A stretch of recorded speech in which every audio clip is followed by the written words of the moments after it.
2, 1. We are going live. 10 minutes on. It's on.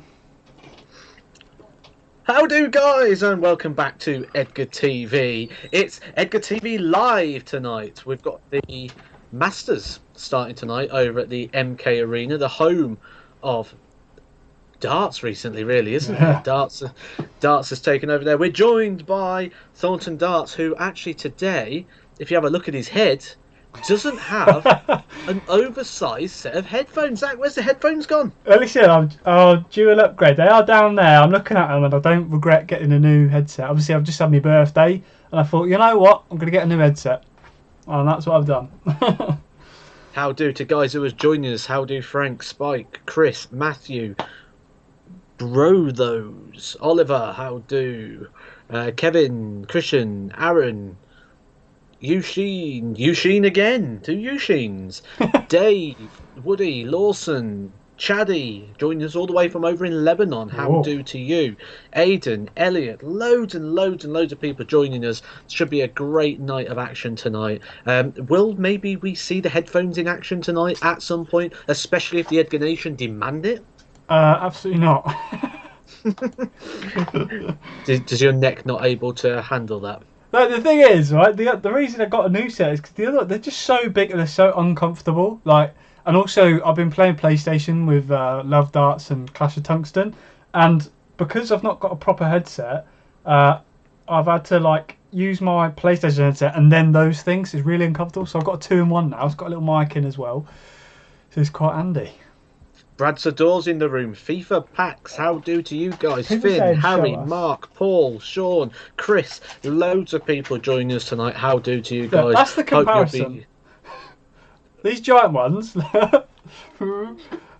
or these nice ones. This even got a cool. I feel like I might as well be Chris Kamara, like with this little fiddly mic bit. It's quite cool. You look fancy. I've not even got it on though, that mic bit, but. Yeah. Bit like the on-screen graphics today, eh? Little bit upgrade, little bit fancy over here on Edgar TV. Oh, they are shocking, aren't they? They are shocking. It's just coming to on my screen now, so I get to see it back. And I'm just looking at you waving the headphones around. They are shocking. They're Good so job. Big. Good job you got them ones out. So a big night of action tonight. Obviously the first darts of 2021. It feels like ages since the World Championships, even though it was just last month. It seems so long ago. We'll run through the action. You might have seen my video earlier on today where I spoke about the Masters. I used the FDI index rankings to give the things. That was purely just based on stats. Now what we're going to do is we're going to have a little chat about this in terms of opinions, which means things could get interesting. First game up, Ian Diamond White versus the guy who took me out of the World Championship, Mensa Suljovic, and he played fantastic in that game. We didn't see that Mensa Suljovic all year long. We didn't see him against Gary Anderson, but we saw that Mensa still exists. In that bit of time backstage, Mensa was sat there. He wasn't feeling too good, and he kept saying to me, "He goes, I'm just an old man." You know, he was talking himself down quite a lot. Now, where do you see this going? Do you see Ian White taking it, or do you see, like the FDI stats suggest, a little bit of a run from Mensa Suljovic? Well, this is the thing. Well, for example, let's take your world. We were saying that it depending on what Mensa turned up, because as you said, we haven't seen that Mensa all year, but then he just turned up in the big game. So, and there's no bigger game than playing the Edgar. I mean, I would say Ian White, but then, I mean, you think about, we haven't really seen. It feels like we haven't seen Ian White for a long time. Well, Brad Sador says Ian White 100%. Yeah, whoa. He's not even doubting it. 100% Ian White for Brad Sador. The FDI stats suggest that Mensa Suljovic is going to win this and go on a run. Chaddy also thinks Ian White. I mean, for me, I'm gonna agree with the chat there. I think Ian White, for me, would be favourite for me anyway. But again, we see what Mensa can do. He played superb against you, and if he does that, I don't see him as someone going deep, but I can see him maybe having still a good game against Ian White. It's quite tricky to call really, but I'm going with Ian White. I will lean on that as well, and I will go slightly in the way of Ian White as well. Yeah, If you can hear that in the background, one side of me I've got the dog, the other side I've got Jodie. They're both like raking the bed for some reason. Hello, everyone. I mean, I'm just trying to do a sophisticated stream here. Careful of that wobbly bed. You don't want any orange juice near there. That'd be silly. It's mad, isn't it? It's mad. I'm going Ian White as well. I'm going Ian White. The next game on the evening is going to be a tough one. We've got friend of the show, Glenn Durant, also known as Patrick Poppington in the chat box, or Mervyn King. Do you know what? Where do you think this is going? I see Merv winning that one. I still think we're not seeing Premier League Glenn.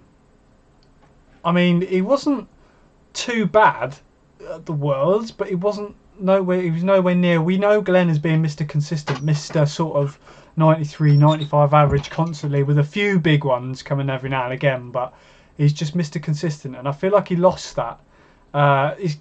He got beaten by Danny Baggish, I believe, didn't he? Who, Glenn? Yeah. Dirtman died. Oh, it was Dirt, wasn't it? Yeah, it was. Yeah. Yeah.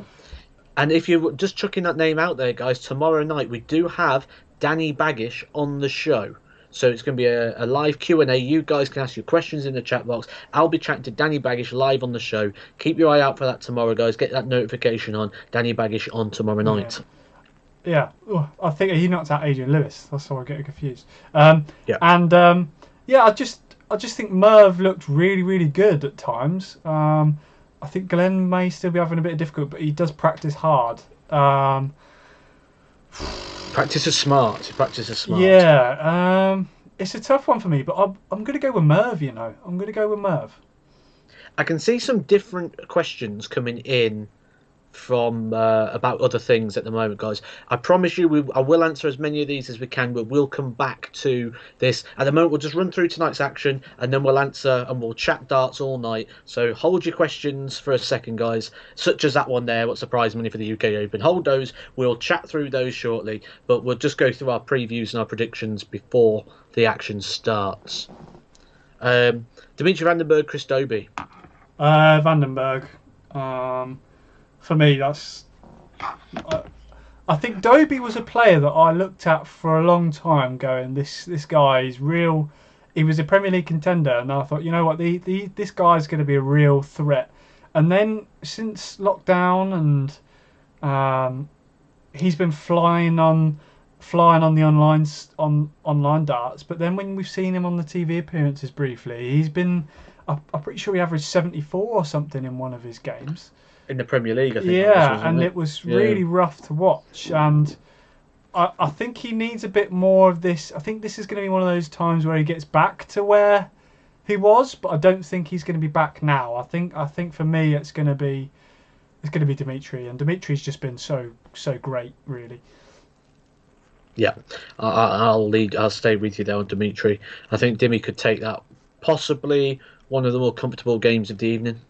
Yeah, I mean, we can't predict obviously how Dobie's going to play, but based on previous times we've seen him, that's my thoughts going into it. Christoph Ratajski, Simone Whitlock. Oh, that is a very, very tough one. I'm really, really rating Simon at the moment. I think he's looking really dangerous whenever he plays, but I mean, he's against a real tough opponent there, Christoph. Absolute animal, really. That's a tough one to call. I'm going to go Simone. Yeah, I was going to edge with Simone as well. I kind of wanted to go against you, but I think Simon, for me, he's looking so good. Box, look at this. Whitlock, Simone, Whitlock. Jamie, you can see that the format is first to six, Jamie, okay? First to six. Simon, guys. It's a couple of Christoph fans. Lendl's helping us out with the FDI stats as well in there. Remember, you can check out live FDI updates as the game goes on. If they win the ball or if they win legs or different things going on, you can check that out on the FDI Twitter page, FDI_index. I can see that being game of the night, though, that third game. Christoph Simone. Yeah, I think that's going to be a real belter, that. Yeah, I can see that. Michael Smith, Adrian Lewis. This is going to be the sort of game that I love.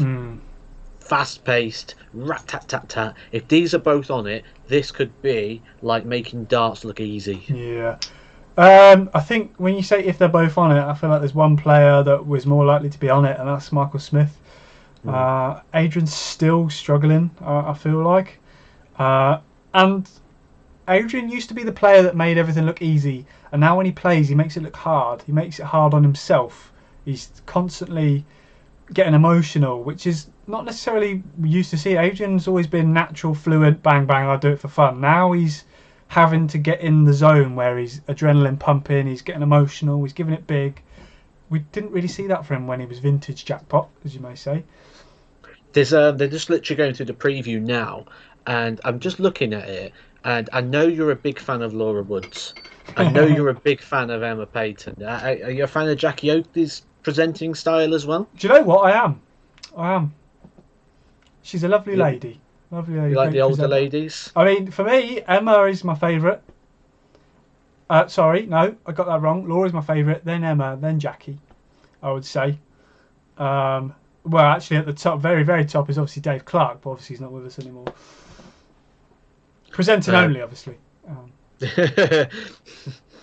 Yeah, all right.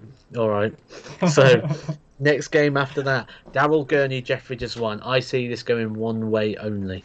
Daryl Gurney? Yeah. Yeah, I think... Do you know what? I think Daryl was in a bit of a rut, and then we seemed to come out of it. He played all right at the Worlds, to be fair to him. But I just think... Well, I know that Jeffrey's struggling at the moment, and he's been tinkering with darts. He used his codes for a while, then he went back, and it'd be interesting to see what he uses this time. And yeah, I'm going with Daryl as well. I see that. I think if Deswan's back to his best, I think Deswan can take it. But I think Daryl's just a bit more there at the moment. Yeah, I like that. I think Deswan as well, you know, it's not overly well documented, but he did have that shoulder issue, didn't he? Yes. He's had that treatment. I'm still not convinced he's over it properly yet. Yeah, I think with this sort of throw, I think there's always going to be a bit of a niggle. It's not like he's got a silky smoke. It's pure power. It's immediate, explosive power, and I think that's just gonna be difficult if he's still slightly injured. Definitely. I mean, he's had the surgery. Yeah, it's whether he's adjusted to it yet. And it's not even just that. It's also things like, you know, has he give himself time to heal? Like Dimitri, we know, is a walking wounded. And I spoke to Dimitri at the World Championships, and he refused to go do the surgery. Yeah. Because he wanted to look at his short-term darts career. This could be something as well that maybe we could have done with a little bit of time off, and maybe this little bit of periods helped him, but I'm sure he would have been ramping the practice during that period of time as well. So Jose de Souza, Johnny Clayton. Chris Bellard's going to give us 100% on Jose de Souza. Do you think Jose de Souza is 100% against Johnny Clayton? No. Johnny is such a hard one. I think he's very, very good. And I can actually see him beating de Souza. I think de Souza is probably in a better form, but I think of Johnny Clayton as a bit of a giant killer at times. I think he pulls it out of the bag in some games where he's probably not on paper going to win it. Like we've seen him beat Van Gerwen, we've seen him beat some of the big boys. It just randomly. Even if he's not playing too great, and then he just pulls one out of the bag. I feel like this might be one of those games. I'm actually going with Clayton on this one. Paul G, nice to see you again. Paul. He's coming with Bacon Slicer, the originator of the Bacon Slicer, which became an Edgar TV iconic thing, and I don't know how. Again, guys, like I said, we will come back to the questions that you're putting in very shortly. We just got one more game just to quickly have a little bit of a preview on. I can see Jodie's in the chat. Jodie, could you share the chat for tomorrow night's Danny Baggish interview? If anyone wants to set your remote. You're not doing it Sunday? Tomorrow. Oh, right, okay. Tomorrow, 6 o'clock. So it all depends on the guest in terms of when they're available. It's a weekend show. Tomorrow, Saturday, 6 o'clock. Danny Baggish will be on the show. Jodie will share the link in the chat in a moment for you. We'll share it a few times throughout the night as well. Joe Cullen, Stephen Bunting. Do you know what? It's a battle of the new darts at the moment. For me, Bunting was... Cullen has a spell of going through massive averages, and then he seems to disappear for half a year, and then he really comes back hard. Whereas I think Bunting sort of disappeared for a while, and then all of a sudden he's jumped into action. I think it's a really tough one to call, this one. The bottle he's shown at the World Championships as Yeah. well. So I mean, that Ryan Searle game especially, I thought Ryan had him beat, Yeah. and then he just kept hitting big shot after big shot. Joe Cullen though, different animal these days. Probably one of the games of the tournament. That Joe Cullen game. Yeah. I'd lead towards Cullen, but I wouldn't want to write Bunting off as well. Yeah. I'd get splinters in this one. I'd be on the fence. I'm going to go for Bunting based on Cullen maybe not sticking to that level, but you know, I think it's gonna be a very, very close one. That is such a hard one to call. I think possibly harder than the Whitlock Ratajski game, but because neither of those two you could say are definitely on top of the world, whereas I think Cullen and Bunting were showing phases at the Worlds of being on top of the world. Whitlock's playing very well overall in general, but I think the peaks and troughs, Cullen and Bunting were sort of at their top, whereas I think Simon's still got a bit more to go upwards. And that's the night's action. The seeds aren't in this event at the moment. The seeds, the top 8 players, they will come in this tomorrow. They'll be playing the winners of tonight's game. I'm sure they'll be updating the bracket as we go. I can see John McDonald. I can see the markers and the callers have just come on the stage, which is normally the sign that we're about to start the action very soon. No dancers at this one, though. No dancers, but I can see that there's going to be we're probably seconds away from the first game starting. Right. Then we'll just chat some darts. With that in mind, I actually have to go and get my telly. Yeah, when you're doing a watch along, being able to like see what's going on guys, is quite important. I've just been to get my Tesco shop. Doing this? Dog's just rolling. Stop it! I'll be back. Just rolling round right next to the camera and the mic for some reason. Of all the things, Simba, pack it in. On the fork. You always got dogs, aren't they? They always pull it out of the. Just lay down and oh no, I'm just going to roll around by the microphone and shake the camera. I said we were not far off. John McDonald on there. This is an opportunity as well, guys. Now we'll start to answer other questions, not just about tonight's action. So if you've got any questions or anything you'd like to ask, chuck them in the chat box. I can see Osti has shared the link for tomorrow, the interview with Danny Baggish. So keep your eyes out for that one. That's going to be a really good one. I've got some questions I'm going to ask him that you'll be able to sit in and watch on. You can put your own questions in the chat box, and then you'll be able to interact with Danny Baggish tomorrow and ask the questions that you might want to know. He's recently gone through COVID. He's recently had a good run at the World Championships. He's going to Q School. We've got the isolation side of things. There's loads of interesting parts coming up soon to look at regarding Danny Baggish. So it'll be a really, really interesting chat, that one. The week after, we've got Dan Dawson on the show for the 7th. Dan Dawson, I think that's going to be a good chat. I think that'll be a good chat for the Dan Dawson one.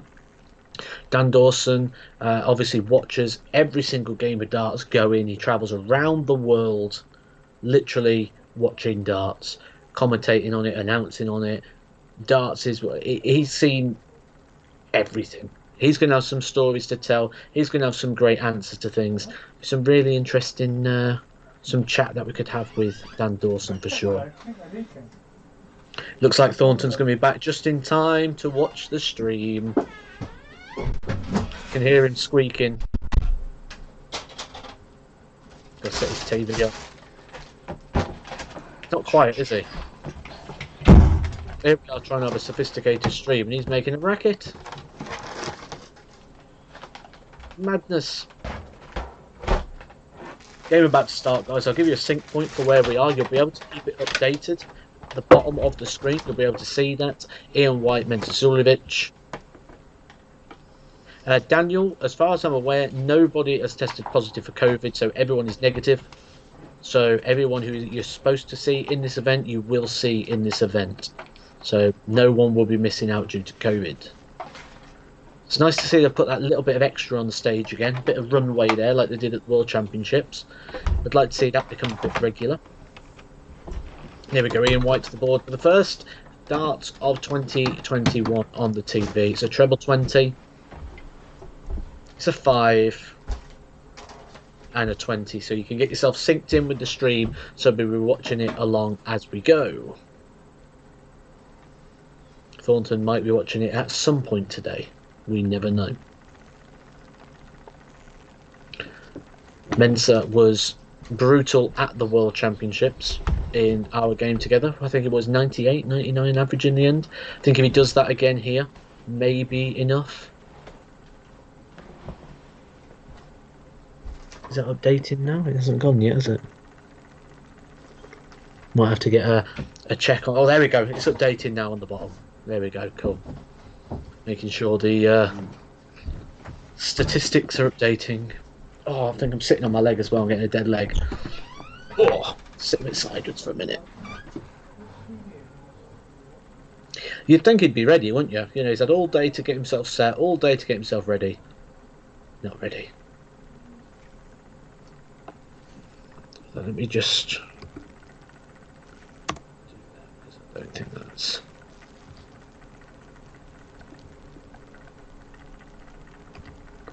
Let me just set this up because my chat box is frozen. 2 seconds, guys. Cool, there we go. We're back up and running again. The chat box froze. Has Ian White got new darts? Nope, there are his darts before, I believe, there, Nathan. Same ones.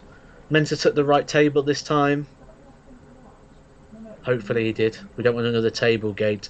Clash of Tungstens. Did you get your new mic, Matty? I have. I've got the Yeti... Something Yeti, Blue Yeti. This is just a straight run through. John, who's asked about what the format is, it's just first to 6, straight through. Yep, the 10th Premier League space is meant to be announced today. Yep, 10th Premier League space is meant to be today. That's probably no, it's not. Prize money for the UK Open is the same as it always has been. There's not going to be any increase in prize money this year, especially with the COVID and everything. I think we're lucky to have it still stabilised, so there'll be no increase in the prize money. The prize money will be the same.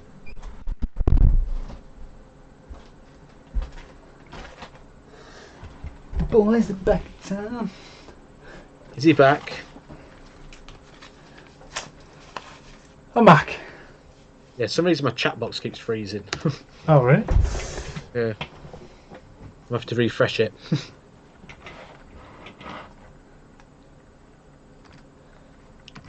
You're not up and running yet? No, not quite. I say, bloody Phoebe wanted me to go and grab her some Next vouchers from in the shop, like,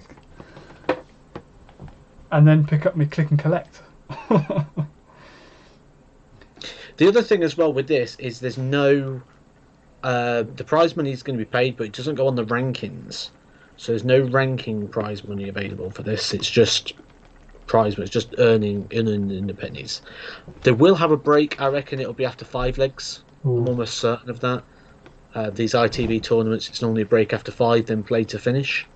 So that's what I'd expect to see here.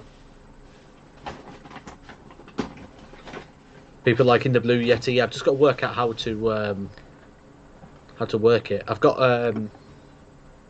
your stand as well, haven't you? I've got a stand. I've got a stream deck.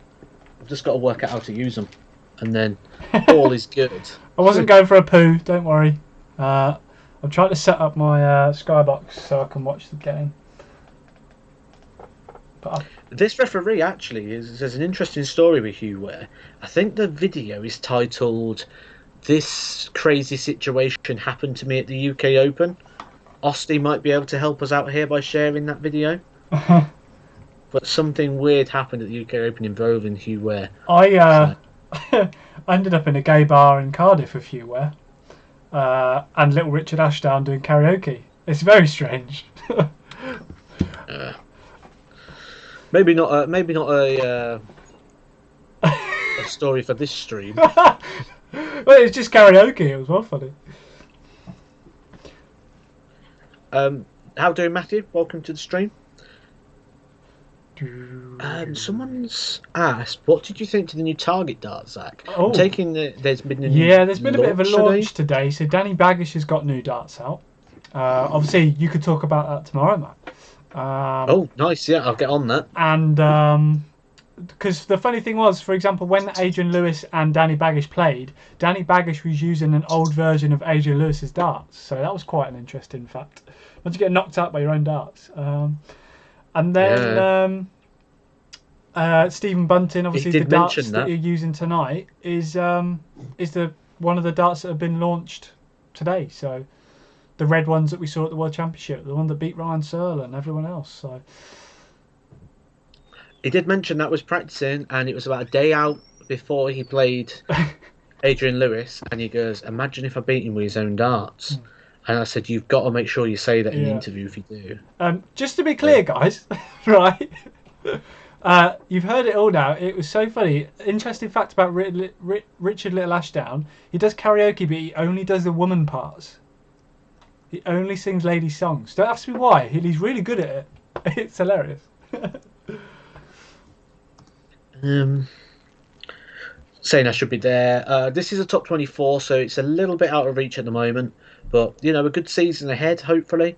Start pushing up towards that a little bit more. 57 at the moment now. Yeah. Yeah, it's not where I am in the journey at the minute, but got a long way to go. How do players travel during with darts? That's a good question. Yeah, we have to check in cabin. We have to check in cabin baggage, and the darts go in the cabin baggage. So. Wow. I see what you mean about the chat freezing a bit. It comes all at once and then stops, doesn't it? Yeah. It's a very odd. Yeah, it's a bit strange tonight. Oh, do longer points make a difference? What difference do longer points make to a dart? Okay, well obviously you're going to have a bit of added weight, 100%.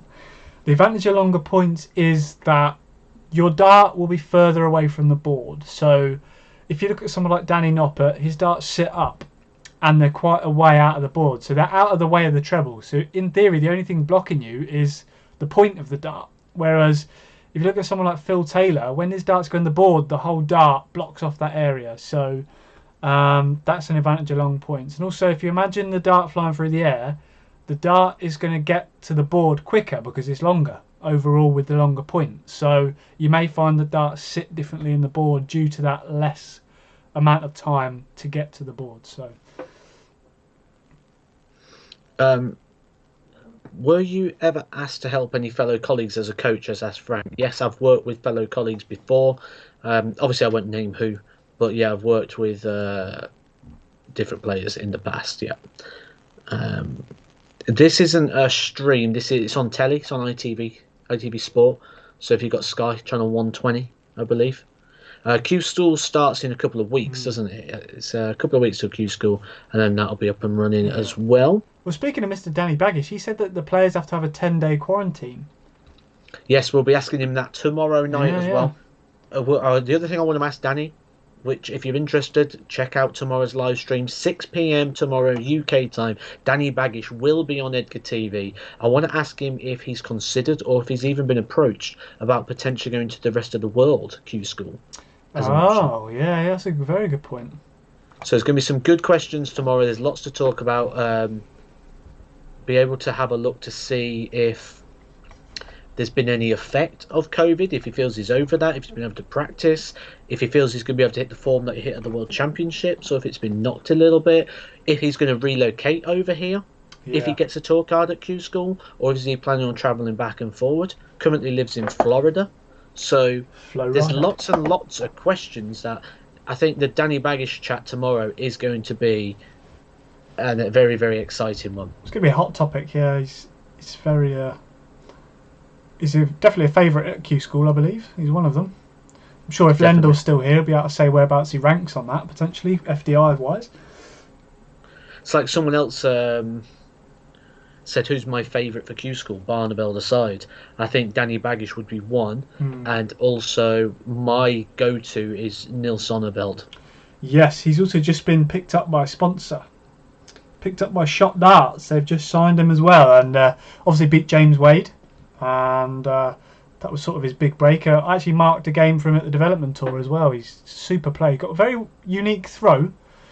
He's got a couple of idiosyncrasies, but he's very good, very reliable. Paul's asked, do you think Barneveld can get his card back?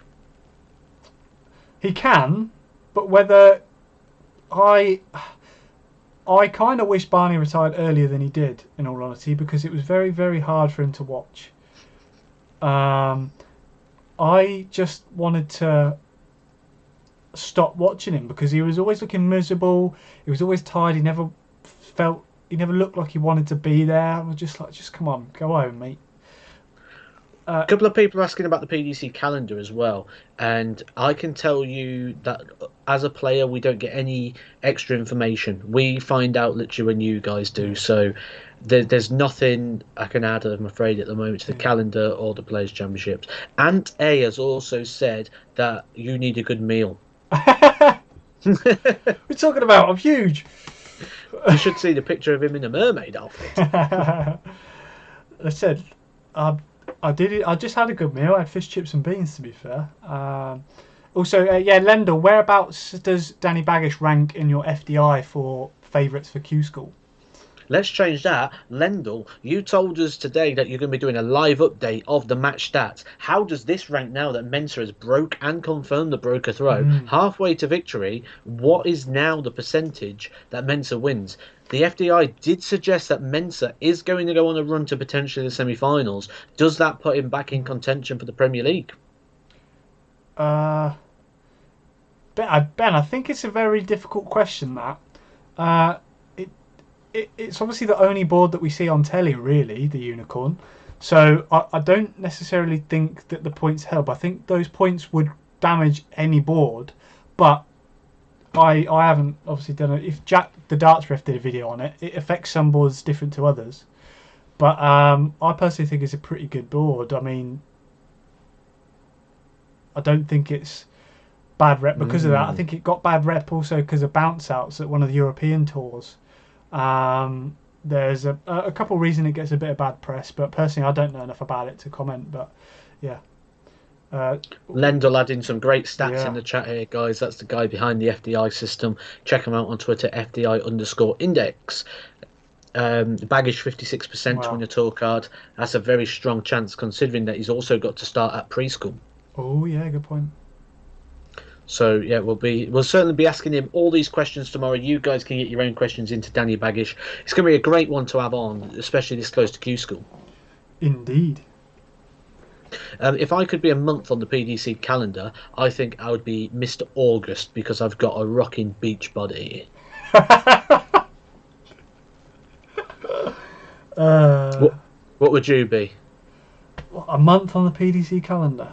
If you could be a month on the calendar. If I could be any month on the calendar. Out of the 12 months, I would hope that you'd be the 13th month. I would like to be December because everything gets naked. Moving on. All the trees lose their leaves.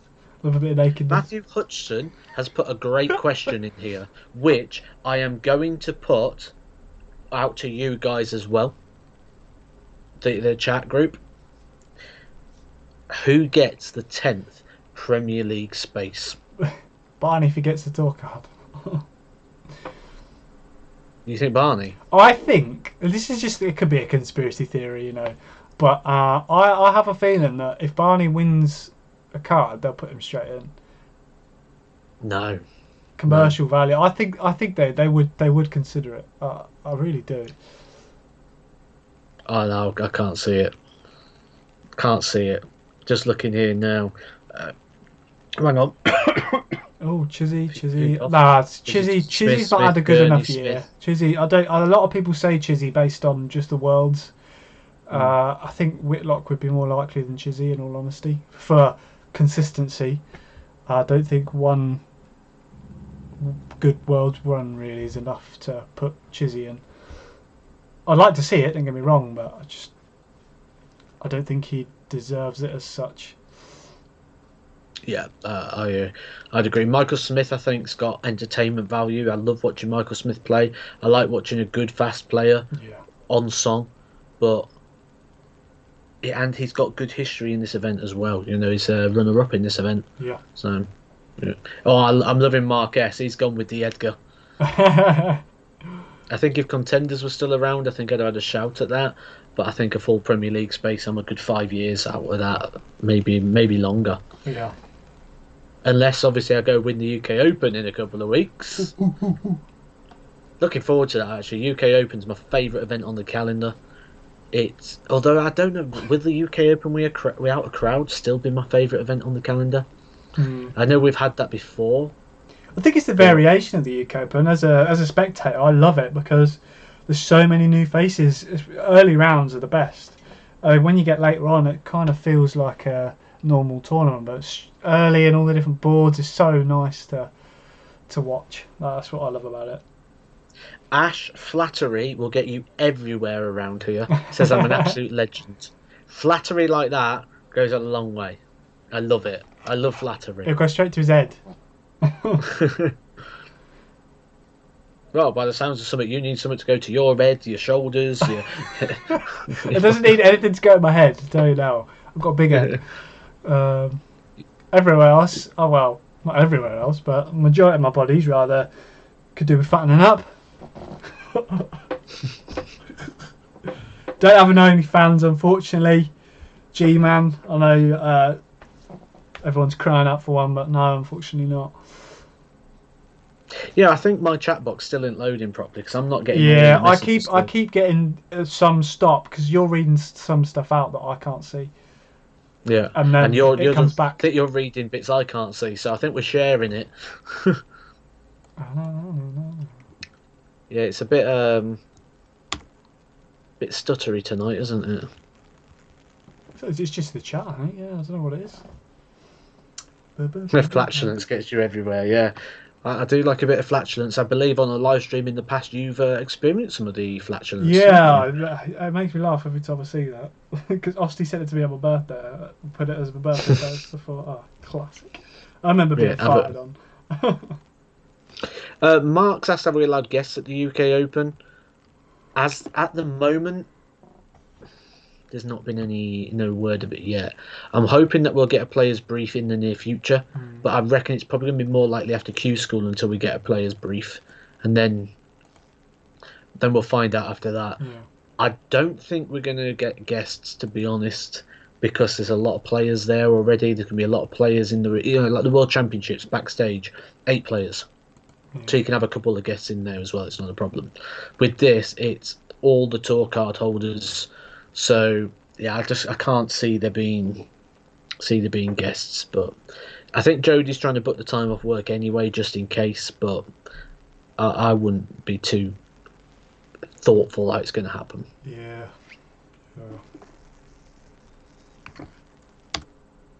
Keep refreshing this chat box. That'll be the easiest way of doing it. Yeah, I'm just closing other stuff down on my computer just to see if maybe it's my computer being a bit slow, but we don't know when the floor events start, Oliver. With no idea at the moment. There's been no word of it yet. Honestly can't believe Q School's going ahead. Really don't know how they've gotten away with that. I think it's... Yeah, I find that a bit surprising. It's so you know, for the players it's great, but consider what's going on in the world. I just can't believe that it's been allowed. Yeah. It's just mental. But apparently they're all being tested, aren't they? So.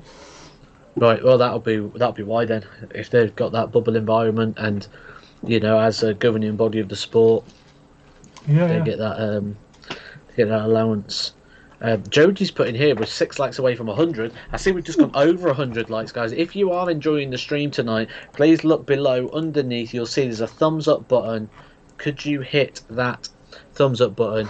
Show you're liking the stream. Tell YouTube you're liking the stream. That's what it does. It says, oh, YouTube, this stream is banging. And you give that like. Do the same as well if you like the videos. Go, this stream is banging. Bang. And then YouTube go, oh, this guy knows what he's on about. Give him a this play guy's button. Got the stuff. Let's give him one of them play buttons. This guy's got the cookie, you know. So, here I can see him going up now. This is great. They're going, I like this stream. Do I think there'll be a Players' Championships before the UK Open? I hope so.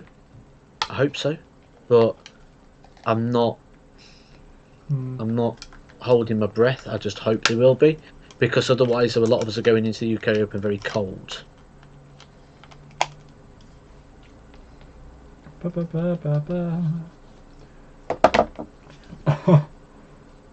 Osty's asked if you did anything on your birthday there. Uh, Did you get up to much? Probably a game of darts, knowing you. yeah, no, we had a Chinese.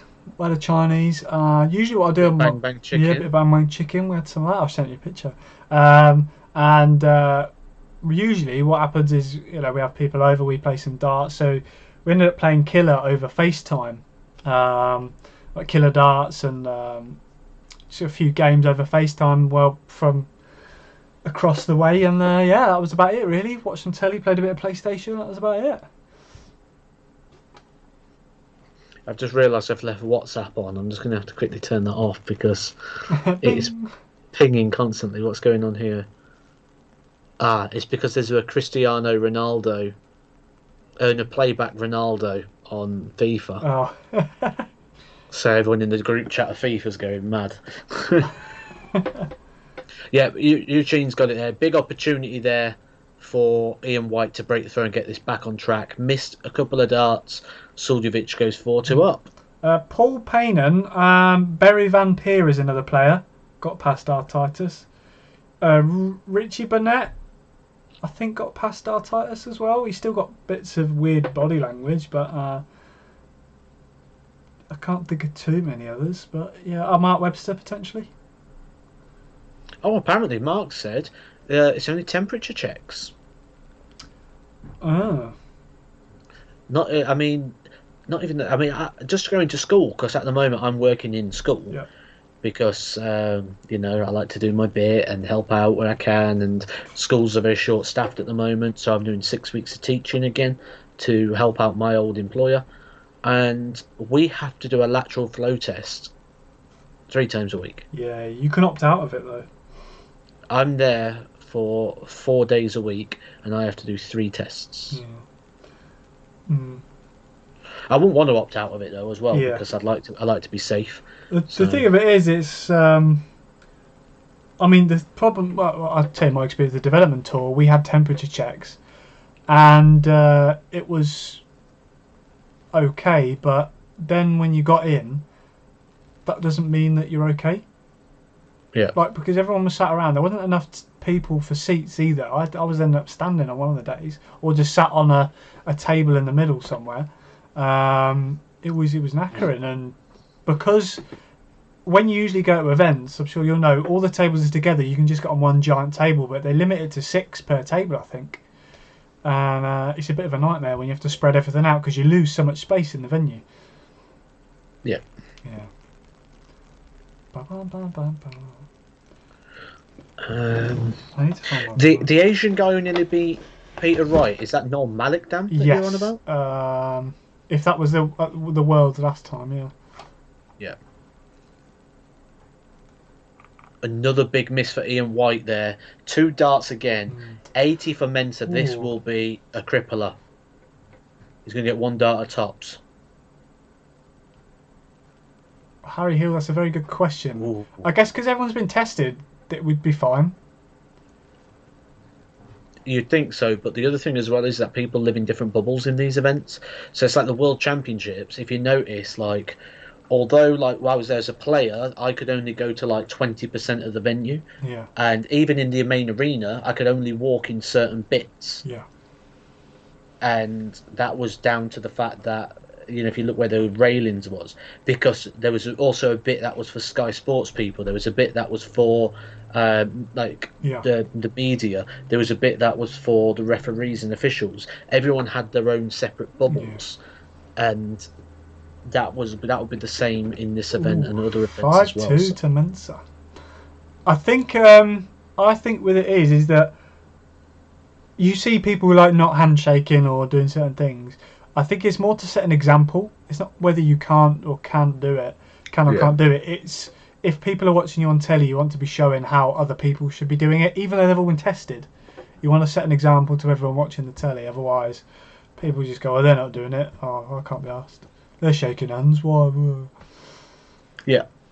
Yeah, I think that's it, isn't it? It's setting that example and setting that message. I mean, some things I don't really understand, though. Like with the football, for example, you've got to come out of separate tunnels. You've got to do this, you've got to do that, and then you come out and they're hugging each other and jumping all over each other when there's a goal. Yeah. So It's very, very strange. Yeah, I'm quite shocked at this one. I thought it'd be a little bit closer, but I mean, Ian White for a very long time was known as a bit of a bottler. See, this is an interesting thing. G-Man's literally just about to bring this topic up. He says, Yeah, well, why does Ian White choke in the TV events when he's a top 5 player on the Pro Tour? I've got a theory on this, and I need to speak to some of the stats people, I think, to really come up with, to see if I've got a valid argument here. Ian White is good on the floor. It's not that he's not good on the stage, because he's won European Tour events, which a lot of the time are on stages that the crowds are actually bigger than some of the events. Like, I played in a European Tour about 2 months before the World Championships, before I debuted there, and I went to the World Championships and I was like, is this it? I was just in a Euro Tour that was like 4 times the size of this, and I don't think it's anything to do with stages. I don't think it's anything to do with crowds. Yeah. I think what the Ian White problem is to do with the commercial breaks and those 2 to 3 minutes where the game stops. I think could be something that I'd like to have a look at, how Ian White does a leg or two before the break and a leg or two after the break, because I think that stopping concentration is what does it for Ian White. And I think it's the commercial breaks, because you can't play this well on European tours and win European tours if you're scared of a stage or scared of a crowd, because they are big. They're basically majors, just with online cameras rather than TV cameras, which when you look at it, there's no difference. You don't know if you... I've played in both, and I, as a player, could not tell the difference between the two. Yeah, I've never been on a stage, I've been on telly or anything, but I felt I did one charity event a long time ago, but when I was on a stage, I felt more zoned in than I would be just playing a game at the pub. I felt so focused and in the zone that I couldn't really tell what was going on around me. I don't know whether that's different with other people, but I was just so in the zone. But other people maybe hear everything. Probably Merv does, I'd imagine. That's why he wears his earplugs. But Nathan's then followed up what I just said there and said, how would you handle that during the break? Now, for this, it's one of those things where I'll say what I would do, but just because it's right for me, I'm not saying that makes me now right. I'm just saying that's what I do and what works for me. I will stay on the stage and just keep throwing all the way through the break. Yeah. There's once or twice I'll leave the stage, that's if it's a long game or if I need the toilet or something. But if I can avoid it, I will stay on stage all the way through, or through the breaks, and just keep throwing. I'm just seeing a bit of wrestling chat coming in here. Obviously, Royal Rumble's starting tomorrow. I've got, not tomorrow, Sunday. Got no idea who's going to win it. Rey Mysterio's coming at number 1 and win again. Them days are gone. Just because you're a huge Mysterio fan. Oh, yeah. Oh, this would be a good way to win it. Oh. Blimey. Leaves tops. Do you see White taking his 70s? Doubles haven't been great so far. No, not particularly. Oh. I'm going to be shot in the foot now. Oh, hang on. That's kicked over. That's kicked. Yeah. He's had to move a big move. Yeah, that's kicked, and he's just hit the flight. That first start kick in hasn't helped him. Meant to bit rusty. Mop up. No darts for a while.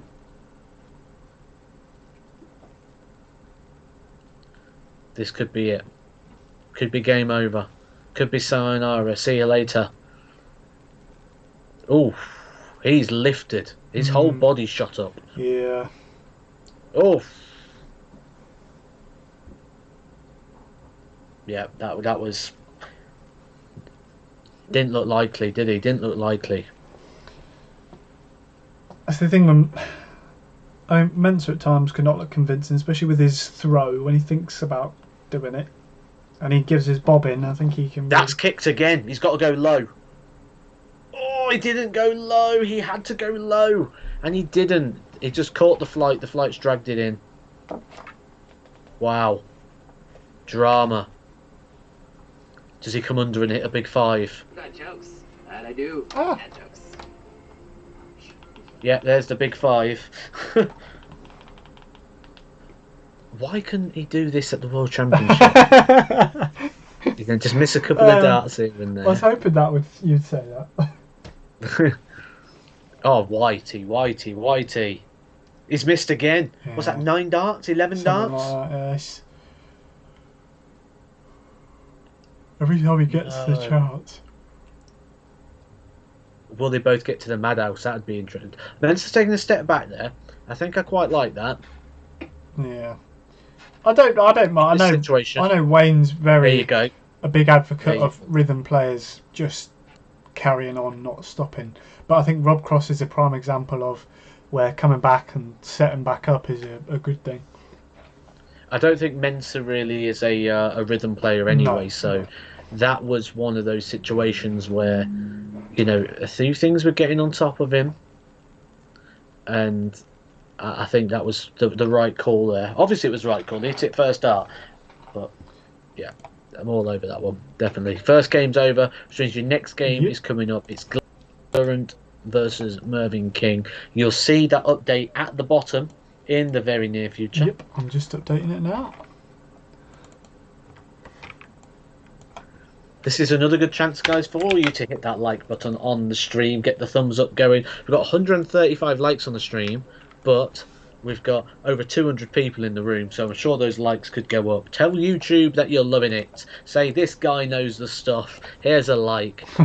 Tell YouTube it's the place to be. Jordan Price has just got a set of Edgar Loxley darts, and he's loving them. Good.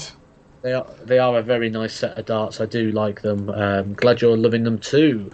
They are guaranteed to take out 170 finishers against the two-time back-to-back world champion Gary Anderson. Of course. Lendl updating the stats as we go said Mensa Sulovic is now 100% chance to win this game.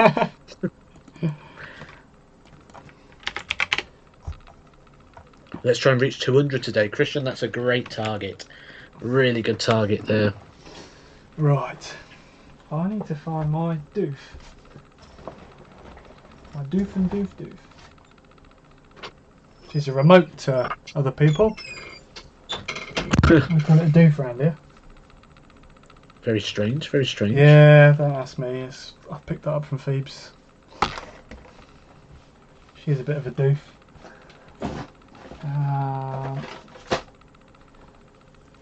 Well, I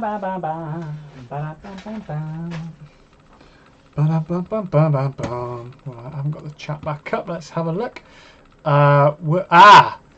Dave. I can't say too much, but I'm working on something.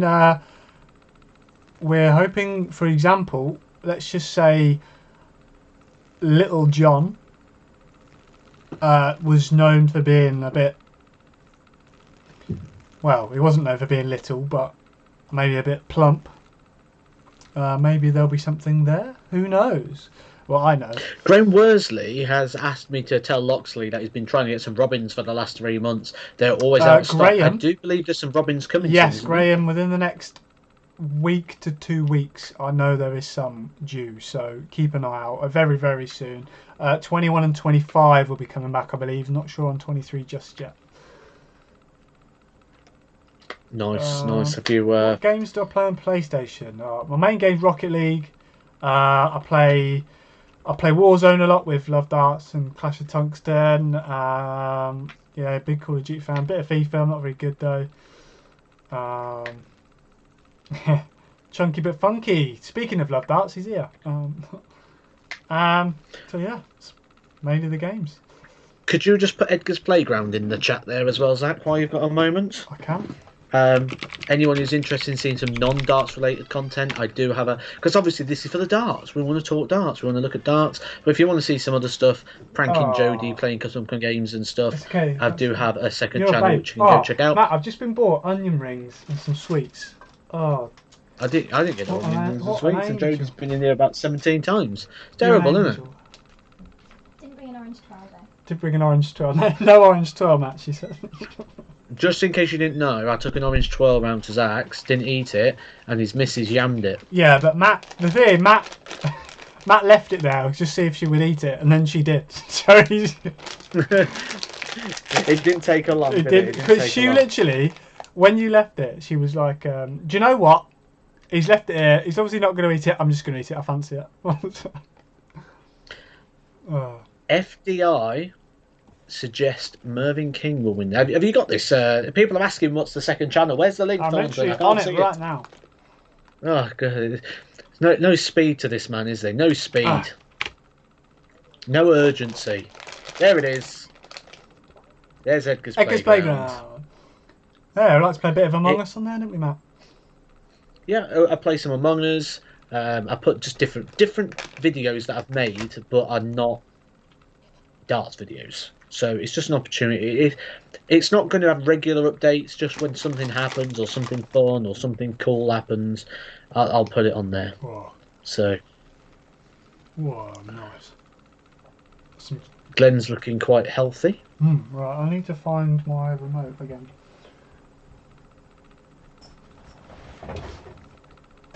Oh, I'll put the blooming thing. What way did we go for this earlier? I thought this was almost impossible. I went for King. The chat's very split here. The chat's very split. Some are going King, some are going Duzzer.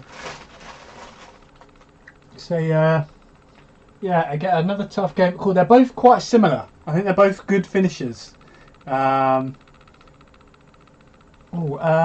see Frank. Are you designing something special these days? Yes, I am. Here's one for you guys. This is what we're going to do as chat. Glenn Durrant zip watch. Glenn Durrant at the moment has got his zip right up to here on his shirt. Let's have a look. Just in a moment of stress in this game, we'll see if that zip comes down. We're going to wait on zip watch. If you see it move, put it in the chat box. If you see it and I don't. And he's gone full Eric Cantona tonight. Look, he's got his collar up. Well, he's kicked someone in the crowd. Doesn't sound like Glenn. Kung Fu kick Raspberry. What's going on? Well, so we're on zip watch. If anyone spots anything, shout up. It's high at the moment. It's Eric. Oh, I think it's going to be higher, isn't it? No, it's just the angle. It's just the angle. Ian Alexander's asked a good question. What do you think the chances are of 3 of the top 8 seeds losing tomorrow? Do you see any seeds falling? I actually can't remember who's playing tomorrow, in all honesty. Let me have a look. It's the seeds against these winners of today's matches. Mervyn King has won the darts. Hashtag zipwatch. Love it. Well, what I want to do, guys, is Osty's normally good at this. If you're watching the darts on the TV, screenshot it. I think Osty's probably the guy for this. Screenshot or take a photo of the TV for zipwatch, and we've got zip high at the minute. And then if it comes down, we'll do a photo, and we'll try and get a photo of it every time he moves his zip.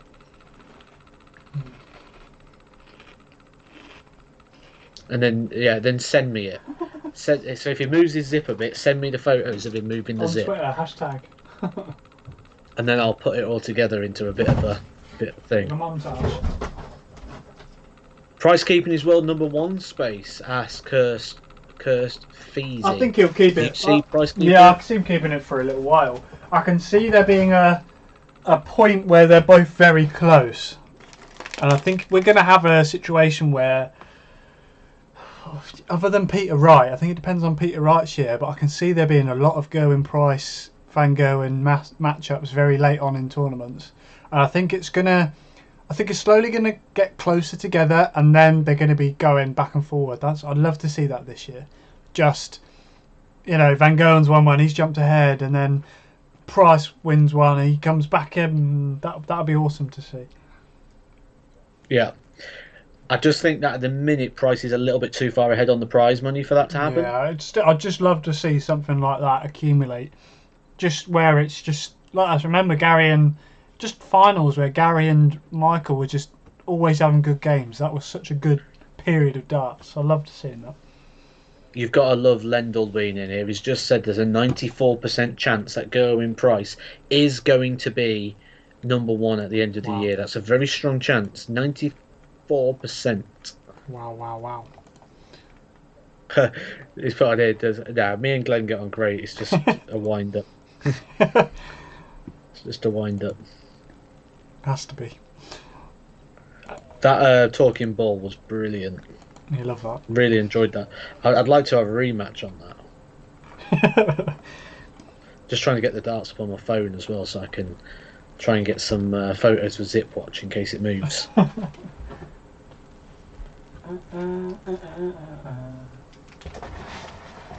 Ah! What have I done? What have you done? You Oh no! I just turned it off. As if. Oh, 1-0. I still haven't actually got my TV on, guys, because I can't find the right remote. I've got Movies 24 on. There's some random film on. Bear with me. Make a mess up of this, didn't I?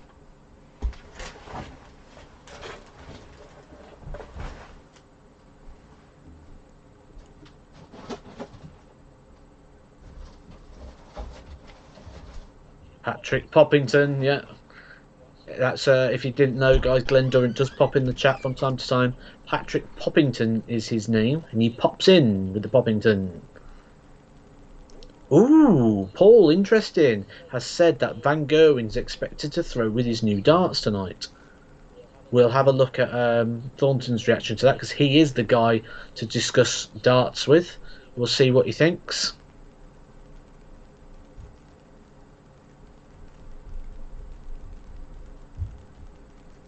When he gets back anyway. Also, Nathan Aspinall apparently playing with new darts today as well, so something else to keep an eye on. Took a couple of players there throwing with darts. Got it.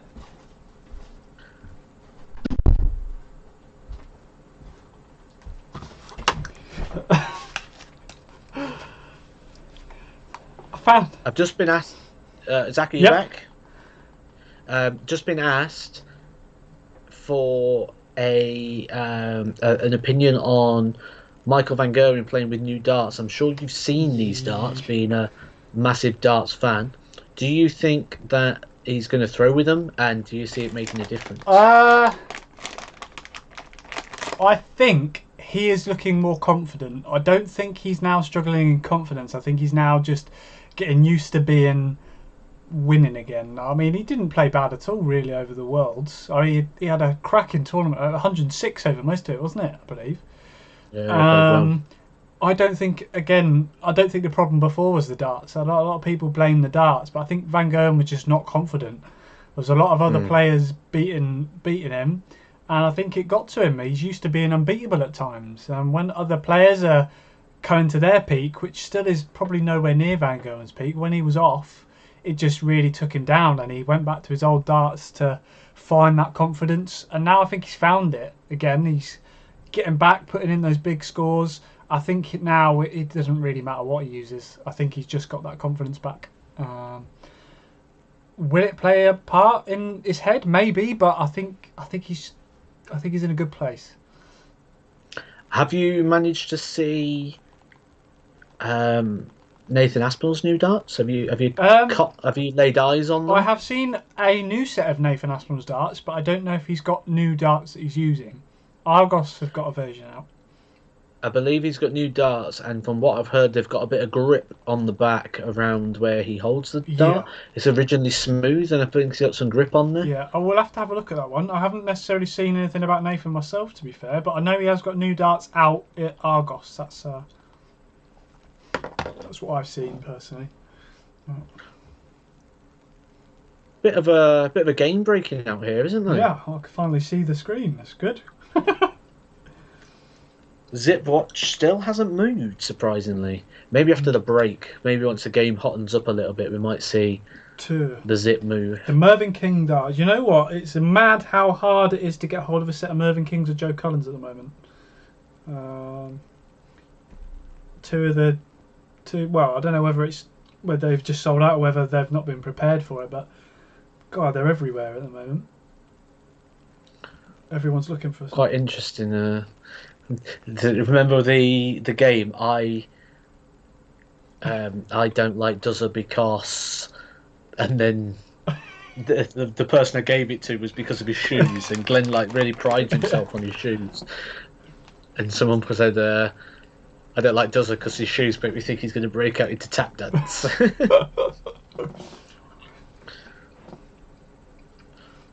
2-1 to King. Good game, good standard. This. Yeah, somehow I've missed that. I've missed Nathan Aspel. Usually I'm pretty keyed up on that sort of thing, but I'm too busy designing other people's darts. So I've missed Nathan's. But yeah, that'll be interesting to see. I love seeing new darts. I wonder what Peter Wright will use. That'll be the big thing. I don't think Peter Wright knows what's going to use yet, does he? He's got another day to go yet. Honestly, unbelievable. Gabriel Clemens seems to be selling out also. Yeah, Gabriel Clemens darts are quite nice. They're a lovely shape. But I wouldn't say they're necessarily hard to get hold of. They're selling well. Oh. Josh Atkinson, absolutely. If we take Ryan and Matt, for example, Ryan and Matt's games where Matt was 75% on the doubles and Ryan was incredible on the double as well. I mean, just went crazy. It honestly did. Like, take Chizzy. When Chizzy went to Harrows and hit a 9-darter, I can't tell you how many they must have sold from that, because it wasn't very long after he got them. Players playing well is the best thing ever for a manufacturer, because everyone wants a bit of that and they associate that with the darts. Have I played Merv a lot as Paul? I've played Merv loads. I've got a very good record against Merv, I think, actually. I think I might have played him like 8 times or something like that. Someone will probably have the answer to that, but I've played him a lot and I think I've got the better of Mervin as well. Someone asked about what it's like when you go pro and merchandise question now. You think about that. A lot of the time it's the shirt, picking your shirt needs to support or symbolize you. I think in terms of merchandising, I think really you can only merchandise when you sort of know what people want. It's not for me to tell you what you want. It's for you to, it's for me to supply what people want, basically, not me say what you want. And that's I think that's the key. Good darts here from Glenn. 180. Darts here from Glenda. I won't see many 180s yet. No.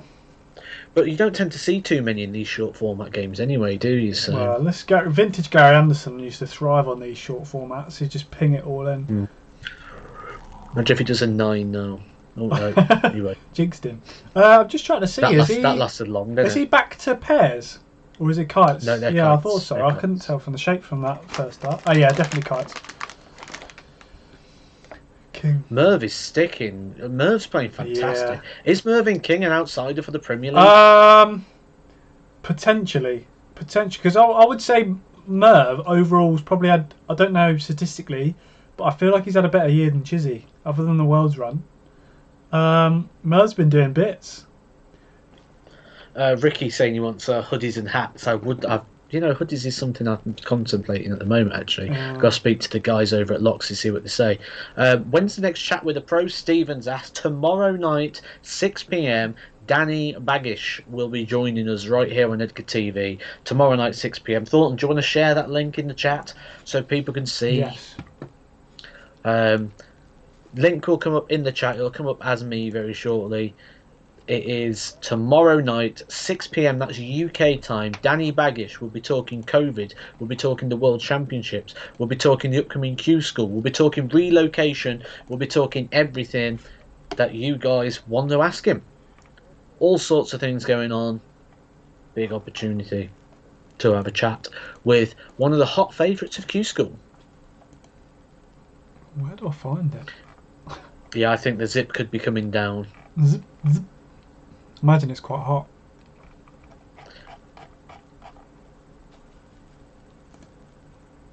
Where would I find it, Matt?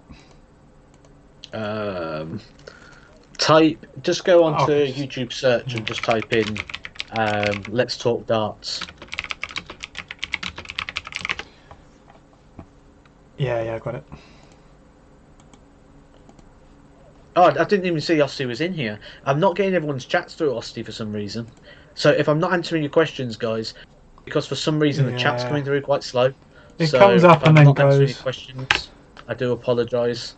Just keep putting them in. Hopefully I'll be able to. Hopefully it'll come up at some point in the chat right now, guys. That is the link for tomorrow's Let's Talk Darts. Danny Baggish will be on the show.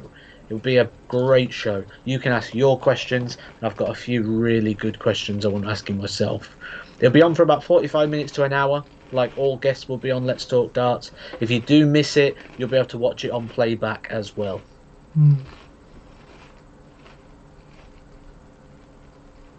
What?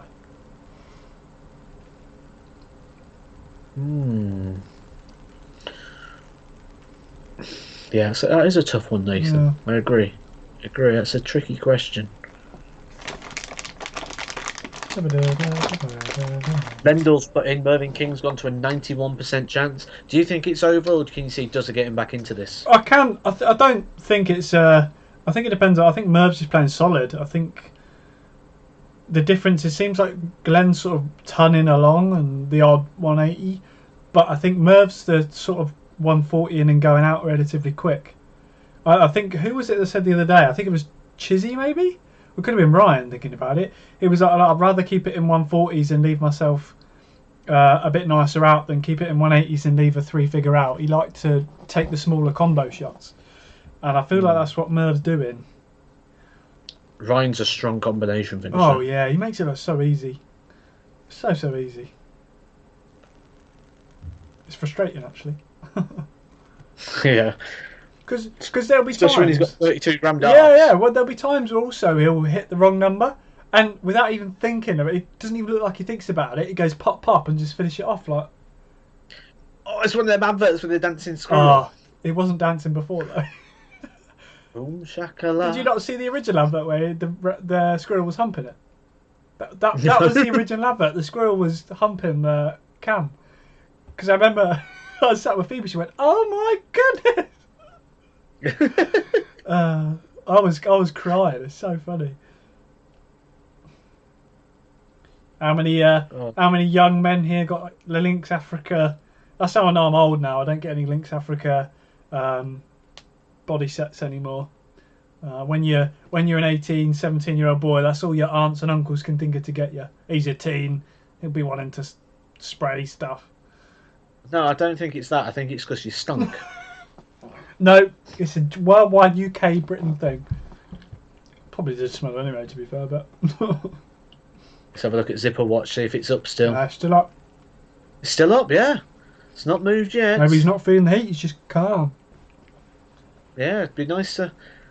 You know, watch this. We've gone on Zipper Watch today. He won't move. He won't move it the whole time. Yeah, see, look. He'll just stay there. Austin got loads of links. Dan Dawson goes on about Ryan's eyes. Yeah, it's bad. How do, guys, if you're just joining the stream, don't forget to hit a like at the bottom. That's the thumbs up button literally just underneath me right now. This is a chance that you say to YouTube, I love this. YouTube, this is the man. Send him some love. Yeah, Glenn still doesn't look too phased. I mean, King's averaging 107. Whoa, I thought it was good, but I didn't think it was 107. Do you know what? It good. doesn't look like Glenn's actually playing... Or leg 2 onwards. It doesn't actually look like Glenn's playing that bad. It's easy sometimes to just drop. It's probably the doubles there telling the story. Well, yeah, I think someone's right. It does look a little bit down now. I'm wanting like full-on zipper movement here. He's still got the Cantona. Oh, Merv. Yeah, see, this is why Merv, for me, he's just looking that bit better at the minute. He's looking very good. I actually think recently it's the best we've seen him play, in my opinion. Hello, Ryan Murray, 501. Surely that's not the Ryan Murray.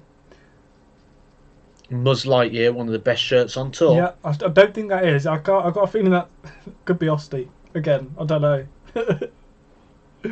I assume that anyone that's pops in is Yosti, but Like Mr. Abdul Kalam. yeah, He pops up every time Osti's quiet. yeah. Is it Aviel Pakia Abdul Kalam or something?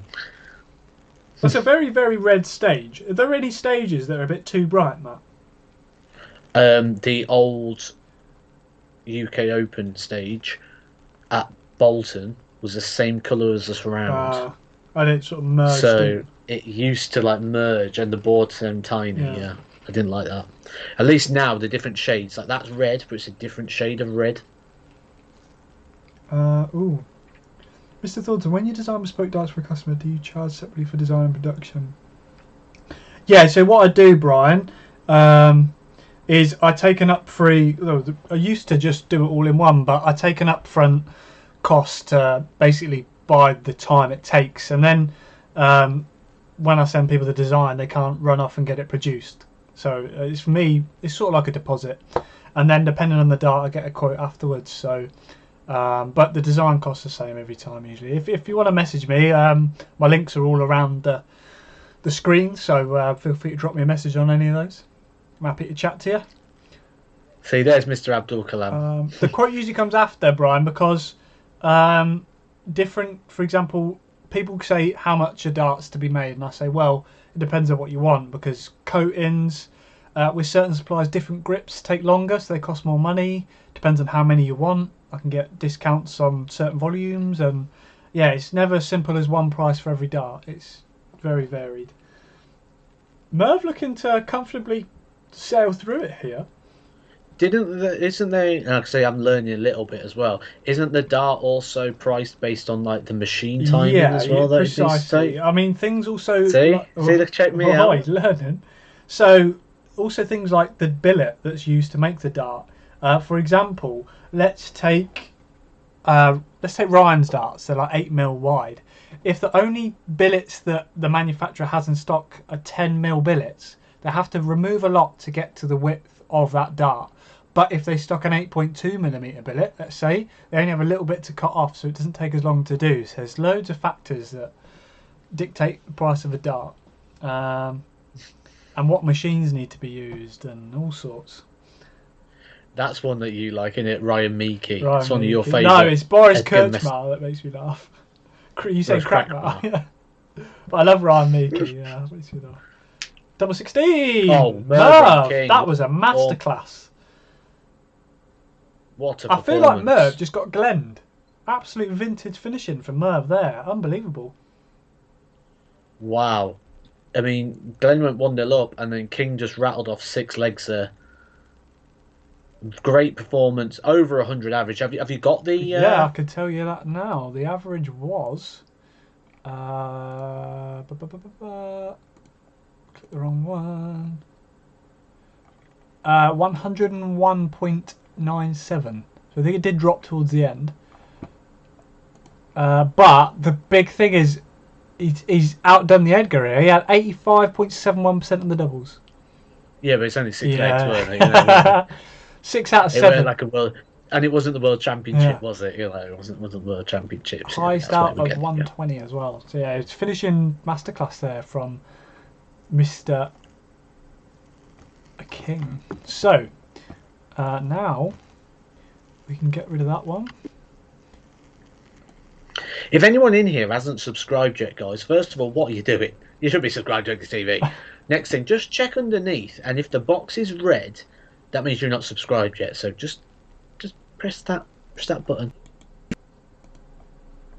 Edgar TV, and you're just here to chuck some abuse at me, which ain't coming through because YouTube will block it anyway. But just humour me for a little bit. Hit the subscribe button, join the Edgar Nation, hit the like button while you're down there underneath as well. While ThorntonDarts is currently here, updating the screen. Dimitri Vandenberg versus Chris Dobie is the next game. I think this was one we unanimously voted for Dimitri. Anyone want to go against that vote? Anyone fancy Chris Dobie for this game? Why is that not turning off? There we go. Medium wave, long wave has just done it. Welcome to the Edgar Nation. Thank you for subscribing, medium wave, long wave.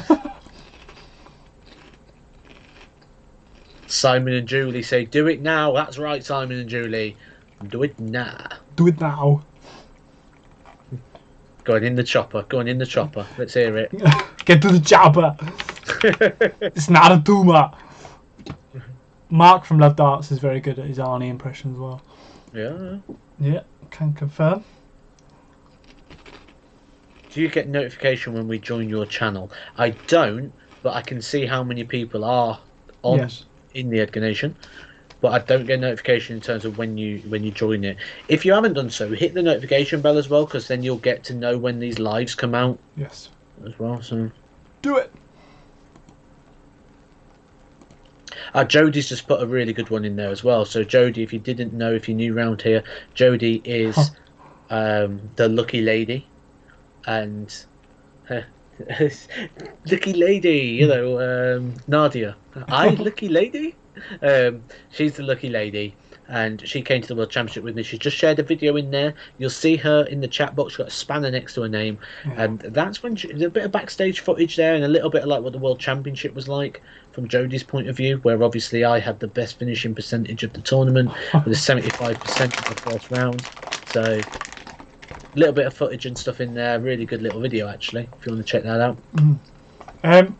Yeah, Brian, no worries. In all honesty, I'm pretty backed up on designs anyway, so there's honestly no rush. I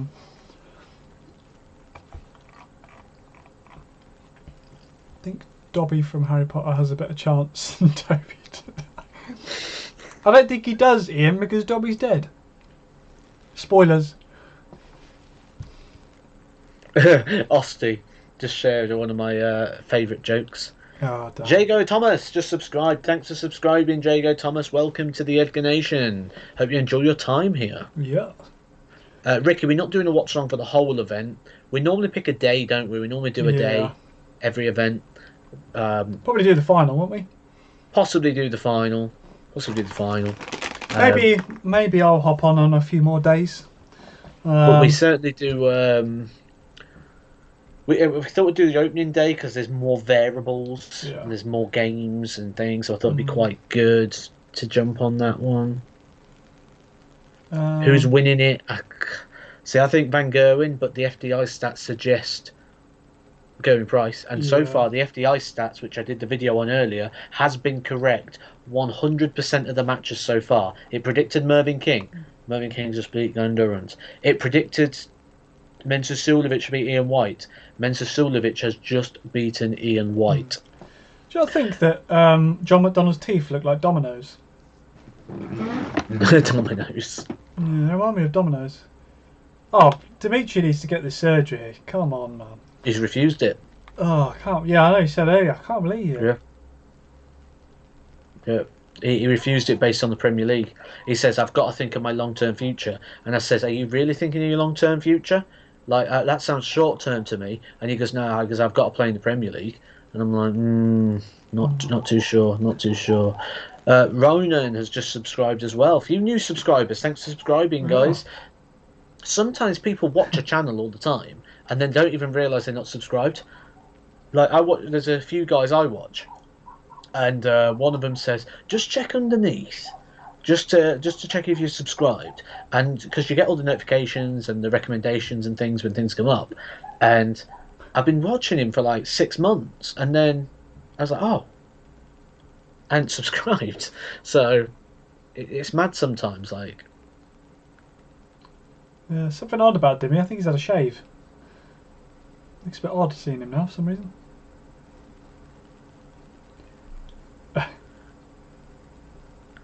See the caller yet, Matt? I missed the caller actually. I can see the chest. I can see sponsored by see a nipple. Soft. Use Soft is his sponsor. So usually I can tell refs by the nipples, but I just can't think of this one.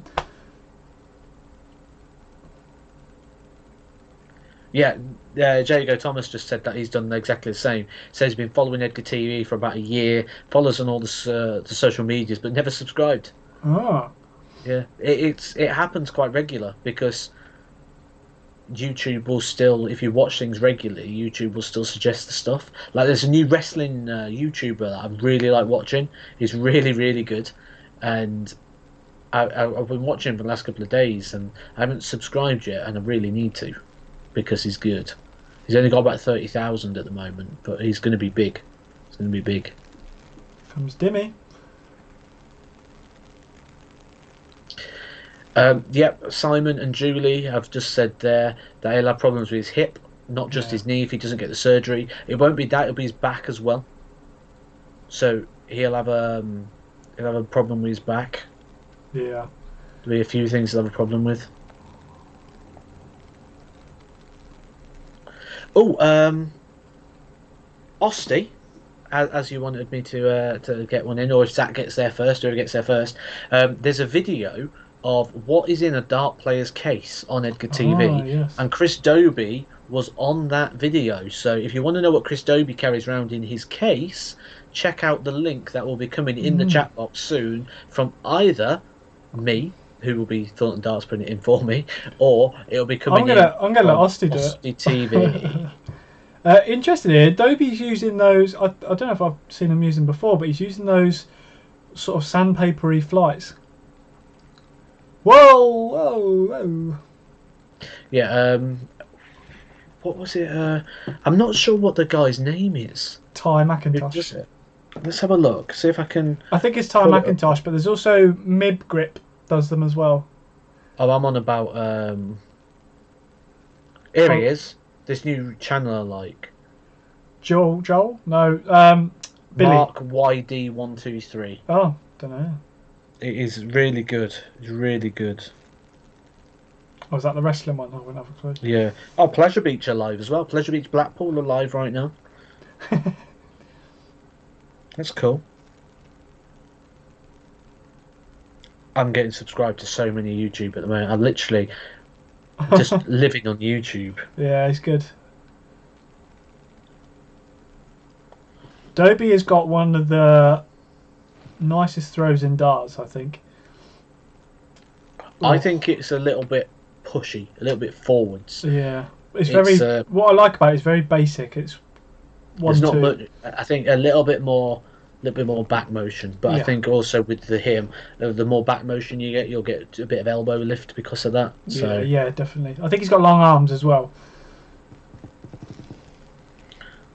See how he gets here. He's got 3 darts to break the throw, and he does. Darts. Has he got ear? It's in ear plugs. I was just thinking that. Yeah, it looked like a fleshy coloured one in his ear then, didn't it? Yeah, which maybe that's just because he don't like the fake crowd noise. Maybe, yeah. Well, Merv had him in last game as well. They are definitely earplugs. The snacks are down here. I've got some strawberry laces, jelly cherries. I've got some onion rings. No one's put the link in yet. Nick's asked, is Dimitri wearing makeup because he looks different? I think he's had a shave. I think he's had a shave. I think he was a bit at the Worlds, and before that, I think he had a bit of a stubbly going on. It wouldn't surprise me if Dimitri wears makeup though, because he is that sort. He looks a bit bronzer, don't he, in the face? Could be the redness of the stage. Yeah. I think he gets probably a little bit sweaty at times. Dobie's playing well here, isn't he? Playing much better than when we saw him at the back end of 2020. Yeah. I think Dobie's a player that benefit from the Euro Tours coming back. Just that bit of, not necessarily major, but that bit of stage experience. Can I do another bashed up darts board video? Yeah. People love the bashed up darts board videos. Well, I certainly love making them. Them videos literally came around because I like getting like retro toys and things. Yeah. And sometimes, sometimes you got to blame something like the Sun, for example, put a message out in there going, some figures could be worth £2 to £1,000, and they put a picture of a Hulk Hogan, Hulk Smash one, which isn't that expensive, and then people think that that's what they're worth, so they go on these selling sites and they put these products up like ridiculous prices. And yeah, it's what's going on here with the cameras? This is strange. There we go. You can see, I think Dimitri's got a little bit of a wrist twist going on. His darts are kicking and trying to correct themselves. That's a very low dart from Dobie. Double two. Tools never lose. Jody, as you're here, and as Osty's been not only the worst imposter ever, but the worst link sharer ever, and also ThorntonDarts hasn't done it yet. Well, I thought Osty was. Could we get a share of my video? What do dart players keep in their case? So Hold on a people minute. see. Hold on, it's your channel. You bloody share them then, huh? I can't because you're on my channel right now. You can still enter the chat, can't you?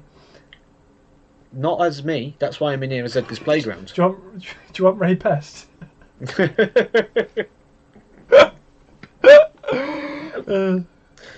Look, no, you can't share that. I can make you moderator if you type in the chat. see, there you go. See, I'm Edgar's Playground, which is my second channel. Alright, and I'll make you mod. And then that means I can share links then, don't it? Yes. Yeah. Yeah, Dobie's again looking a bit sketchy. For me, Dobie was one of those players that was really looking like up and coming. I think COVID stuff really hit him hard. It stopped him in his tracks. Mod now. Watched a few Thornton's development tour videos last year. Oh, you went in development tour this year. I'm too old now, unfortunately, Jonathan. I would love to.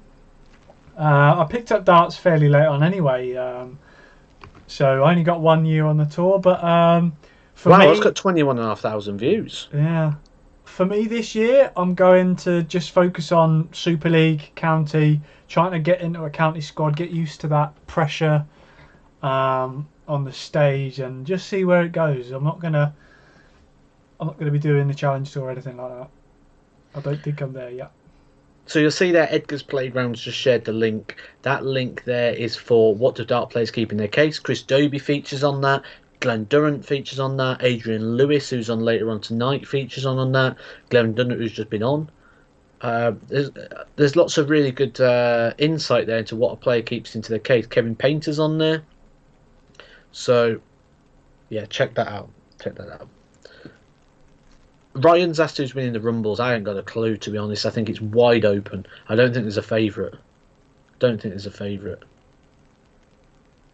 Harrow's quad board. What did you think of those? Mark Hughes is asking. I thought they sucked. I loved them. As a spectator, just the fact that you could finish on ridiculous out shots. Players working it out, though, would have been near on impossible. Can you imagine Jose de Souza on a quadro board? He'd struggle on a Yorkshire double board, he would. I'd love to see that. Oh, wow, we are 9 likes away from 200 likes. I think that's possible. And that'll be 200 likes, and we're only on game 3. Frank, Matt's pretty good because he currently has a high score in my house on my own soft tip board. So, yeah. Do you know when you update the things at the bottom? I think you do it the long way around. What, on the at the bottom of the screen? Yeah.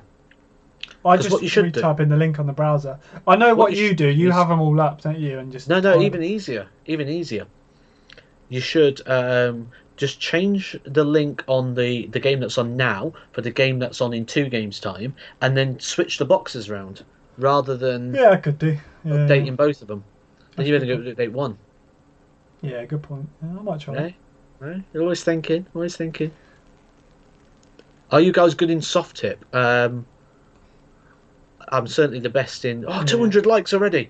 Wow. Well done. Cheers, guys. Thank you. I'm certainly the best in your house, aren't I? You definitely are, bugger. I'm not massively into soft tip. I mean, I played a couple of games when I was in Leverkusen. A couple of games in a little Uncle Sam's bar, I think it was called. I enjoy it. I think it's fun. The cricket side of soft tip is one of the most fun you can have on a dartboard, I think. Especially when you go on a darts live board and you get all the sounds and all the visualizations. I think they're absolutely brilliant. I've seen also in Japan when they do events, they have heart monitors on to see what the player's heartbeat's doing. I think stuff like that's awesome. I'd love to see that in this sort of thing actually, but I don't think anyone would do it. I'd wear one if they'd let me have the footage. Yeah. If they said to me, right, you play this game on PDC TV or whatever it is, for Euro Tour or whatever it was, and I could record the data and then have the footage of the match and then put the heart rate on alongside that, 100% I'd be doing that. Yeah. But I'd have to have the match because you couldn't really, unless you've got the ownership of the footage, you can't really link it very well, can you? I think that'd be an amazing video, but we'll just have to see if I can actually talk them into doing that. I think they might be up for that, actually. Yeah. I think that'd be a good little touch. Yeah, definitely. I think it'd be interesting to then see how the pros deal with it versus some amateurs. Like the UK Open would be brilliant to see someone maybe coming for their first UK Open through the qualifiers or something. Well, they can't do that now anyway, can they? Q School's essentially the qualifier. Well, so. Yeah. I mean, I'd love to see someone like Van Gerwen on that match double versus someone lower down the rankings. Just see how it compares. Someone coming up like King Barry, Ryan Meikle's probably used to it now, but it's someone like that, like Ryan Ted. Meike. Yeah, just to see how they react versus the top guys. That'd be interesting to see if there's hardly any change. Connor Ross has asked if I'm going to Q School. No, I don't need to. I've got a tour card due to the fact I'm number 57 in the world. Top 64 players in the world are guaranteed PDC tour cards, so I'm safe for another year. Lovely first dart from Dobie there. 180 surely. Good darts from Chris Dobie. Dobie's on a 9 darter. Do you think we'll see a 9? Hopefully we'll see a 9 a little bit more exciting than we saw the 9 in the past. We didn't get overly excited about the 9 in the past, have we? There'll be one of the games we're not streaming, probably. Oh, yeah, it's always the way, isn't it? Dobie. Unless... Oh, he pushed at that. Flicked it. I nearly went to say, I haven't seen him snatch that big since. Oh, gosh. Oh, dear. Whew. I've been asked about a video on the thoughts of the demise of the BDO. Honestly, I don't have an opinion on it. I don't have an opinion on it because I didn't really know that much about the BDO. Yeah. I don't think I'd be able to offer enough content on it that would be anything more than just regurgitating. It'd be different if you were playing in it all the time, wouldn't it? Yeah, I don't Someone know like Scott Mitchell would be very good to talk to on things like that, or Martin Adams. Yeah, people that have seen it all the way through. Yes, yeah. The only thing I know of the BDO is from what I've watched, in terms of either on the TV. Yeah, there's nothing I could add, I'm afraid. What do you think about the Scolia? I love the idea of the Scolia. Absolutely love it. I'd love to get my hands on one. The fact that you get camera tracking, it shows heat maps of darts, I think is absolutely brilliant. Cost of it, very expensive, but I think over the long term it works out. So yeah, I'd love to get my hands on one. They look amazing. Jack's got one at the minute, hasn't he? The darts referee. Yeah. Has he told you much about it other than the video? Has he said that he likes it? Well, obviously he likes it. He's using it every day. Yeah, well, he is. He hit his first stream 180 with his Scolia, and obviously the Scolia tells you you've hit one. I think it's such a good. I mean, Wayne uses it in his coaching sessions, and sometimes he shows coaching like before and after his coaching sessions how the grouping slightly changes. I think for things like that, it's just so good. I mean, mine would all be in the 5, but I think it's just a good bit of kit. And also, the only thing I don't like about it is that it counts your scores for you. I think that's dangerous. I think it makes you lazy. That's the only thing I would say is the bad thing about it. But the concept behind it, I think, is incredible. I think if you're starting out in darts, you want to avoid it for playing on it. But for coaching, for things like just seeing practice games and things like that, that'd be ideal. But I wouldn't play matches on it personally. Connor Ross has asked, do I prefer Edgar Mania or Primetime? The Edgar Mania is just a one-off for the World Championships. Primetime is the nickname still, but the Edgar Mania shirt was literally just a one-off for the Worlds. Although saying that, he has also said that he's been playing for local and needing a new name for the shirt. Edgar Nation, let's help Connor Ross out. Connor Ross needs a nickname. Have you got anything for him? Connor the Ripper Ross. Connor Rick Ross. Then you can come out to Rick Ross songs. Is there why do I keep thinking George? Is there a George Ross? No idea. Yeah, I can't think. I just keep thinking George. Graham Wolsey, I haven't tried a Unicorn Smartboard, but the thing with the Unicorn Smartboard is you had to use certain darts. It's the same if you've ever been to a flight club. If anyone's ever been to one of those, great fun. But you have to use their darts because they're the right dart for that board. I think they're bright blue, the darts. And it tracks the colour of the dart, so you have to use their darts. So that'll be my downfall on the Unicorn Smartboard. Great idea, but not practical. Noughts and crosses there.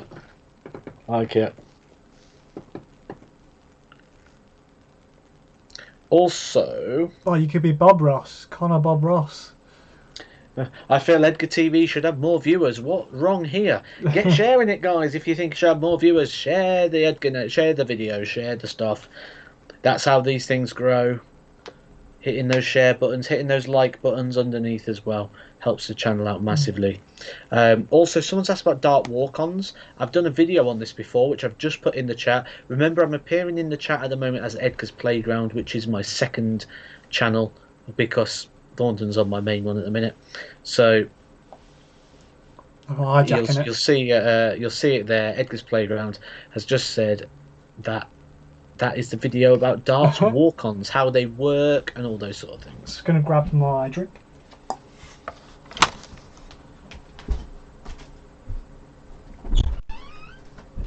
He's off again. Squeaky door. I can't say anything. Our door's really squeaky as well.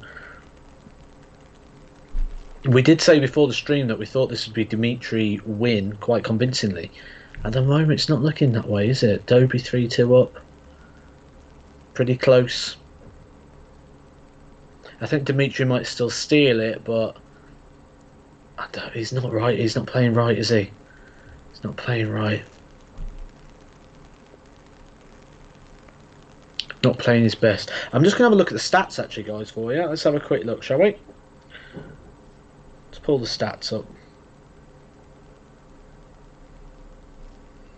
Daventry Vandenberg versus Chris Dobie is an 87 versus an 89.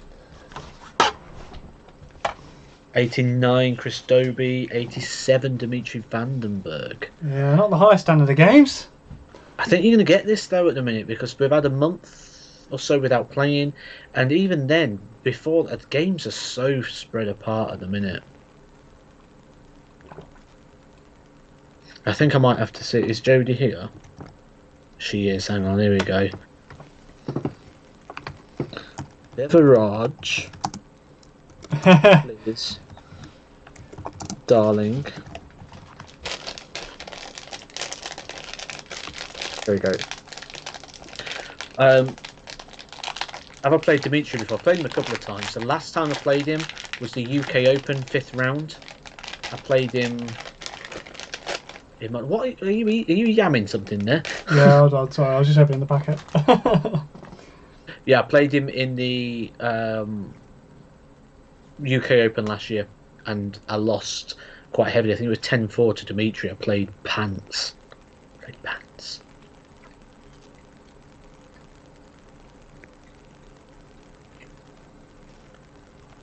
I'm not sure, Graham, if it's the one I'm thinking of. It's just summer fruit squash with a ice cubey thing in it. Dobie's playing well, 4-2 up.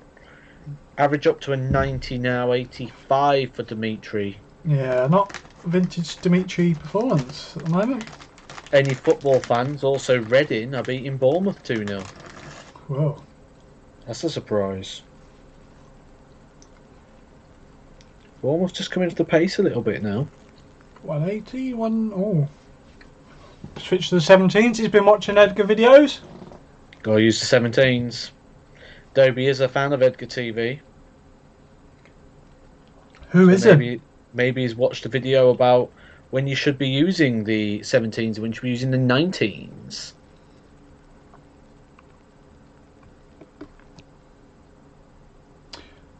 I've got a question for you, Matt. Yeah. What did you think about Gary's manager coming out and saying there should be yellow and red cards? Nonsense. Absolute garbage. Yeah, I thought you'd say that. It's Yeah. quite an interesting topic. I thought, oh dear, if that happens in darts, we're a long way away from darts. There's a Edgar's Playground there. That's a video on not using the 19s, using the 17s as cover. There is a thing in the rules that legs can be docked from players. The players can have legs taken off them. There is that rule already in there. It's never been enforced as of yet, but I just can't. I can't get my head around that. I think it's. I come up with some terrible ideas over time, and I think that's up there with it. It's one of them, yeah. I just couldn't believe it when I read it. I thought, wow. It's because the thing is, people will make changes or suggestions to work alongside or to work with the issues that they've encountered as a player or as a fan or as a manager or whatever it is. They'll try and solve the problem that they've encountered. I think it's a very. I don't think slowing down a player it's not the end of the world. If you get slowed down, it's because they know it annoys you. If you don't let it get to you, then that's when it doesn't happen. Frank's asked if we're missing exhibitional income. Yeah, there's been no exhibitions for a year, so yeah, there's no income on the exhibitional circuit at the moment. Nothing at all. So yeah, that's obviously a hit, and obviously there's nothing in terms of tournaments. Tournaments are very hit and miss, aren't they? At the minute, we were reduced last year by 14 tournaments. We're probably going to be reduced this year by tournaments. They're going to be reduced on the exhibition circuit as well. But I think all industries, especially the entertainment industry, has been hit by this COVID, and darts is no exception to that. So yeah, there's definitely a downside on that on them. Yeah. Yeah, you can see it, Dave. Yeah, it's actually the board that's on the bottom of my. I've got a board for when my nephew comes over. It's on the bottom. Just lower down. We will be looking at, and this was a conversation I had earlier on today, there's potentially a bit of a worldwide tour next year or this year or whenever with myself and Ryan Searle, hopefully. We're hoping to head out to Australia for a little bit. There's a few places want to see us over there. Adobe's 162, by the way. There's a couple of places in Australia that want to see me and Ryan over there, so we're looking at doing that. We're looking at going to Canada. We're looking at going into America, into Nashville. Wow. So there's probably going to be a 2-week, 3-week tour that we're looking to do between America, Canada, and Australia next year, which would be nice. Very nice indeed. Good win there, Dobie, 6-2. I don't think we saw that coming. End up moving the whole screen. Next, we have Whitlock and Ratajski. See, that's much easier doing it that way. Yeah, it's alright. And then you've only got to change one. Oh, you've only got to change one. You see me move the whole thing? Yeah. So it's just behind slightly.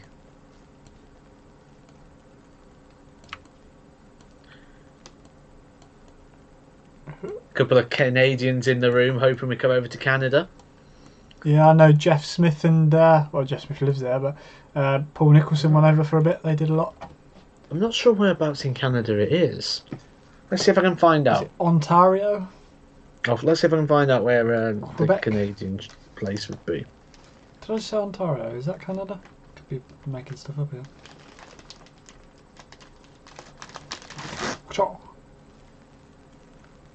See if we can find out.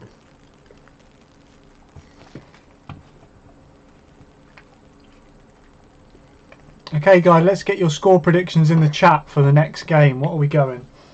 Dan North's asked if I've ever thought about any crowdfunding, sponsorship, things like that.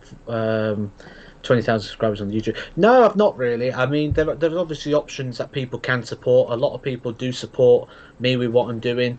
If they can. If they can't, they can't. If they don't want to, they don't want to. You know, there's different things. It's just like a relaxed option. People can become members of the channel. You'll see people in Edgar TV logo. They're people that support in that way. There's the Patreon option that is in the descriptions of the videos, where we do a live show most months, and I'll come on and I can play some darts privately on there with you guys, and we do that private stuff. So there's some little things and other things where you'll be able to, where people can support if they want to. I don't push it, it's just there if people are interested, or if they can or they want to support further, they can. But it's not something I ever sort of like push. They're just there if you want them. So, and that's the thing, I wouldn't push for that for like a sponsorship or crowdfunding or anything like that. So there's options there if people want to or they can, but it's not something that I actively overly promote, shall we say. Oh, 6-5, 6-5. It's Nashville, Reed. Nashville. No, don't be making jokes like that, Mr. Terry Jenkins. There's a sports bar in Nashville. It's got about 40 boards or something in it. Oh, I've seen it. I've seen the video of that. It's massive. Yeah, they want to get me and Ryan over. Baggish ain't too far away, so they'd probably book him as well. Maybe another American, and then have a bit of a show. But yeah, we're looking.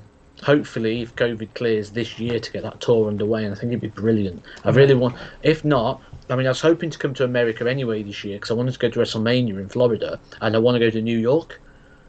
So I was hoping to do that this year, but it's looking highly unlikely at the moment with COVID. So as soon as that's cleared, I will definitely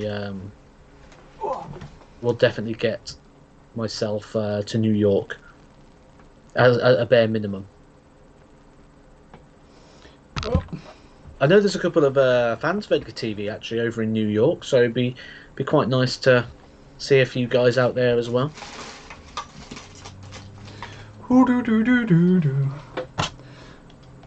Ratajski against Simone. I think we went Simone for this one, didn't we? Yeah. I'm liking those boxing style graphics going on behind.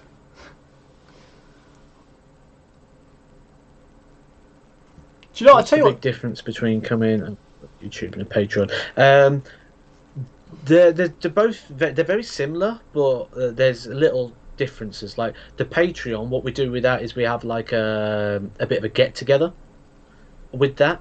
So we have a monthly get together and we play some games. Where on YouTube, the main benefit of being a member is you get all the live playbacks. There's like, you'll notice some of my videos disappear. They go to members only after a while. The live playbacks like this one, it'll be on live for about a couple of hours or so. Then I take it down and it goes to members only. So members, the main benefit of members on YouTube is that you get all the live playbacks, and then the main benefit of the Patreon is you get those like live get-togethers, and so they've both got little differences. Oh, I wonder what darts Wixlock's using today. See if he's got his. Oh yeah, he mashes the board up a bit, don't he? Normally. Zach, you don't playing darts good. You know spell good. You know good English. How long until the board looks mashed? Give it about three throws. 3 throws? I thought you were going to say legs. No, 3 throws. Wow. It depends what he's using. Throws. I don't know. Maybe Simon is a bit of a tinkerer, mainly with setups. But I used to like it when Simon used those spirally coloured, like twisty Do you remember them? They were like, I can't think of the word. Like they were like maypoles. They were two colours, like the barbershop colours. Right. Swirly ones. I can't think of the name, but I used to love it when he used those. Mr. David P180 said 1 leg until it's mashed. Yeah. Just give it a bit more. Ratajski just throwing away these practice darts. Is that a sign of confidence? Maybe, or maybe it's cold up there and they're just trying to warm up the arms. Someone was saying Davey was blowing a lot last game, so will he be using his black and gold? He's gone back to his older ones. Okay, interesting. Oh, that's a start, isn't it? 180. One of the best groupers of darts for me, Simon Whitlock, in the world. There was an incident when I played Ratajski over in Leverkusen where I threw at double 16. I was 5-4 down in the match. 5-4 down. Wow. And I threw at double 16 and hit double 16. And it just bounced out the double. Wow. It just fell out. Let's see if I've got I've got it on Edgar TV. Let's try putting bounce out Edgar TV, see if it comes up. I think they're definitely different points, David. Yeah, I think they're I've got swirly ones. Like sandblasted ones. You'll never see out like this. This is like one of the most bonkers bounce outs you've ever seen. There it is. It's in there. Edgar's Playground shared it. It literally, it hits the double and just bounces out the double. Is Jodie in the room with you? I'd love to hear her do a Whitlock impression. She's not, no. Oh, the luckiest bloke alive.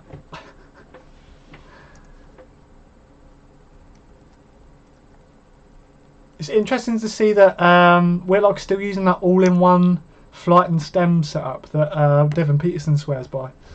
Also, Jose de Souza uses them as well. De Souza. Oh, look at that treble. It's already mashing. Yeah. It's not as bad as his other points, I don't think. But, yeah, wow. It's to do with soft boards, he was saying. Yeah. So if there's a soft spot on the board, that's where it rips out the sisal. So if when you're shooting around, there's a bit of a soft patch somewhere. Also, it'll start if ripping he that twisted the darts out rather than just yank them, it would be a bit easier.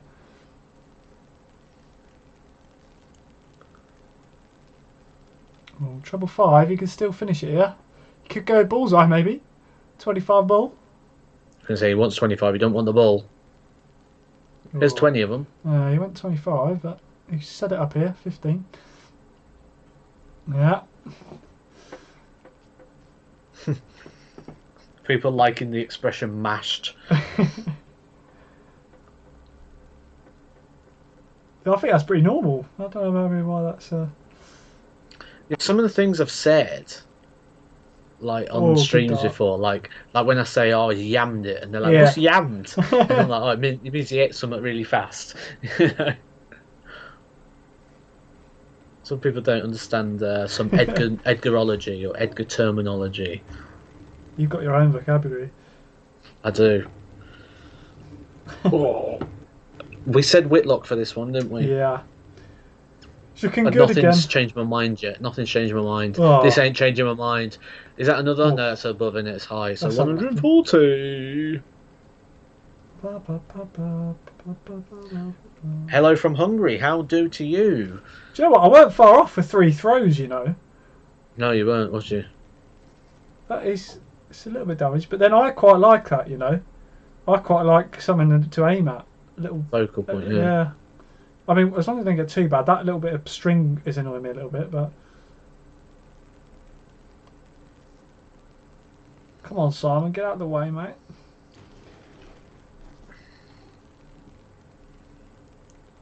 I sometimes go to Hungary. But then I have my dinner. I knew it was coming. The medium and large and all those rubbish jokes that I normally come out with. Thank you, darling. I believe Zach requested a impression. Yes, Jodie. Oh, no, he didn't. I did. No, he didn't. Do it, Jodie. Zach, just for you, this is my Whitlock impression. As if you've come up here to do an impression. Actually, I brought you a drink. but just for you, Zach. As if you're going to do a Whitlock impression. I'm the unluckiest man alive. Yes. I think Whitlock's in the room with me. Similar beards. Unluckiest man alive. Just for you, Zach. Just for you. Thank you, Jodie. I'll tell you about my story. That's my story. When I had once a conversation with Whitlock. Actually, I've had many conversations with Whitlock. Weren't you doing something? Oh. We're having a sophisticated stream here, darling. Connor Ross, This is not spitting image. I have my own darts now. Obviously, I'm a Loxley player like Matt is, and I'm testing my prototypes for my dart at the moment. They're based on Phil Taylor Phase 2, so I use darts similar to those. And Matt obviously uses his own darts as well. Available on loxleydarts.com, Matt's are. Let's have a look. Good 1, 3, 4 there from the dice gate. Let's have a look at the averages here. It looks quite tasty so far. 101 from Ratajski, 100.18 from Simon Whitlock. It's already a good game. Scores doesn't reflect how close the game is really at the moment. Just having a look there. Someone's asked, when does In Bed with Edgar start up again?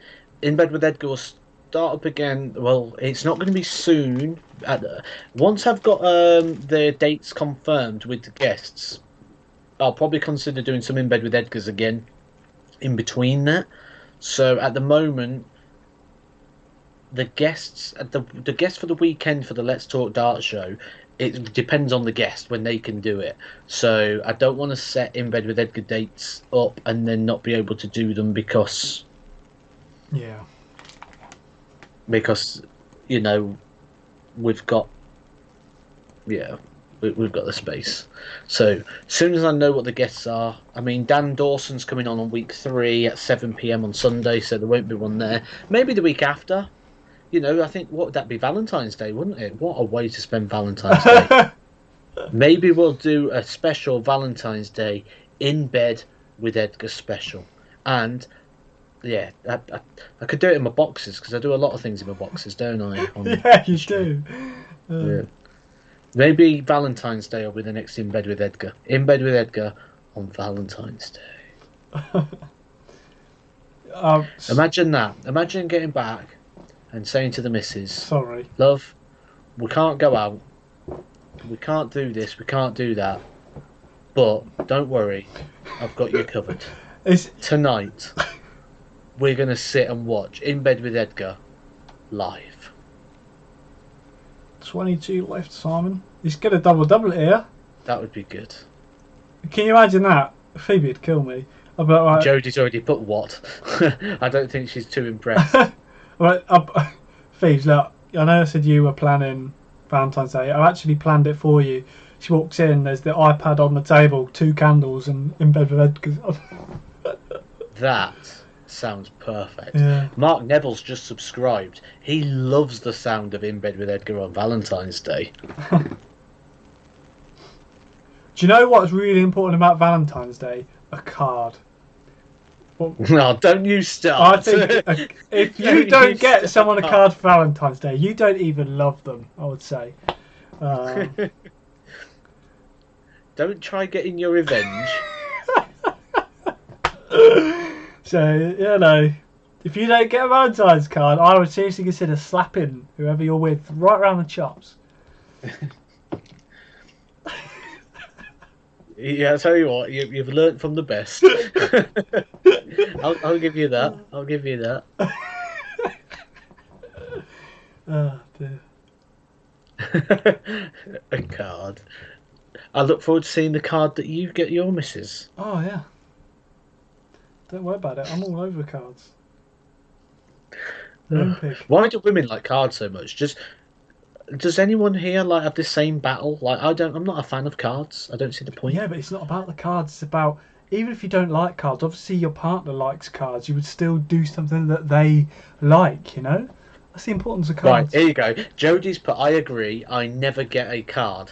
She's telling a lie because 3 years ago I got her a card, and genuinely, this is a true story. This is a true story. We genuinely have to get it out every year, the same card, and I put it on the side again. And she's like, "Can I have a new card?" And I'm like, "No, you've got a card. We'll get it out and we'll put it out again." And every year we get the same card out for Jodie's birthday. Every year, same card. I don't agree with cards. I think they're just completely commercial, waste of money. Exactly. Look at everyone here. Just a waste of money, waste of money. Don't like them. Great for the card company. Just going, they either get put in the drawer or in the bin. Yeah, exactly. Just a waste of money, the card. So, I've got one card that didn't get thrown away. It's over there in that cupboard. And on Jodie's birthday, we're going to get it out again, and we're going to put it on the side. Same card. Just put a sad face. Why would you want a card? I'll get you a better gift. Surely you'd want a better gift than a card. Yeah, but the £1.63 that you spend on a card is not exactly going to bulk up your present, is it? Sorry, love, I haven't got you a card because the £1.63 would go great towards some medium cheeseburger. No, not even for Christmas. No, I don't do cards. I don't do cards. Oh dear. But I did. Like I said, I did have a card once, and we get it out every year. That board is proper mash now, isn't it? Yeah.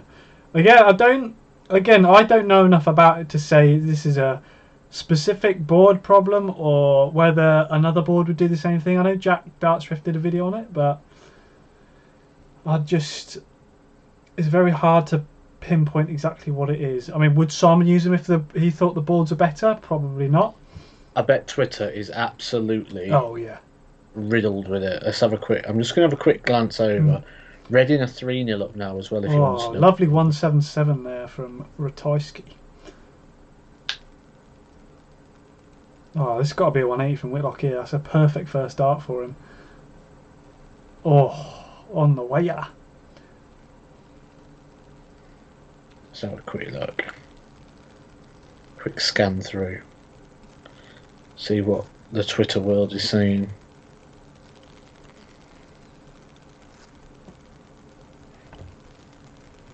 Not really, actually. I thought it'd be a bit more all over it, but it's not.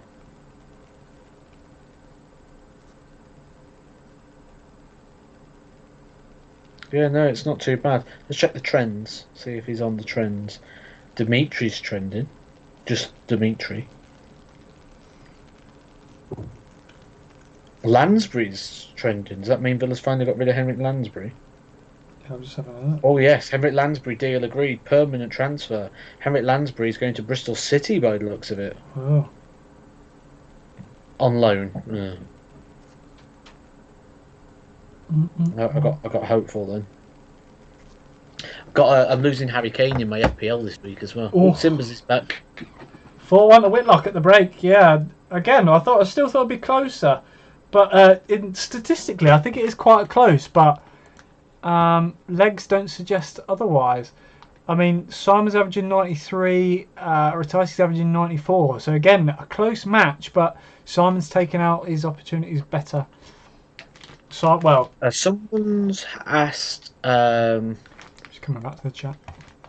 Has asked if the opponent can request the board to be changed. It has to be both. That's Tim Grills. Yeah, he can request. So Christoph could say, "Can you change the board?" But Whitlock has to agree to it. Both players have to agree to the board being changed.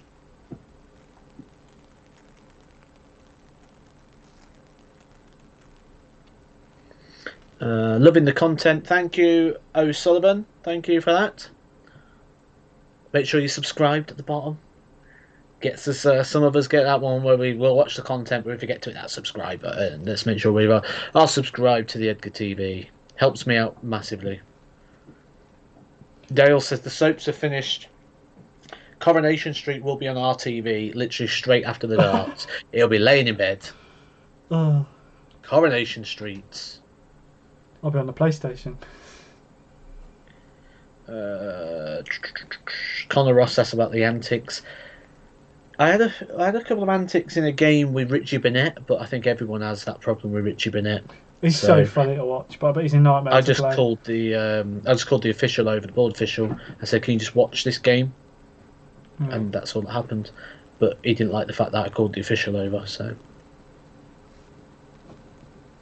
yeah, he had a few words. I mean, look, she's done it.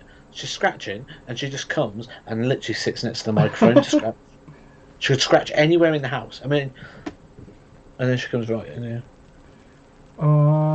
She's gonna settle. She's gonna settle. She's spinning. Oh, she's down. Question there for you, Matt. Do you think Christoph has it in him to win a TV major? Yeah. Yeah.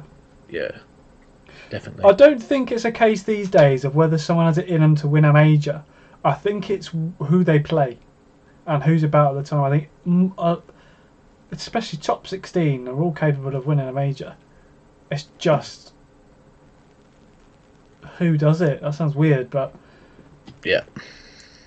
You look at D'Souza. That probably came out of nowhere. Look at how Dirk has been playing. Just comes out of nowhere. Yeah, there's definitely a little it factor or extra factor or something that sometimes, isn't there? Yeah. So just to share this link again with you, there's an opportunity there to have a look at a very freaky video from when I was playing Christopher Teiske over in Leverkusen, and it just rejected the board. Just rejected it. It just went, yeah. Nope, not having it. Didn't penetrate the board, just left a dent on it. It was one of the weirdest things ever, but it came out a horrible time. I was 5-4 down to Ratajski. I mean, I should have been 4-0 up, I think, in that game as well, which was a frustrating bit. I missed like 4 darts at tops to go 4-0 up or 4-1 up. So, very worth a watch. It's not long. It's about a minute or so long. Worth a little look. I know that chap in the background.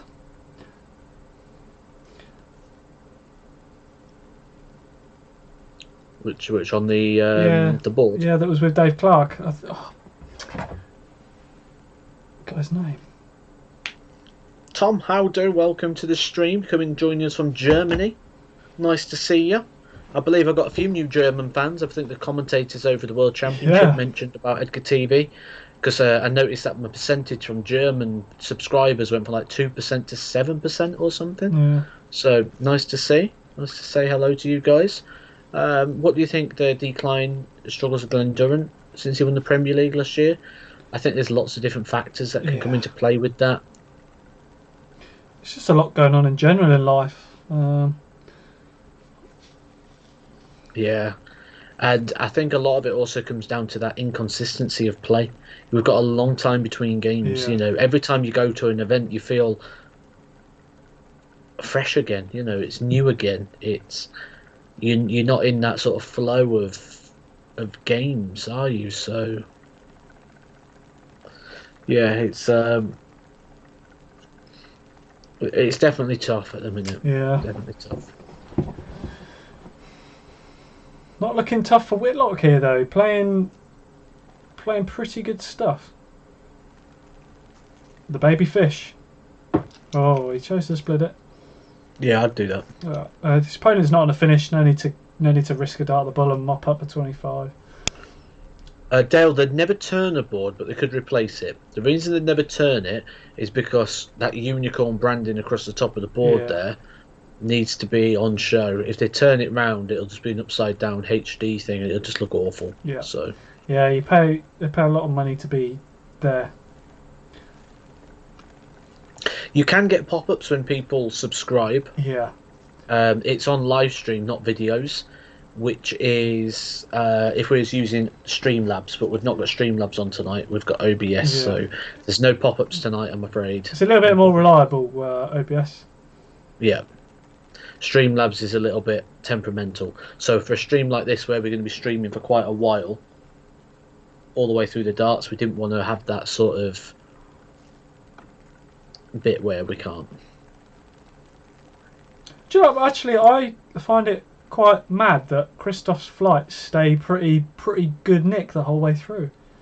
Mm. Doesn't seem to Quite flat. chip them. Like, look at Whitlock's, they're pretty battered at the top. It seems that Ratajski stay new the whole way through, maybe because they sit a bit flat. But, we did fancy Whitlock for this, didn't we? yeah. And it's, I said Whitlock. We both went. I think we both went very similar the whole way through, to be fair. yeah, so far predictions haven't been too bad. We've been pretty on the dot. It's only the Derby game we got wrong so far, isn't it? Yes, which was, according to statistics, one of the safest ones of them. Yeah. Yeah, that would be the one I'd put my money on if I was a gambler. He has jam-packed them in there. So, Alex Lally, do you think the PDC will renew their contract with Unicorn? 100% I do, yeah. Yeah. Josh loving the content. Cheers, Josh. If there is anything that you really do enjoy, guys, there is a share button underneath. Hit that button, it'll share it out on your social medias. Yeah. That helps me massively as a content creator, and it helps me massively with YouTube as well. You know, they've got like an algorithm system that helps with suggested videos.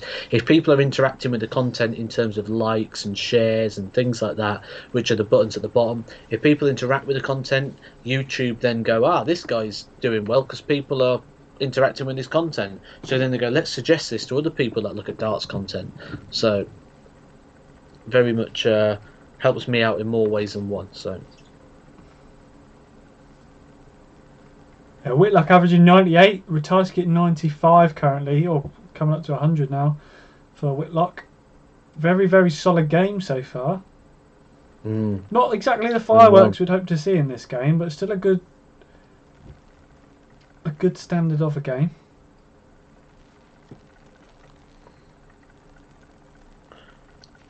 King could potentially get there. You know, he's got a good opening of a draw, shall we say, Mervyn King. Potential that he could go through a few. Just trying to get the draw up now, actually, so I can just have a quick look, because I know I've got it somewhere. Because I did a video on it earlier. Oh, I know where I've got it. Let's have a look. It is in... Where's my folder? There it is. Oh. There it is. Cool. So Mervyn King's gone through. So Mervyn King will play Rob Cross in the second round. Good opportunity there. Then he will play the winner of Nathan Aspinall and Mensa Suljevic, who Suljevic won earlier on today. So, according to the FDI, that puts Mervyn King against Mensa Suljevic in the quarterfinals. Ooh. Which I do think King would potentially win that. And if King gets to the semis, does Mervyn King then become an interesting candidate for the Premier League? Yeah. Because obviously that's still to be announced at the end of this. Lee Collinson, has said, if you had 66 left and 3 darts, I'm a bullseye man, so I'm a bull for 88 guy. See, I'm not very good, so I'd go 10s, because I usually hit 15 and then hit another 15 leave my favourite, which is 36. Yeah, I'm a bullseye. 25, 9, double 16. But there we go. Simone wins 6-2. There's a lot of 6-2. 6-2 seems to go to score tonight, doesn't it? Yeah. It's doing well. I did not expect that to be as one-sided as it was. I mean, I still think the score doesn't reflect the standard, but yeah, very, very nice start there from Whitlock. Yeah. Yeah, good that was. Good. What's the next? Michael, oh, this has got highlight reel written all over it, this game. This has got highlight reel all over it. Mervyn King, Adrian Lewis. pace. Yeah. Big scoring. They will follow each. I think if one of these players plays bad, they'll both play bad. Yeah. If one of them plays amazing, the other will play amazing. They're gonna follow each other. Wonder if we'll see any Lewis yells. I think he's getting a bit yelly at the moment. I think that's when he plays his best, when he gets a bit yelly. Yeah. As long as it's not Jose Justicia yelly, he'll be alright. That's still one of the weirdest things I've ever seen in darts, that. It's so weird. Oh, there's always something odd going on in this game, isn't there?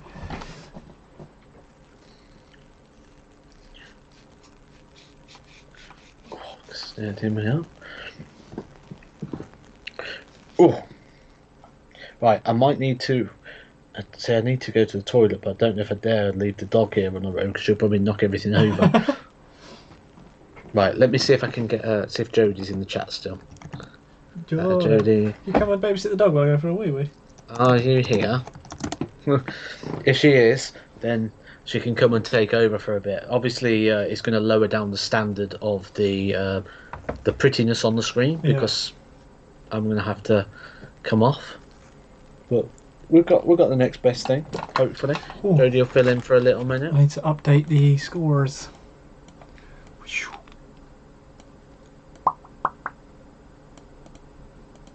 And up next we have... No sign of a response yet. Maybe she's not here. Dog sitting, yeah. But I know what the dog's like. As soon as I do it, she'll be rolling around and jumping around everywhere, and she'll knock everything over. No sign of Jodie at the minute. Next time Jodie comes, I'll go. Right, she's doing it now. You settle down, dog. Settle down. I don't know why Jodie brought her up. Brought her up because go jump all over the bed. I'm going back downstairs. Oh dear, I got the hiccups. Too many strawberry laces. Who do live in the same house, you know? If Jodie takes over, she deserves a Valentine's card. That's going to be a bit of a thing now, isn't it? I love how I've made everyone aware now. Giving a card. Is that ThorntonDarts? Yes, it was. See, if Jodie was here now, she didn't go off to do whatever she was doing. You told her to go away, Nathan, to come back. Make up your mind. How old is your dog? Is it like a puppy or older? I'll show you Simba's actually quickly if you'd like. Let me just pull this on here so I can see what I'm doing. Come on, he's saying. Get in there. Here she is. Oh, Simba. There's Simba's.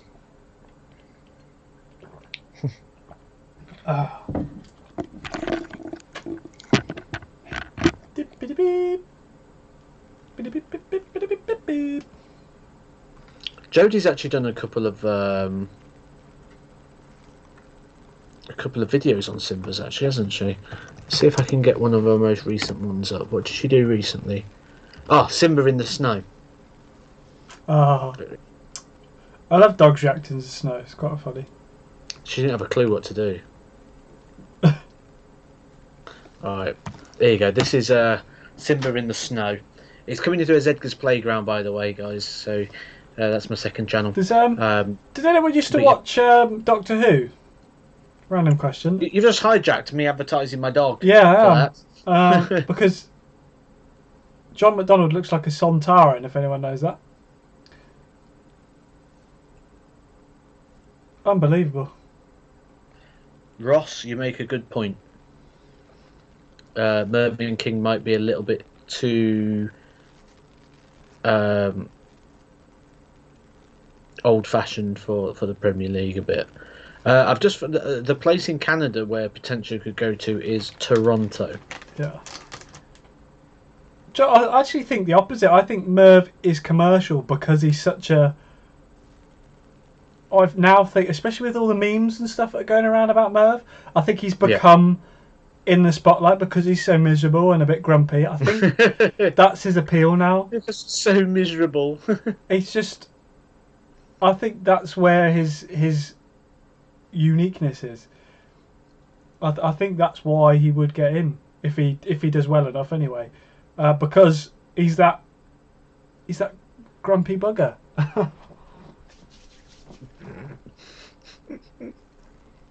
Oh, that's brilliant because he's miserable. Look, you imagine him playing Gerwyn Price in a Premier League game. It'd just be so funny. Him and Michael again. There'd be box office in that. They'd have like all sorts of montages of that game as the promo. It'd be well funny. Because he's miserable. Oh, Tim Grill's 25 minutes out of Toronto. Is Dawson Lots of Michelle players in from Toronto. there? I'm not sure, to be honest. I know he's Canadian, don't I? Obviously, Canada's a big place, just to point Yeah. out. Yeah. Yeah, I went to Canada once. I went to London, Ontario. That was quite nice. They had a all-you-can-eat Chinese buffet for like $3.95 or something. It was ridiculous. So cheap. Huh. So you can imagine me and Steve Einert there every day. Yeah. Literally every day. Breakfast, lunch. For $3.95, you couldn't not. You know, even if you just had chicken balls and chips. Yeah. Adrian Lewis has becoming a bit of a tinkerer, you know, with his darts.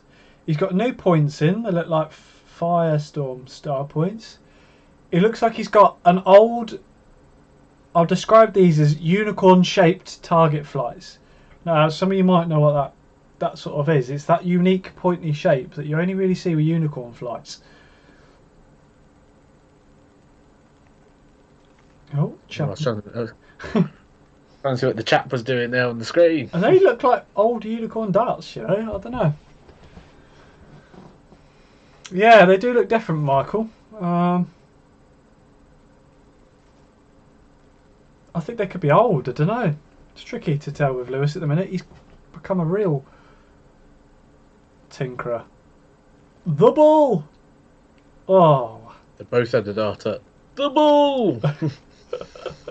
I love how Aaron Warren and Little has become an icon for the ball.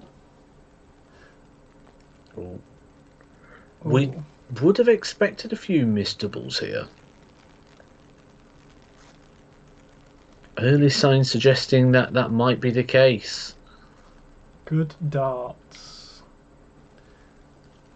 I'd like to see Lewis come back to top sort of form. Yeah, he's so good to watch when he's on. Do you think... you said about this, do you think his leg position is a bit out? I was just looking at something there. It weren't so much that the stance, and it's quite hard with the camera angles we're getting as well to sort of see that. I was looking at possibly an issue here which is potentially COVID related.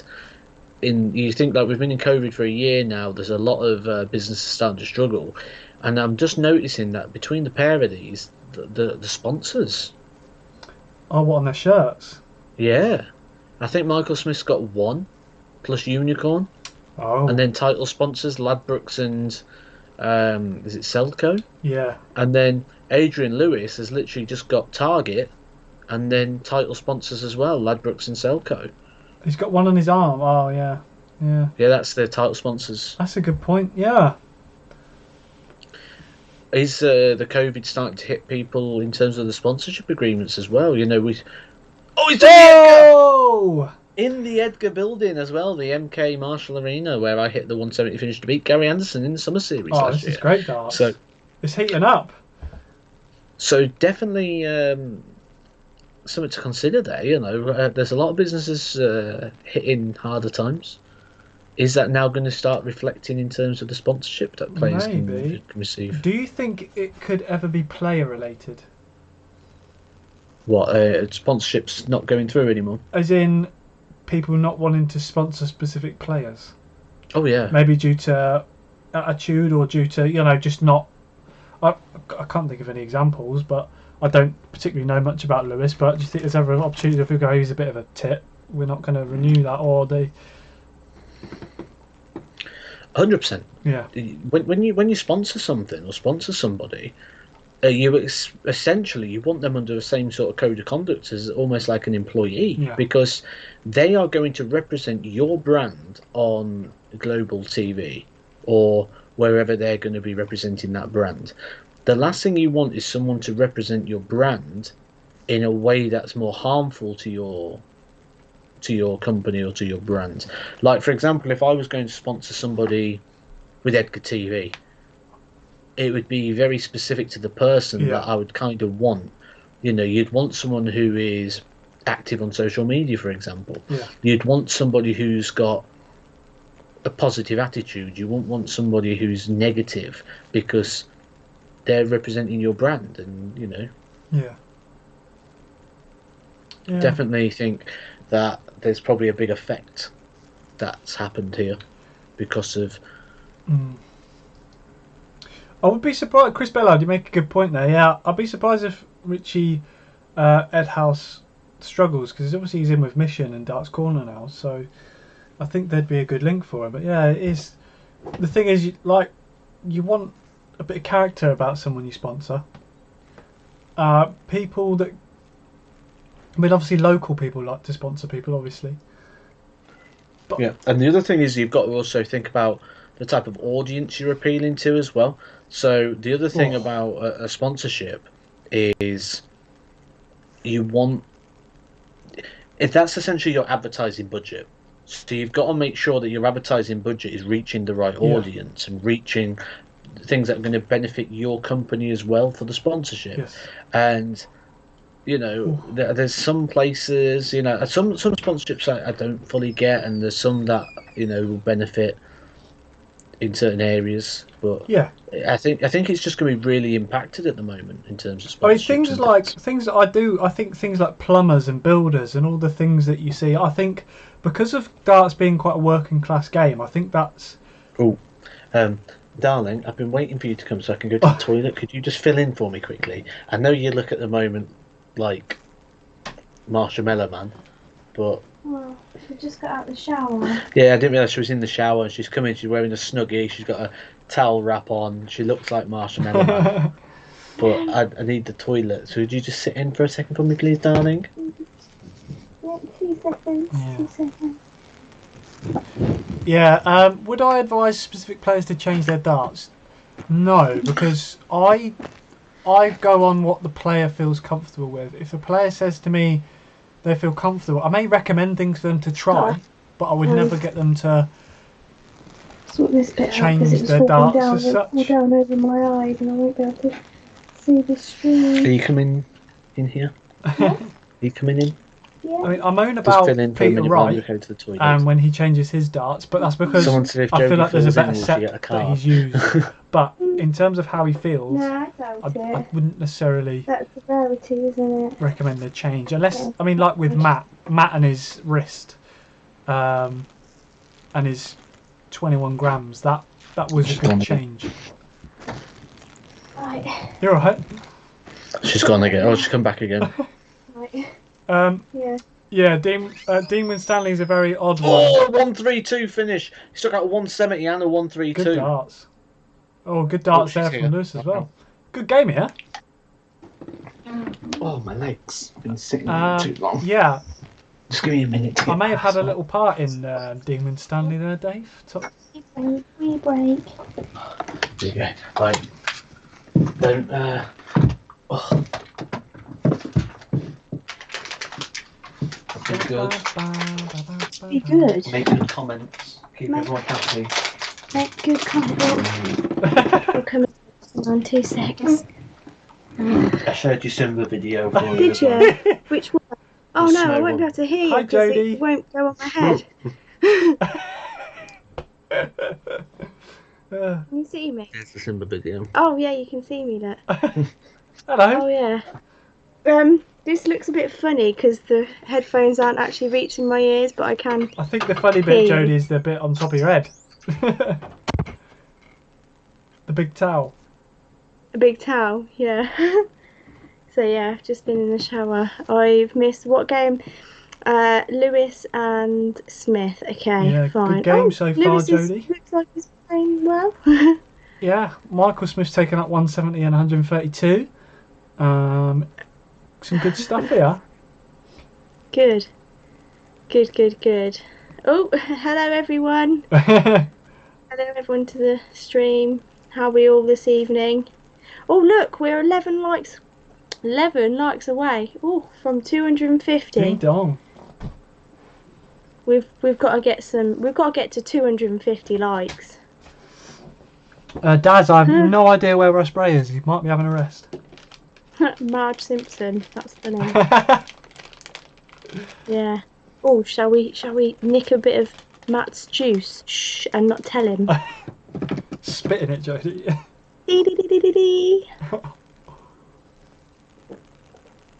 This is the ideal time to put something in his drink to get him back for the pranks. Oh, good idea. Yeah. You need to do your own prank, Jodie. I know. I'm timing it right. Mm. I'm timing it right. I like it. Yeah, she's going to get her tarot cards out in a minute, Nick. Yeah. Stretch me Start reading our fortunes. Oh, I could. If Matt was doing a number 2, Frank, he'd be there. He wouldn't be here for an hour. Hi, Christian. Hello. Welcome to the stream. I'm just filling in for Matt. If you think there's a weird, strange lady with a towel on her head in a snuggie, that's me. Wind your body. There's a Jack Grealish team of the season card. Yes, I'm like the Among Us avatar. Yeah. I'm surprised you haven't played that for a few days. Yeah, I might play one. Probably not tonight. I'm going to say Corey's on tonight. But I'm sure there'll be an Among Us stream at some point. Are you going to be joining us at some point, Zach? Absolutely. I was a bit rubbish last time we played, so I need to get back in it. I feel like I'm improving slowly. I think what we need to do is get a proper one going where there's a few of us and we do it on with the headsets and all sorts, so we can actually talk. I think we pick specific people and then do it that way. Lee Collison, Jodie Payne, let's all join hands and contact the dead. Do I really look that bad? Yes. I'm not doing a seance. That's funny. Yeah, when are you doing a live at some point, Zach? Will you be playing some subscribers this weekend? Possibly, yeah. We'll see what's going on. I'm trying to get me watch minutes up and stuff, so I might do one. You never know. Yeah.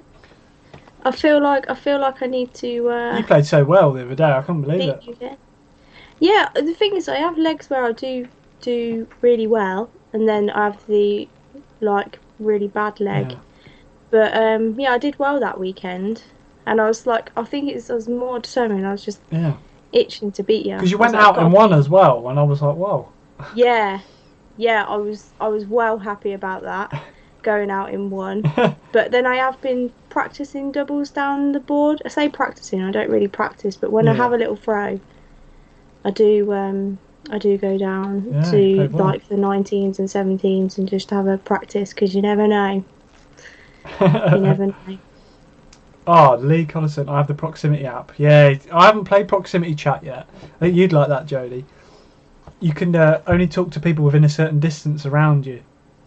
Oh, really? Yeah, well, you can in the game, and then obviously when you're in emergency meetings, you can talk normal. It's quite funny. Ah. Yeah, we should definitely do that, Niall, when at Q School. That'd be quite funny. Yeah. I like it how Kevin says, I hear Among Us and you have my full attention within a second. Kevin's always there. He's dying to be killed first. Joe, it's quite funny because now when we play games, people are good. I felt really good at the start because I knew how to play it, but now everyone knows how to play. Like it's quite hard now to just be like, well, I saw this person do that. Yeah. Josh Applin, I'm not sure. They look like his old unicorn darts, you know. Oh, he took it out. 2 170s. 170s. Oh dear. That's Two naughty. 170s. Wow. We're just And a 132. wow. It's 3 winning legs at 170, 132, 170. That's some darts there. That is some darts. I got well excited then. I was like, I was Yeah. watching it, and then I was listening to you, and then I was like, oh my god. Yeah, Bo was right. 3 legs, 170, 132, and another 170. Insane. Mm.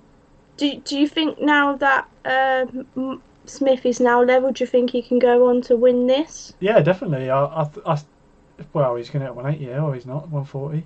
No. It's quite a close game. They're bouncing off each other a bit, but in all honesty, Michael Smith's taking out the big finishes, but Yeah. I think Lewis might be scoring a little bit better. Yeah. Overall, I think he's just having to take out those big checkouts, otherwise he'd be behind. Yeah. Yeah. I hear you on that one. He could be 180, yeah? Gotta be. Yeah. Boom. Good 180. darts. Can you do a rust spray 180, Zach? I could try. It's weird to do it without hearing him. Do you know what I mean? When he's on the telly, it's Yeah. easy. You can sort of do it. I can't do it. 100. 140. That's not bad. That's not bad. I'm not manly enough to do rust spray, I don't think. Right, have you enjoyed your moment on Edgar Sean TV, Evans darling? says, have you got the mats printed off yet, Jodie? No, I haven't, but I do need to do that because the trouble is, I'll wander about and probably people think I'm sus because I'm wandering about, but I'm just trying to find the rooms because I still haven't got the map sorted on the first level. Yeah. So I'm like, where am I going? And then if someone says like there's a body, then I have a job to remember what room I'm in. Yeah. So that's probably sus because I'm like, oh, I'm actually not too sure what room I'm in. Have you done now, darling? Because I'm trying to do a watch along for the darts, and you're talking about Among Us. Well, we're 4-3 up. Lewis has obviously taken that leg. I just called the big fish earlier. No, you didn't. I said it after, and you went, "Oh, has he done one?" Actually, I was trying to see, but you were in the way of the scores so I couldn't do anything darts related. Open the window. 6 likes away though. One from 250. Oh. It's hot in here, I tell you. Mark Yule says I'm an easy target. I get that. I get that. Jodie TV. Jodie TV.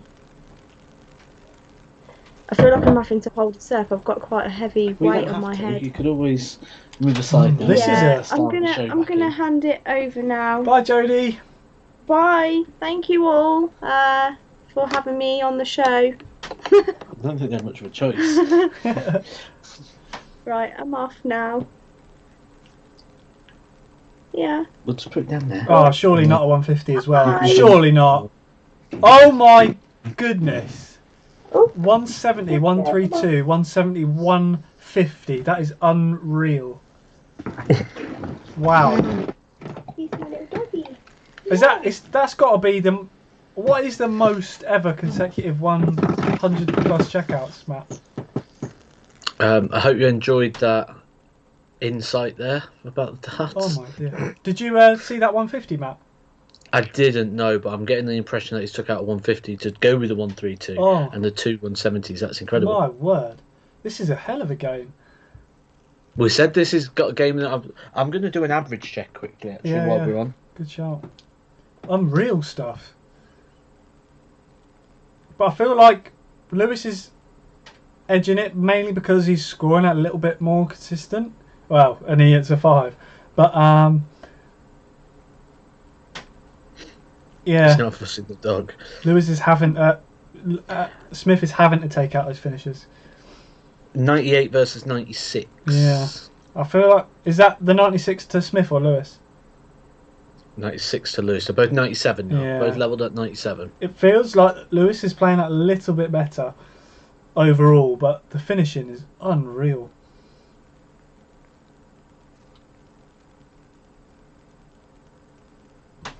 Wind your body. Good darts from Adrian Lewis. Good to see him playing well.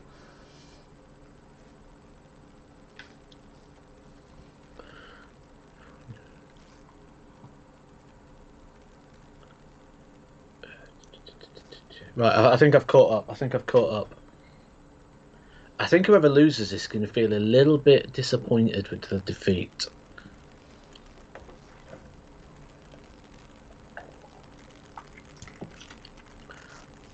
I think both of them will feel like they played well enough to win. Yeah, yeah.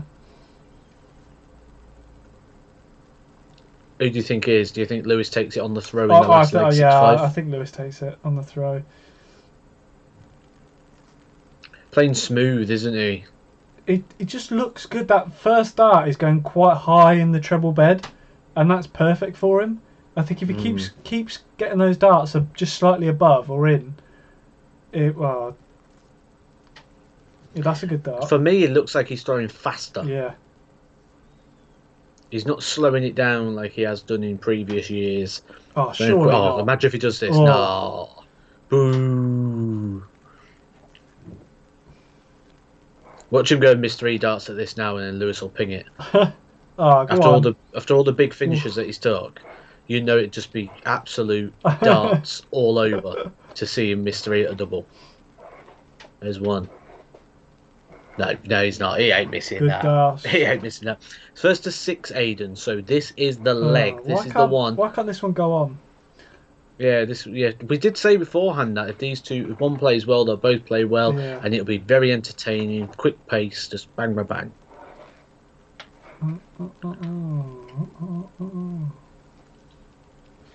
Oh, and treble-less visit to open. This is where if Lewis hits hard, there's one. Perfect dart, 180.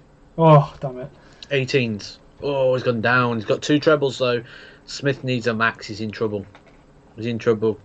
Ideally, would have. Yeah, he couldn't really have done much there. Oh, where's Lendl? What's the percentage now? 99.9 Lewis.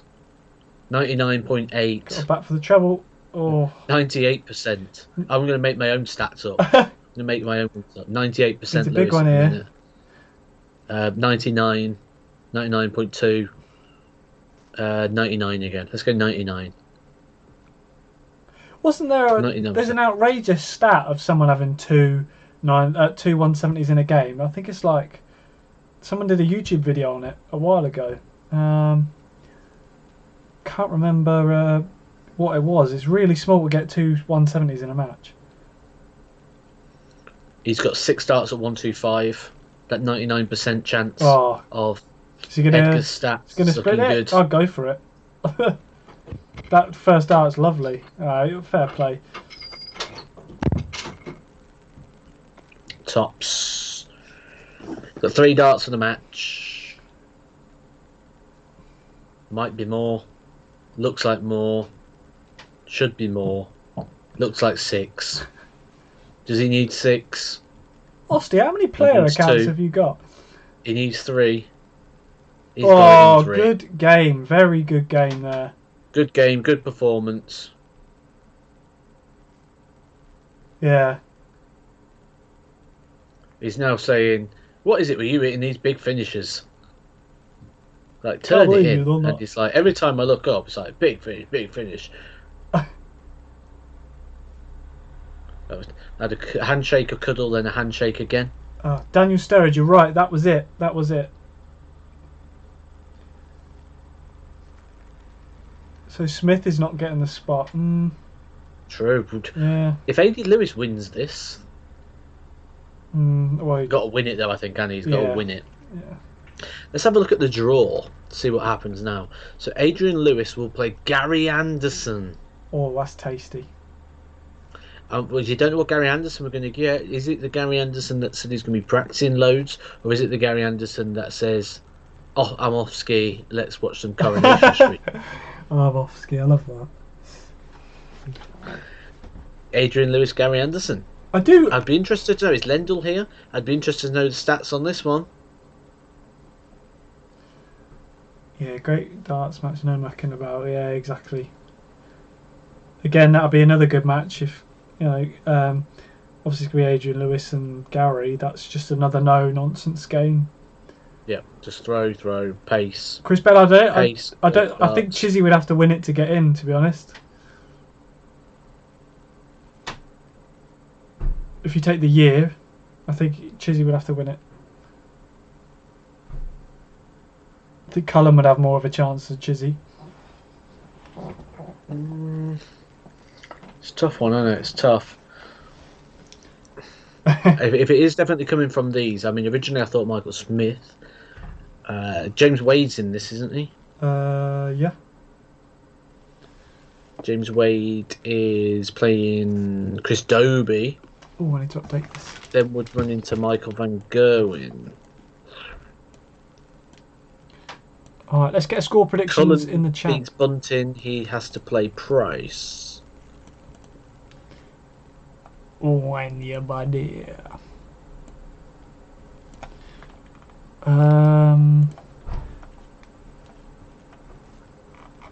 Where's that one gone? Oh, India, buddy. It's going quick this evening, you know.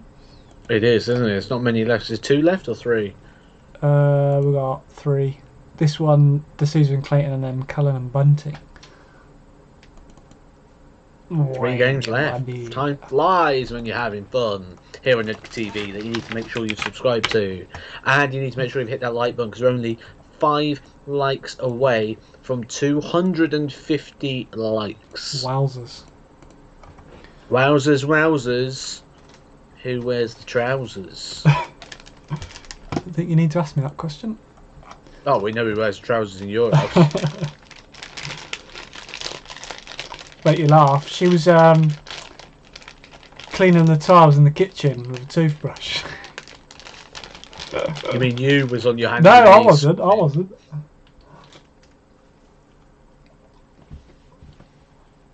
She was proper OCD about things like that. Yeah. Yeah, I have noticed, to be fair. I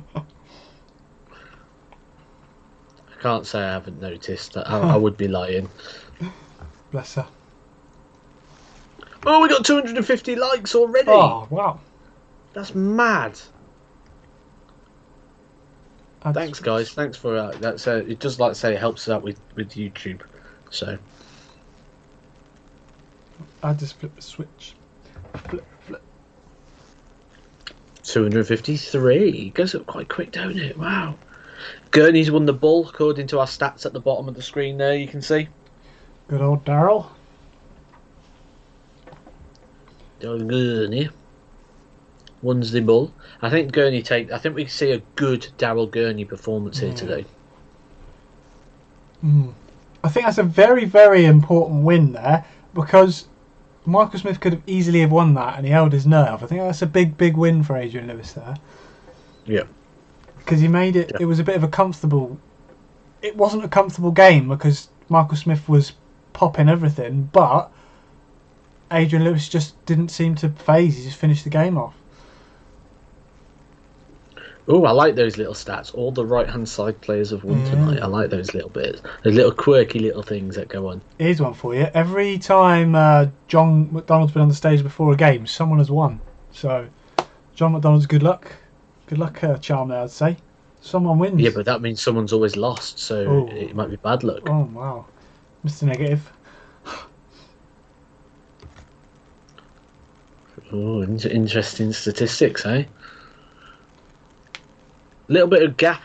This is some of the things I just don't get. Like they're getting and walking on with a little bit of a gap now, but it's quite interesting because. And then you see all the cameramen that are literally huddled up in that little box. Yeah. Jeffrey lost a bit of timber. Maybe. Maybe orange is a slimming colour. Don't know. Jeffrey He's lost a little bit. The only problem I've got is Jeffrey clashes with the rest of the whole shabazz, really. Orange and red.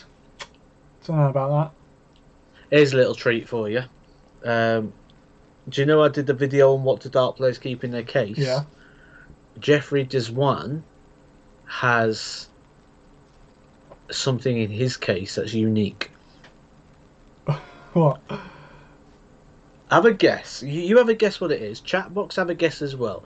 What do you think Jeffrey Deswan keeps in his case? I'll give you a clue. There's only one of it. He has one of this item in his case, and it's under. There's like a flappy piece in his case. Is it a condom? No. No. There's a flappy piece in his case, and if you lift over the flappy piece in the case, it's there. There's one of it. Is it grip wax? It's nothing darts related. A photo of someone. No. Get your guesses in the chat box as well. Don't think that'd fit, G-Man. See, I haven't seen that. Maybe I need to refresh my thing again. It's probably because it's... oh, well, you're mod now, so you should be able to see it. Let me just put it that way. Um... Oh, here we go. Yeah, I see it now. Oh yeah, good point. There you go. A lucky carrot, no. Sharpener, no. Oh, Jeffrey does one using L style. Banana Man, I used to love that show. Jeffrey's using L style flights. I don't think I've seen him use those before. Credit card. No one's got it yet. No one's got it yet. A donut, nail polish, £20 note. Are they edible? It is edible, yeah. It's edible. Oh, not a Lucozade tablet or something? No. No. A Polo? No. Damn it. A Baby Bell? No. Photo of Barney. It's edible. It can't be something fresh. Is it some sort of confectionery? Like sweets or something? Oh yeah. You're getting closer. You're getting warmer. Is it minty? No. Oh. Do you give up? Yeah, go on, just say it. I'm just going to give the Undertaker signed I'm just going to give you a couple of seconds in the chat just to catch up here. Okay. The item in Jeffrey Gisman's case is one Haribo cherry. Really? Yeah. Is that what he takes all the time? Yeah. One cherry Haribo. Just one. That's cool. Gurney looking a very solid dish holder throw here. Literally one Haribo cherry. Fair play to him. That's a cool. I love things like that. Cool little quirky things. Yeah. Yeah, there's like the video I put in there about when I did what's in a Dart Player's case and I got the photos. Like Glenn Durrant has hand warmer. Yeah. Because he likes warm hands, I'd imagine. Warm hands, yeah. Kevin's got like a picture of his daughter and different things. Yeah, there's different bits in there. Did you lick it? Oh, dear. I believe who revealed it, I think he told Devon Peterson, and then Devon Peterson had to tell everybody, and he's like, ooh, fruity, and he's like, keeps showing everyone, and he's like, will you pack it in, sort of thing. And Devon had to just literally good old Dev. Show everyone. You know what it's like. If you want someone to stay quiet, don't tell Devon. Or you. Oh yeah, or me. I'm just as bad. I'm not going to deny it. Yeah. Maybe he'll eat it in the break. Maybe in the break he'll think, you know what? I really fancy a Haribo cherry right now. Oh, and then he'll go. Yeah, I wonder when he takes it. That'll be interesting to find out. Get him on your channel.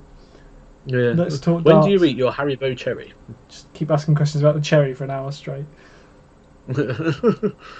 Frank, I tell you who uses chalk more than anyone I've ever seen in my entire life. Keith Della. My word. His darts, they've got obviously grooves in them, full of chalk. It might as well be a smooth barrel. It's full of chalk. Has Darryl always pointed the dart down? Let's have a look. Oh, that's a drag dart. His dart's pointing down. It's like the thumbs come back up the barrel. Yeah. He has sort of been, because it goes straight there. There. It seems like his dart's a bit lower than usual where his face sits. Jeffrey seems to be leaning a bit more than usual, I think. I'm a little bit... I don't think Darryl... I don't think he's ever had it that angle before. I'm going to have to watch some Darryl Gurney when I come off stream, because I always look for these little quirks if people have changed things, whether they're consciously changed or whether they just sort of come into play. Oh, best Haribo has either got to be the white and red ring or the fried egg. Oh, I love a cola bottle, me. Or the white and red ring, and then you put...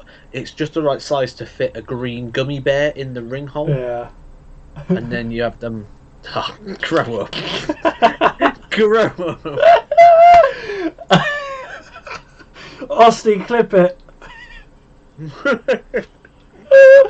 Matt likes gummy bears in his ring hole. Grow up. It's not that sort of channel. Oh dear. I've had too much sugar, I think. Oh, it's just coming through now. You giggling away. Dear. Oh man. That's the good thing about that, because I've got the screen of us on the screen, and then there, the chat and with then the I've YouTube. I've got the playback, and then the playback I just see you giggling away on the. Pictures. I'll tell you what I love, guys. The straws. Oh, I could eat loads of them. But if not talking Haribo, normal sweets, the black and the red, or the pink and the blue cola bottles with fizzy. Whoa, they're good. Well, Jodie's piping up again. Oh dear. Oh, 108. Edgar took this twice at the World Championships. Oh, that way. Good darts. We said we thought this would be a comfortable Gurney win. It's looking that way at the minute. Oh, now she's plugging for the 300 likes. Oh, I like the ambition. I think 300 likes is a bit tall. I don't think we'll get that. We can do it. Nah, it's 41 likes away. I don't think we'll get that. Gotta believe. When Gurney's on song, he's the best 180 in the world. He's one of, yeah. But he hasn't been to that level for quite some time. When Gurney was at his peak, he was like when you regard Chizzy as one of the biggest 180 hitters in darts. I don't think we can say that about him at the minute. His finishing's quite good, but he's just not got that prolific scoring power that I feel like he first had when he was really not dominant, but when he was really playing well. Yeah, I get that. He's looking like he's gonna breeze through this one. He's potentially chasing another break here. Always good. I've always felt that Daryl's pretty good on the switch. Yeah, he's on for another break. He's lefty Edgar. This is the building of 170s. Oh, good darts there from Jeffrey. We've got a time. I think he's still got 6 on a break here. Yeah. Bullseye's the shot. 54, Bullseye's 54. the shot. No, bullseye's the shot. I'm not a tops man, but you know, you get the 25, it still leaves you 65, which is a much easier 2-darter than 72. And it's much easier 2-darter than 86, although he's probably just going to go and go bop off, make it look really easy. Double 18. Double 18. No, go single. The ball. You love that. The ball. The ball. Just have a quick look at Wayne's the bullseye. Statistics. See what the statistics are suggesting this game is playing like. Statistics. 88 versus 85. Yeah. So nothing. Again, just steady darts, really. Nothing to suggest they're gonna start considering the player for the 10th man at the moment, but you've got to stay in the event, haven't you? That's the trick. Yeah.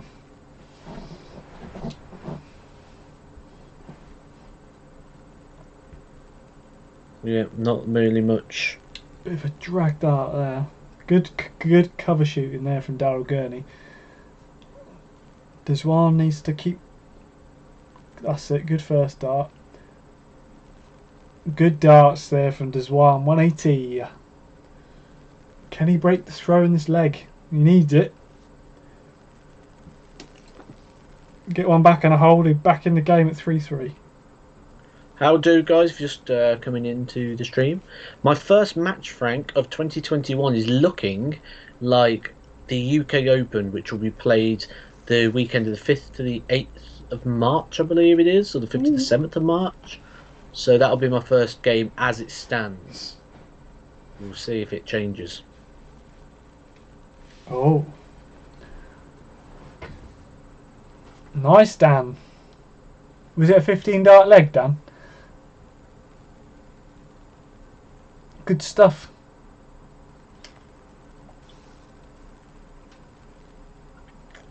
$54 for the ball.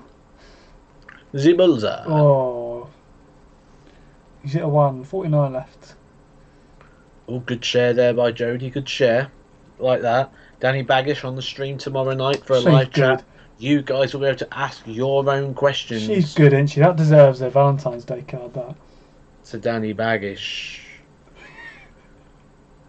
What if I was going to say to you, right, Mr. Thornton Darts? Yeah. I will let you ask any question you want to Danny tomorrow, or you say it and I'll ask it him tomorrow.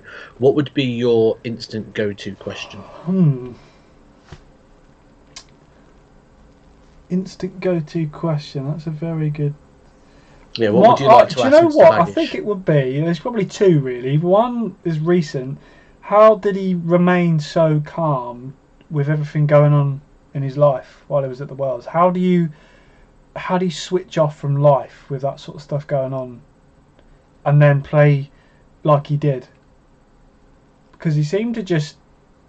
To be fair, he wasn't playing super. But he kept his composure with everything going on around him. Like how, that would probably be my question. Just how did he switch it off? My other question would be about darts in America, because obviously it's growing. But darts, for example, I feel like German darts has exploded in a short space of time. Why hasn't that happened with USA darts? Because USA darts has been around for what seems to be a lot longer of a time, but it's just. No one's ever really come over, I don't think.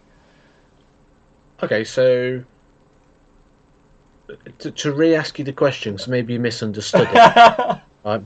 If you had one question I don't know, to ask Danny Baggish, what would it be? It'd probably be the first one. Right, how, there we go. How did he? I think you must have misheard me or something. Yeah. Or even if he did switch off, maybe he didn't. Maybe that was his motivation. Yeah. But yeah, I thought it was with everything going on in his life at that time. How did he just do what he did? But yeah, have I seen the mini Target launch? Yeah, it was all right. New Barney shirt. Target done the new launch. They had a new Barney shirt. They had Danny Baggish darts, Stephen Bunting darts, and Stephen Bunting new fluff. And you wouldn't ask Danny Baggish about his Danny Baggish darts? Oh, I would actually as well. But what would you ask him about the darts? Well, obviously he threw Lewis darts, and yeah. It's quite different. Like it's almost like the opposite. Lewis's old darts were sort of like John O'Shea's darts. They're a little bit curved and then dip and curved, and then it's gone almost inverted. It's gone down. It's quite different. I was just wondering why such a different change, I guess. But yeah. But you know what? You won't be able to ask him that because you only had one question. Yeah, all right. Yeah. Frank said, would he move to England? That's a question that I've got down on my list of things to discuss with him. If he gets a tour card, will he relocate to England like Kyle Anderson did? Or will he do like John Park did and travel backwards and forwards? So that is one of the questions I've got for tomorrow night for Danny. Like I said, it's going to be a great stream. Be really good for you to pop on and to have a watch of that. I'll tell you what another thing is. Do you remember, I think it was his World's debut, and there was the Danny Baggish song. I find it bizarre that it doesn't happen to all players, but some players people just attach to and make songs about, but other players don't. They just come and they go, and it's just quite cool that it happened to Danny Baggish. He's a bit of a character though as well, isn't he? You know, he's a very likeable guy. you'll see tomorrow on the stream. He's very laid back, very Yeah. easy going. It'll be a really good stream. It'll be on for about, like with all the Let's Talk Darts, probably about 45 minutes to an hour is sort of the target that we're going for. There'll be an opportunity where, first of all, I'll kick it off with some chat. Then we go to the live chat box. You guys will be able to ask your own questions, what you'd like to see answered. We'll get through as many of them as we possibly can. We'll get through, hopefully, I'll say loads and loads of questions. We'll do a quick fire round at the end. We'll like I said, we'll hopefully get through a lot of good ones. Jodie will be sat there with a pen and paper. She'll be noting down some of your questions. So if I don't answer them straight away, if I don't ask them straight away, should I say, don't worry, I will be coming back to certain questions. Jodie will be writing them down as we go.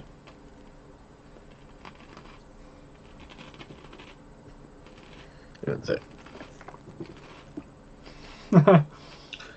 Anonymous, yes, that's a very good idea. I should have just said that.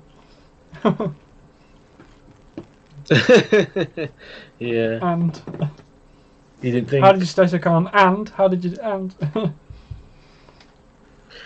I'll tell you what, I'm gonna need my back clicking. I think tonight, very stiff. I had a lot of practice today actually.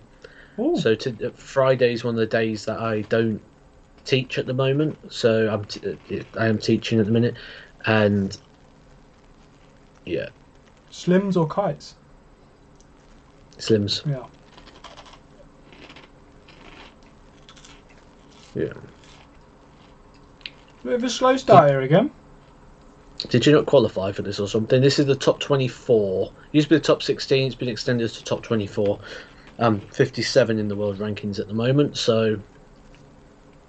Well, David. Someone just mentioned Damon Hetter. I think he'd be a good person to have on Let's Talk. I love him. He seems so chilled out about everything. Yeah, big fan of Edgar TV as well. I feel like he'd be the. I don't know. Obviously, I don't want this to happen, but if his house burnt down, I think he'd be the type of person who went, "Oh no," and just be like, I don't know, just chilled out about it. What other pros would you like to start a YouTube channel and why? Honestly, I think the people that would make a YouTube channel would be very limited because of the type of content that you need to create or the type of content that you do create. I'm not sure. I mean, I come up with ideas because I watch a lot of YouTube and I just am able to sort of make it dart related. But I think I'm not sure. You've got to have a lot of creativity. You know, it's hard. You're going to run dry at times, and it's just if you're trying to copy, or if you're trying to do what other people are doing, or if you're trying to do other things, it doesn't work.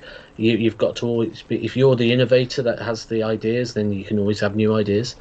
And yeah, I think that's one of the things. I think the next only real people that could be almost a bigger YouTuber than you would have to be top 16. But I think in terms of how it can be different content wise, because obviously there'd be more things they get access to. But yeah. I don't think certain people's managers would let them do that. They'd see it as a distraction probably, and two, probably just have time. Well, maybe they do have time, but yeah, it's a distraction thing. It is a distraction, but it's a distraction for me personally, and this is what I always say with it. I'm not saying I'm right. I'm saying it's right for me. And will you pack it in, Simba? She's just fluffing up the bed thing for some reason. Right, pack it in. Stop. She's just scratching at the bed.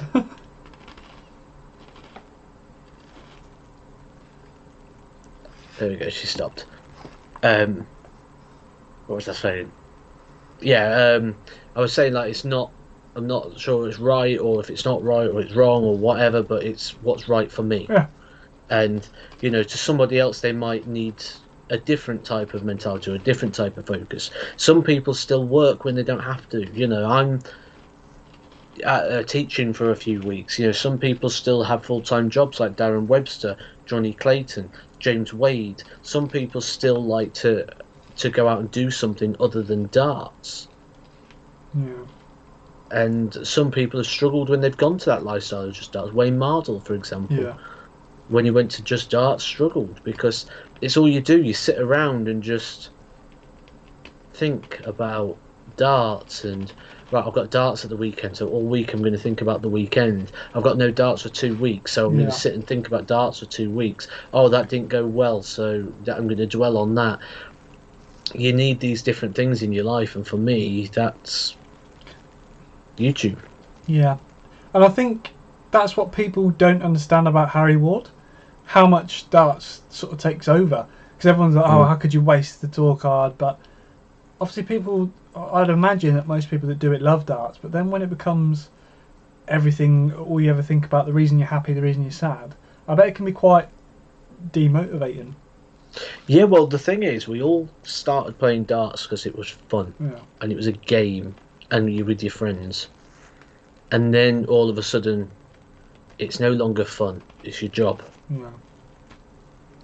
It's all of a sudden, it's not with your friends. You don't see your friends because actually, during the day when I'm not at work and I'm practicing or whatever, my friends are at work. Yeah. And then when it comes to the weekend and my friends are off work and I can spend some time with them, I can't do that anymore because now I'm out playing tournaments while they're off. So it's very unsociable hours and things. So originally you start playing darts because it's fun and because it's with your mates, and then it becomes serious and you're no longer with your mates. And I think that was the key thing to remember with that Harry Ward thing. And it was on the show last week. It's available as a watch back. If you want to hear what Harry has, he was very open and honest. I thought he was really a good guest to open Let's Talk Darts with. So very open and honest about how he felt about it. And I wouldn't be surprised to see more people go down that road in future. Especially the youngsters.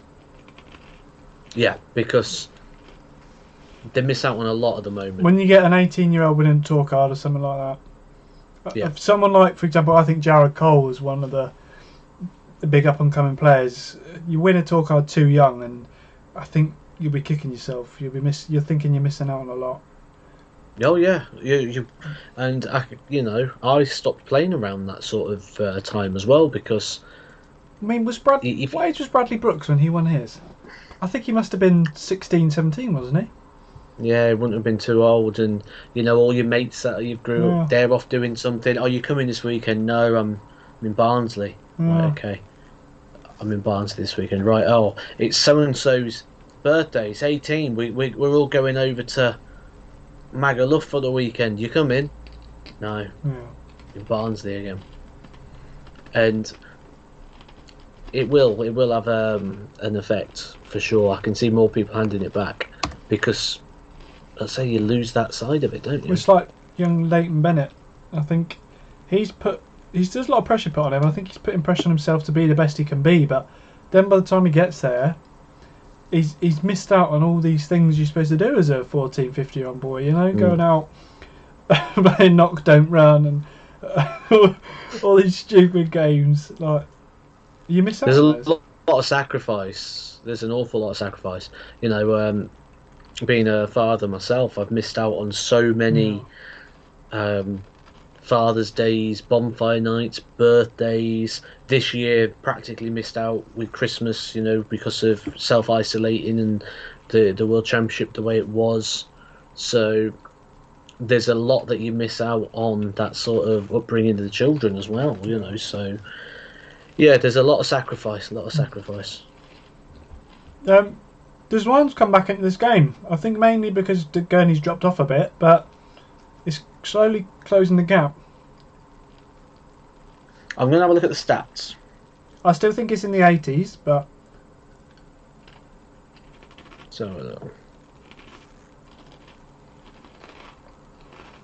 Stat check. It's just loading. 4 each, as we know. 87 versus 87. 2 legs won against a throw, 180 apiece. Not really much separating it.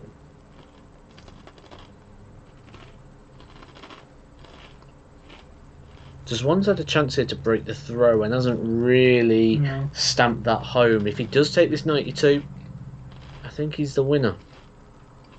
Yeah, big break of throw, hold the throw in the last leg. Ooh, double. Yeah, he's had a look. He's had a look. He's Dutch. He's got to go double. 16 tops, 18s. Yeah. Oh, what? 18s. Oh, he's done it. Oh, that's some stones. That.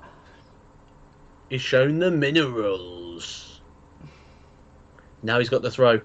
It's ironic. The ones that we said we only see going one way have gone totally the opposite way. Yeah. We're good at this prediction stuff, aren't we? It's the beauty of darts. It's the beauty of sport. On the day. On paper, sometimes means nothing. On the paper. Do players care less about this being non-ranked event? I'd like to say no, but yeah. Being a non-ranked event, it means a lot because of the prize money and things that are available. But I can tell you that most players will look at this as every silver lining as a cloud.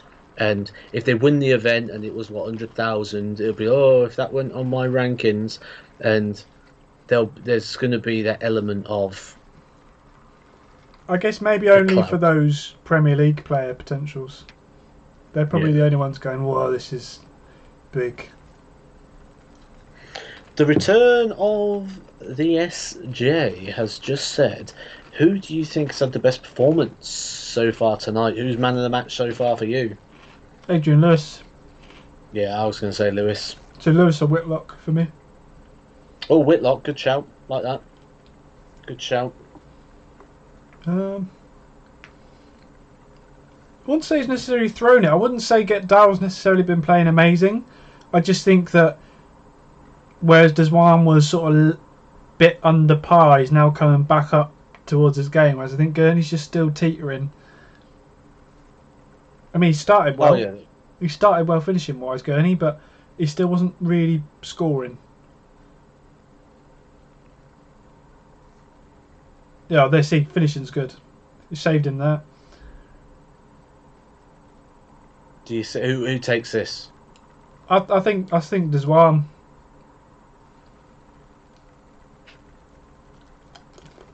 You think Deswan gets a break? Yeah. Just got a feeling. I got a feeling. Oh, of course he would have CB. Could put King up there, yeah. King, fair shout. Chris Dobie, fair shout. Yeah. Been some good performance. Do you know what? I think I might have to go with King. You might be right. King, if we're looking at overall standard, and to reel off 6 legs against Glenn Durrant's not an easy task. Yeah, I was thinking, you know what? I'm still going to stick with what I said at the start, but because mainly if I thought it was that good, I'd remembered it. But yeah, for me, it's just been a good night of darts, really. Yeah. I mean, what we've still got, we've got Cullen and Steve Oney Bunting. Clayton and D'Souza. Clayton D'Souza. Lucky Haribo kicks in. Well, I say that Deswan needs a bigger near. Yeah, he's gone. That 140 in the last throw was big for Daryl. Oh, now it's huge. Oh, well, surely not. No, it's not. It's not. Oh. Sensible. Yeah. We said we fancied Daryl. Yeah. It was in our predictions. I had a feeling Deswan would nick it, but maybe not. Daryl on his favourite, surely. Yeah, good dart.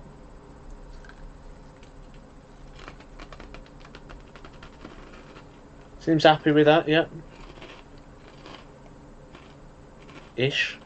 Coke Bevins is getting the lockdown haircut. Yeah, I was going to say he's nearly got an afro.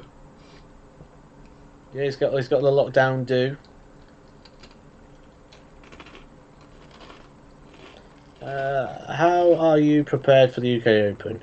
I'm not ready yet, Mason. It's still too early to be fully wound up and ready for that event, but because we've still got another 5-6 weeks. Yeah. But I'm certainly getting there. Certainly building ready for it. I'll be ready by the time it comes around. Definitely.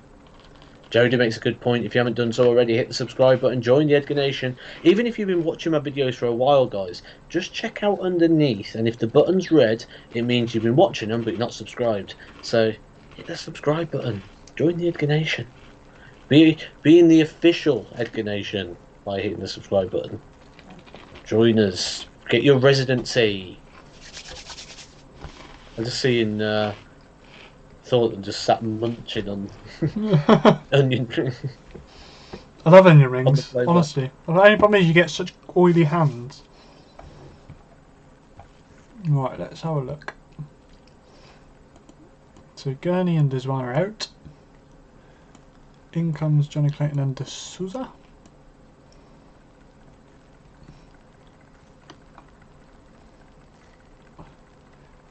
At that age, Andrew, I think it's more about enjoying the sport.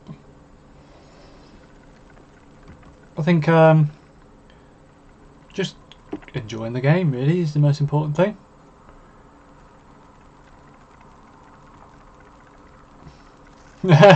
It's Jose time. It's Chris Bellard. Who do you think will win the tournament? I'm still sticking with Van Gerwen. I could never go against him. I'm gonna stick my neck out and say Simon Whitlock. Bit of a dark horse, I think. Yeah, it's brave. I think he only goes up from here. What will you be happy with the UK Open? The UK Open's a free shot for me. So, in terms of I'm only defending £1,000 and I'll start on £1,000. So, in terms of that, every win's a bonus. But I'd like to. My best results there's the 5th round. That's my best UK Open. I'd like to match that, maybe go one better. That'd be nice. You never know with the UK Open though. Wide open draw. Yeah. You could go on a big run. You could pull some tough stuff. So you just never know with the UK. Well, we're our final 2 games of the night, guys. Lovely jubbly. Yes, we are. Well, I'm in my man cave. I've got a little bit on the side of my house, which. You got a bit on the side? Huh? You just said you got a bit on the side. On the side of my house. Osty, clip that. No, he's probably on one of his many alternate accounts as Terry Jenkins or something. Where are you, Osty? Or Avil Kalam.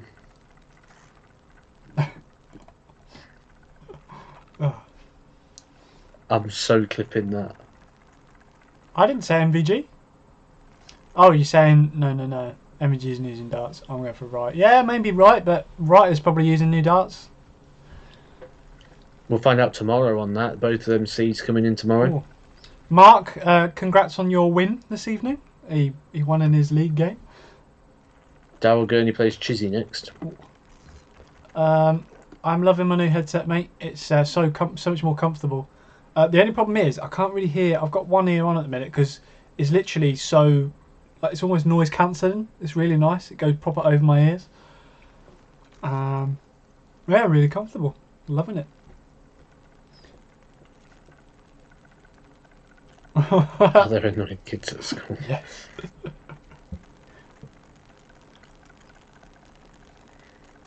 Couple of people on the Jose for the title. Yeah, it's definitely possible, but we haven't seen him play yet. I guess we haven't seen anyone play. A couple of people excited, or CB especially, excited to see Dan Dawson on Edgar TV. Oh. That's going to be good. One thing I want Let's Talk Darts to be is different. Something you're not going to see if you go on YouTube. Things that you're not just going to be able to see loads of different, like, people doing the same thing. And one thing that Dan will give us is a completely Yeah. different angle on darts. He sees every single game of darts. He knows every single player. He's seen everybody play. He'll be able to share quite a lot. Yeah. Well, and also he's like you say, you've got your unique perspective as a player. Jack's got his unique experience as a ref. Dan is another one of those people. Well, we say about what darts person. I think if Dan Dawson had a channel, it'd be unique enough. He's got the. He's just so many stupid things as well. I love the fact that he commentates tag as well. Brilliant. I said that he's like, for me, he's the Stephen Mulhern of darts. Yeah. He's got that same sort of humour, hasn't he? And the same sort of sarcastic interviewing style that isn't sarcastic to the person you're interviewing, but sarcastic to everyone watching it. And Chris Bellard's just made a good point that he'll have to get some Jose questions ready. Dan Dawson, a huge fan of Jose D'Souza. Yeah, and Steve Beaton. Question for Dan Dawson: how many pictures of Steve Beaton in the jacuzzi does he have on his wall? I'm sure these sort of things will come up next week. Something different could be Bunting versus Searle, but they switched darts. Yeah. Matt, are your headphones bigger than Zach now? Bigger than Zach's? I don't know. I feel like we might have the same headset. Is yours Corsair or something? It looks similar, but you've got the red version. Yours is probably different thinking about it. You have no idea. No. I think they might be different. Oh, here comes Johnny. Go, Johnny, go. Johnny, be good.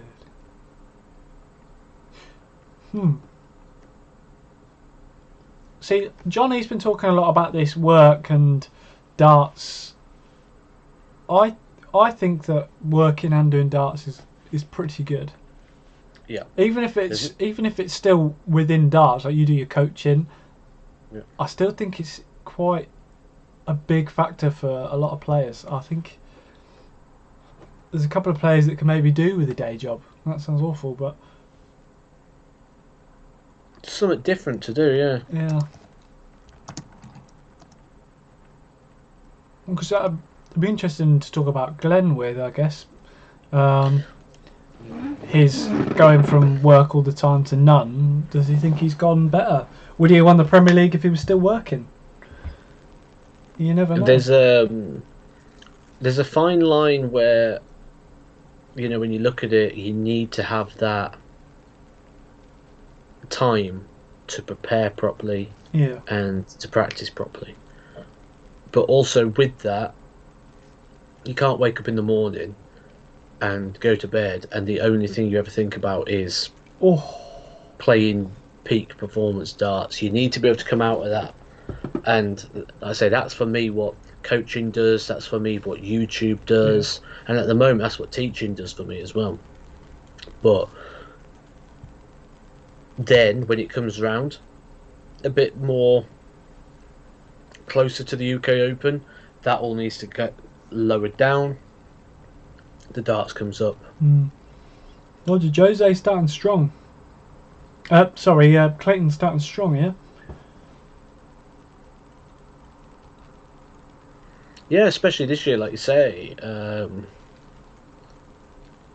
This year's good, to have that other full source of income as well. Because, like we mentioned earlier, we've had no exhibitions this year or last year. Tournaments have been massively reduced. The income of a dart player has been massively hit, like a lot of industries have. But we are self-employed people, and with that, the people that just purely play darts and their only source of income is prize money and things. Good darts. They've been hit heavily in the pocket, which will be a psychological aspect as well of needing to win to catch back. I guess there's two sides. You've got people like Johnny that doesn't need to worry about money because he's working, but there's also people like Van Gogh and Gerwyn Price that don't need to worry about money because they're good. Do you know what I mean? Well, Johnny certainly wouldn't worry about. I mean, if you look at what he's earned in terms of prize Oh money, yeah, I mean, definitely. let's just have a quick look at where he stands over the last 2 years. But Johnny's probably thinking, look, if I don't play well, I'm still getting a paycheck. Well, this is what he said before. I'm still getting a paycheck. Whereas, you know, there's definitely some people coming up in the game that will be thinking, blimey, I might not get a paycheck if I don't reach this stage of the tournament.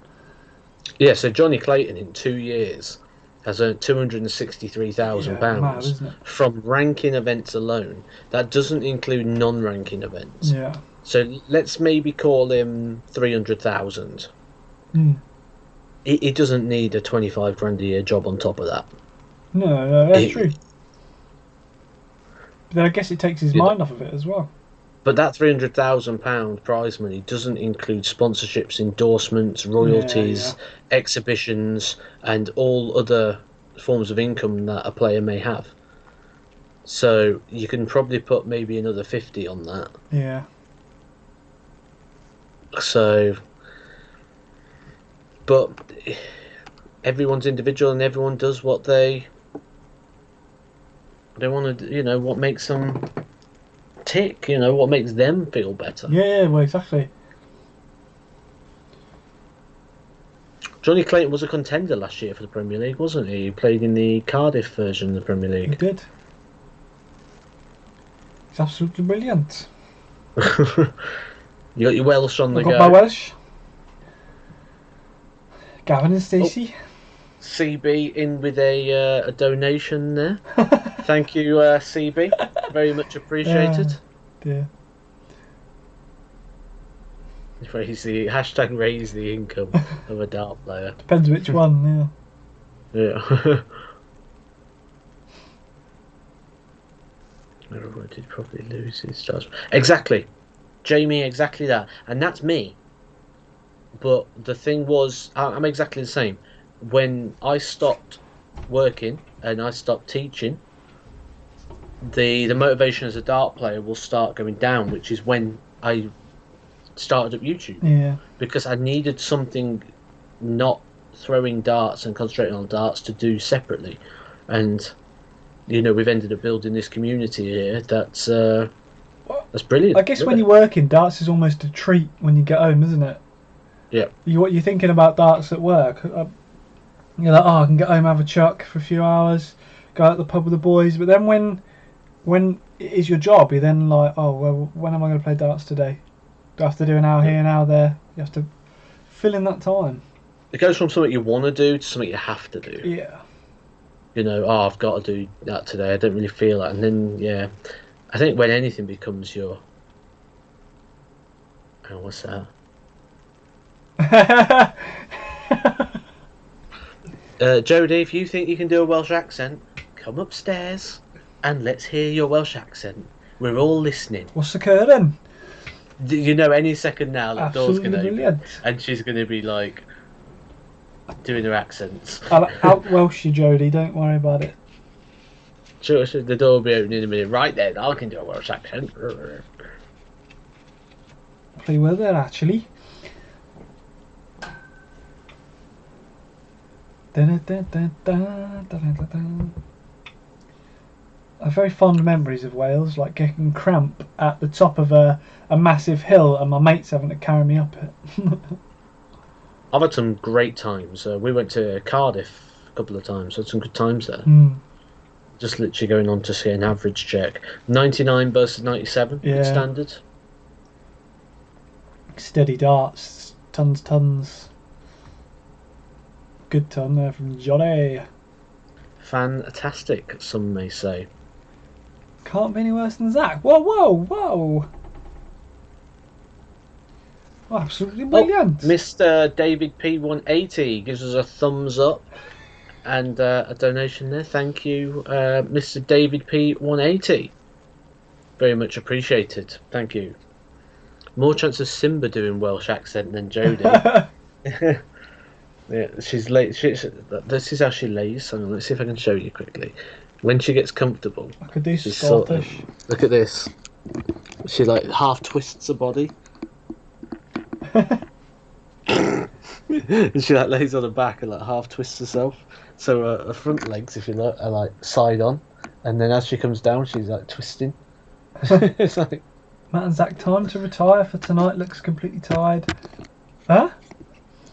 Are we retiring tonight? What are you on about?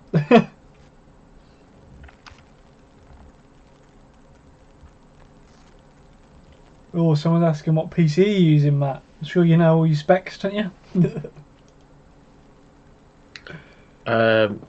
This one. This one. Yeah. I'm not sure what one it is. Dave in with a donation as well. We're getting a bit of a donation train going at the minute. All aboard. Boop, boop. Thank you, Dave. I like the stickers. Look, if you look, it's like a pear and it's like...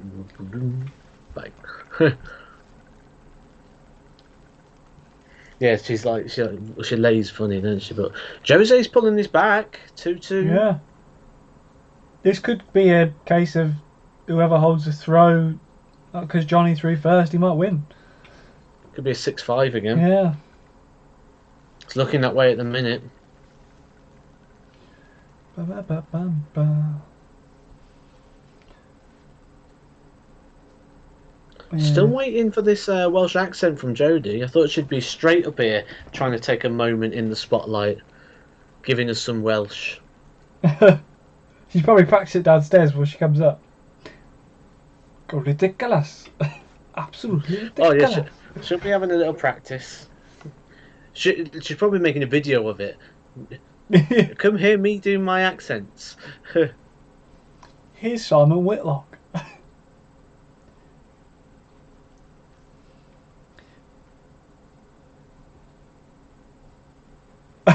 Don't worry, Ocean, you didn't offend us. I was just like, retire? What? How do? If you just join in, how do? A couple of people saying hello. Welcome to the stream. Scottish or Welsh? I was going to say, Matt's got a 10-year plan. He can't retire now. Yeah, we're doing quite well. Making progress. Up to 57. Clayton played very well here. Told you he's a giant killer. He's like West Brom. Is Jesus Sousa a giant at the minute though? It feels. I mean, like he's in the it. Premier League. It feels like it. He's in the Premier League, isn't he? To be fair, he's won a major. Oh, Jodie, it's the adverts now. Here's your chance. Come on. I'm sure people will like it if you come up. If you come up and give us some accents. Anyone who hasn't done so yet, just double check underneath. Hit that subscribe button. I bet you. I say this. There's so many times, like I say, people watch channels and not be aware they're not subscribed. Well, I guess it's because also when you tweet a lot on social media, people just click it. And that's Yes. It. Yeah. Yeah, all those sort of things. Wind your body. Can't wait for the Dan Dawson one. The Dan Dawson one would be good. Don't forget tomorrow, Let's Talk Darts episode 2 is tomorrow, not Sunday. Because that's what suits our guest tomorrow better. Which is Danny Baggish from America. Good World Championship recently. Let's see if I can give you the link quickly for that so you can get your reminders set. Hit the like button on that stream as well. If you haven't done so yet, go over there during the break, bang that like button on that stream. Let's get YouTube knowing that there's going to be a good stream coming your way very soon. It's currently got 17 likes on it at the minute, which is quite good. It'll be a good stream, that. Yeah, we'll be able to talk to him about all sorts of stuff. You'll be asking your questions as well. He's coming over for Q School. Well, hopefully, unless he changes his mind with this quarantine stuff. Yeah, he's been told he's got a quarantine for 10 days, but I do believe if they go to the European one... Yeah. But is it not too late now? I know they can change, apparently. Oh. But we'll be able to ask him tomorrow if it's been advised to him. Yeah. Or if... so that'll be an interesting question tomorrow, to be fair. That'll be nice to just pull it pull a few questions on him there. See what the answers to response are. I wouldn't be surprised if he's been advised to maybe go to the European one as the rest of the world qualifier. Yeah. But we'll find out for sure tomorrow. It's speculative at the moment. But yeah, that'll be a great live. Tomorrow night. Get your reminders set. You can head on to that link. There's a little button at the bottom. It says set reminder. Be very worth a watch. Don't you know, bump it up. Oh. Be interesting. What do you see this way going? Still think Clayton wins. How is Edgar's playground and mod on here? Because I make the rules. Don't you know, bump it up. It's because I made it mod. I've got the power. Matt, what was with the crazy amount of ads on the Harry Ward interview? G-Man, I don't know. There's a few people mentioned that. Literally, with YouTube, all you do is there's just a flip switch, and it says, would you like this video monetized or not? And if you press yes, then it puts ads on. And by the looks of it, they put loads. I don't know whether with live playbacks they put loads on because they're not on when you're live, so it makes up for it in there. I don't know. I really don't know. I've never known a problem with it before. YouTube are normally quite reasonable with adverts, although they sent everyone an email recently saying that adverts are even on non-monetized channels as well now, and basically YouTube keep that rather than sharing it with the content creators because content creators haven't hit their criteria. So you can go to a non-monetized channel now and they'll still give you adverts. Yeah, it's weird at the minute, but yeah, I don't know. I didn't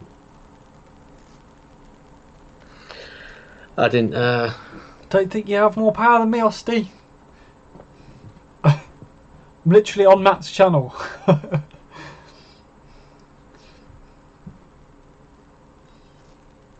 I can literally, I can email everyone right now.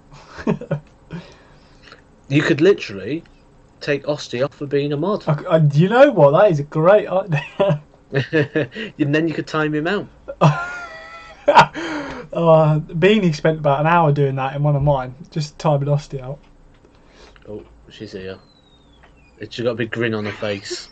Oh, D'Souza's on the 9 darter. No, he's not. Johnny Clayton is. Idiot. Oh. Oh.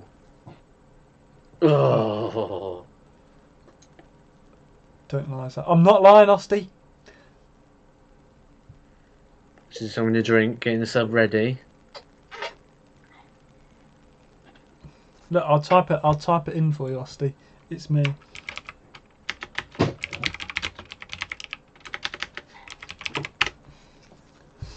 Ba, ba, ba, ba, ba, ba. I got the power. She keeps smiling at me. I was like, is she going to give us the accent? She's bigged it up. Well, I think I should do my Welsh accent, because it's only right that I do it, you know, isn't it? What's the accent? I wish you could see it. She sounds like she's straight from the set of Fireman Sam. Fireman Sam! Isn't it? Ooh. It's only right that I do it. My Welsh accent. What's all that about? If you want a sync point, Ocean, it's D'Souza's just on double 12. He's just hit it. There's your sync point. If you want to pause your thing and time it with us. Yeah, I don't know what that was about. What was the other accent? Scottish.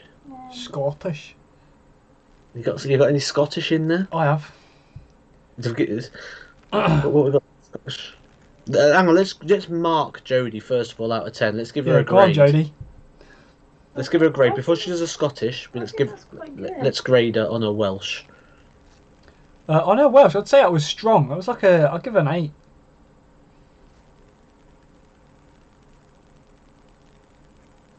You're giving an 8. 7 out of 10 from Ben.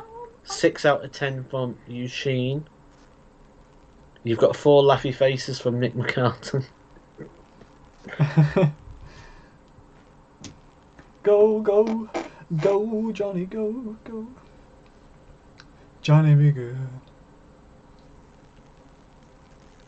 Did you say you had some Scottish in there as well? Some Scottish? Is Jodie going to do it? I think she might. I think she's got some Scottish in the locker. Hello guys, Scottish lad does Darts reviews here. 8 out of 10. 10 out of 10. That's 1.5. 9 out of 10. Yeah, but Ocean, if you've got if you're watching this on 9 Sky, out of 10. you should be able to pause it, right? I'm confused there. Unless you're on 8 out of 10. Scores. 12. ITV4. 12. And 11.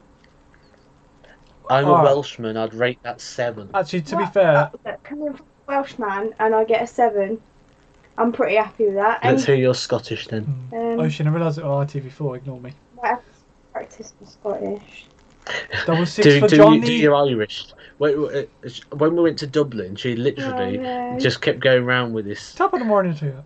with this Irish accent that she developed from somewhere. My Irish one would be like, top of the morning to you. Didn't I just say that?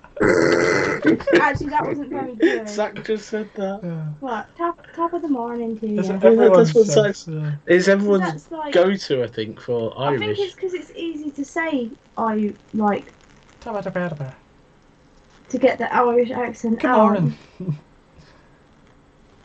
Top of the morning to you. Any other things in there? You bit of South African. We've had Australia, we've had you Whitlock already. I'm the unluckiest man alive. Anyway, how's this turned into... Didgeridoo. But none of us say that. How have we turned this into Jodie's accents? 33. Yeah, 35. I think because there was a bit of a demand, wasn't there? So We don't ever say top of the morning. It's the most stereotype thing ever. There we go. I just offended an Irishman. We don't ever say top of the morning. I think it's sometimes to get the accent though. I always start off with top of the morning because you get like the accent. Yeah. You get like the twang for it. I think anyway. Could you just take over again a second so I could just quickly stretch me back out a little bit. I'm getting a bit stiff. Well, hang on then. At your age, that's quite a good thing for you, man. It's a bit hard sitting on the bed for that long. You can't I should leave have it, guys. It's- Yeah. Yeah. Let me just stretch me back out. Hang on. 33. Literally, you and Zach straight to that. It was like, we never say Not that. the worst miss in the world. He's left 38, I think. Stereotyping. Oh, here we go. I'm in. Hello, Geordie. Oh, hello. How do you my do? bad. Yeah, where's the towel gone? I took it off because I wasn't too sure, you know, because I couldn't, you see, well, I couldn't hear No, I anything. think it's just the easiest thing to say in an accent because 30. Yeah, I think it's just an easy thing to say, like when you're not Irish. Yeah, because you get the little twang, like 33. Is The she Irish still laughing at terror. her? Oh no. Yeah, yes. The thing is, with Matt, he'll be laughing about this for like 5 days straight now. Yeah, I know. I know, and look, you're interrupting in the darts. Johnny's just nearly got a 180. Yeah, for me, Johnny still wins this thing. Are you okay down there? Yeah. It's just. Oh god, here we go. He's still giggling. Oh no. It's just the way you like do some Irish.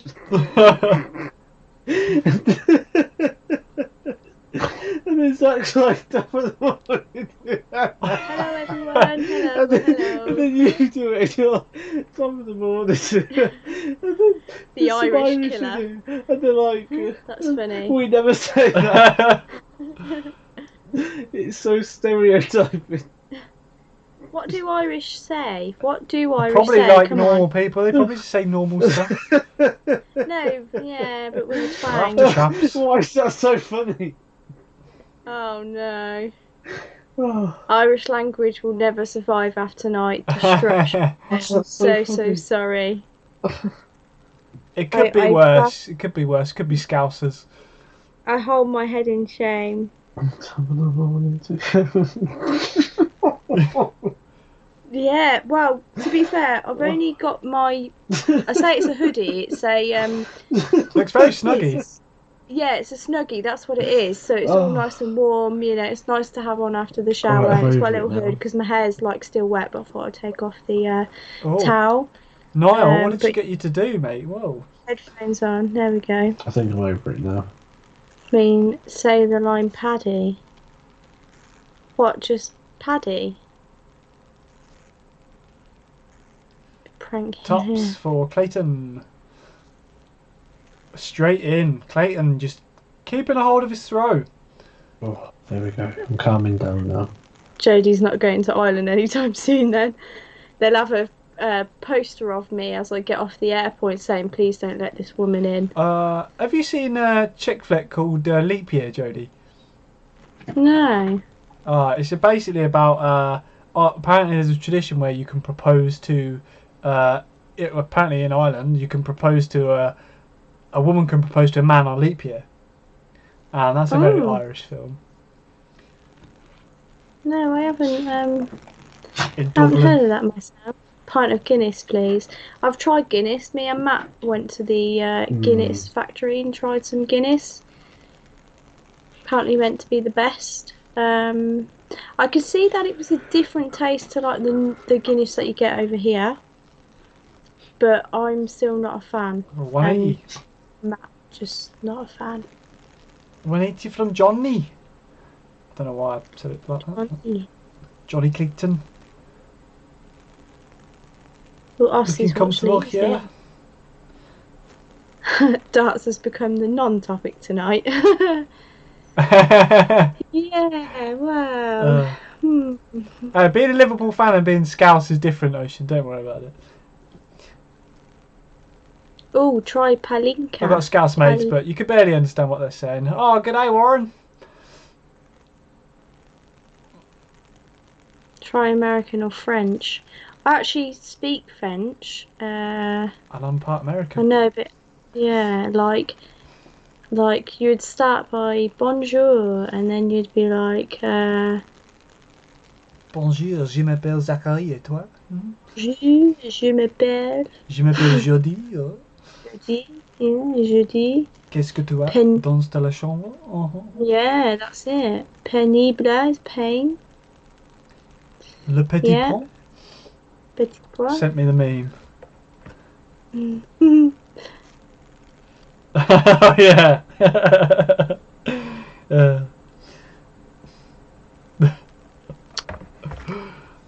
The French accent. I'll just do Arsene Wenger. French. It's all about the French. Is all about the isn't it? Oh, the French. It depends. You could be like just normal French, and then you could be like the proper baguette. Yeah. There is a snake in my garden. Oh, 180 from De Souza. Good evening in Hungarian, Zach. How would you do that? Oh. Jo estet. Jo estete? I don't know. That Just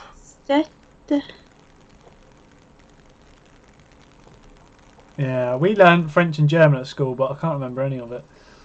Well, I remember little bits, like stupid stuff. Like green was grun. I still thought the Welsh accent was worse. Yeah. Treble 20. Treble 20. Come on then, Was he Johnny. going to go treble 18? No, he stuck there. Double 5. Oh, 130 to win the match. Oh. Boom in there, Johnny Clayton. 6-5. Damn. and a 130 out. Wow. That was mad. Wow. Yeah. 6-5. Well done, Johnny Clayton. Wow. Wow, wow, wow. I did French. I actually chose French as a GCSE and got a B. Wow.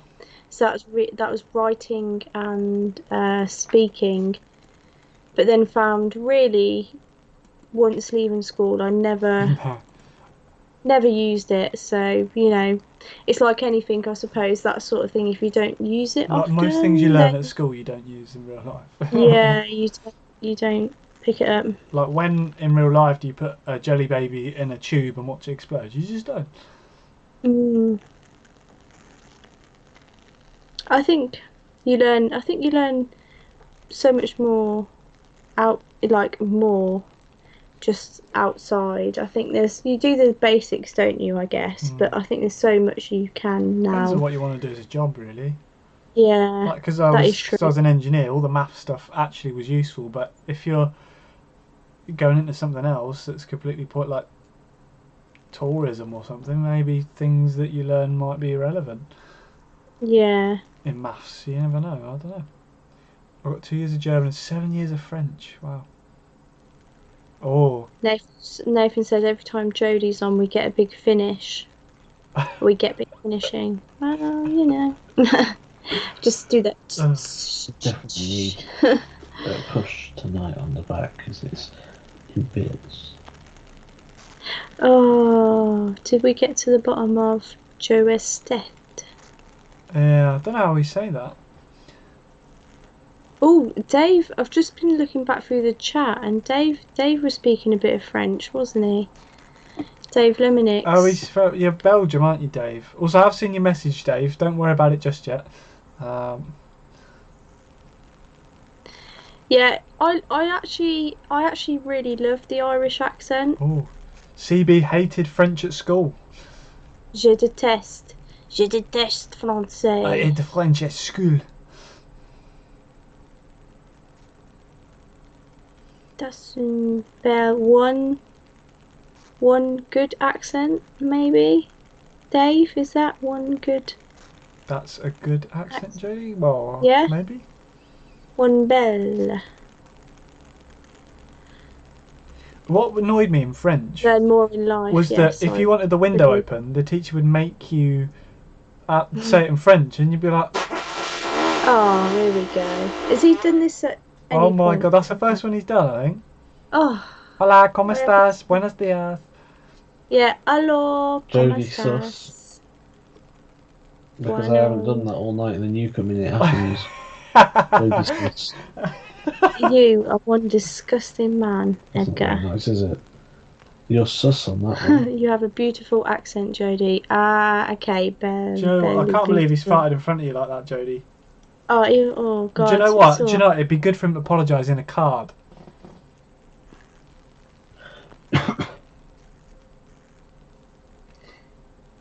Yeah, Austin dropped me a message. Yes, is that Octil 1? It is a Trump. A windy pop. Banana man, li poo poo.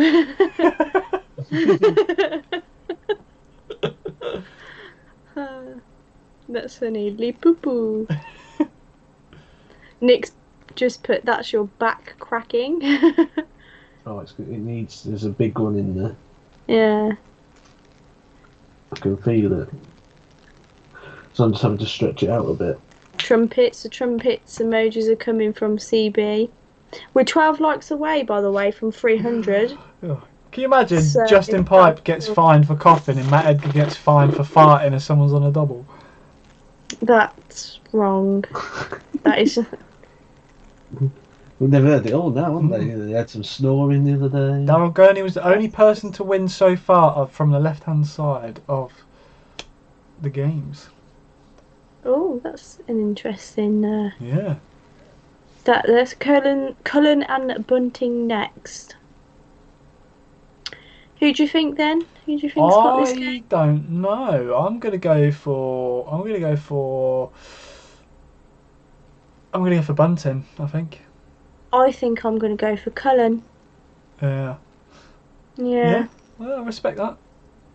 To be honest, it's such a tough one to call, to be honest. So. It is tough. It is very tough. Because either one, like I say, can play, so it just all comes down to it, doesn't it? Yeah. On the night. Imagine they playing this late, though. Yeah. Crazy, isn't it? I imagine Ryan Searle would be someone that would still be in bed right now. Like, before his game, it'd be like, oh, bloody hell. Yeah. Oh, Christian just put one time when Matt trumped, I'll use trumped, I thought someone was using fireworks outside my house. Honestly, he came here once, funny. and honestly, he did the longest fart I've ever heard in my entire life. It was just like constant. I thought it's like a motor starting up.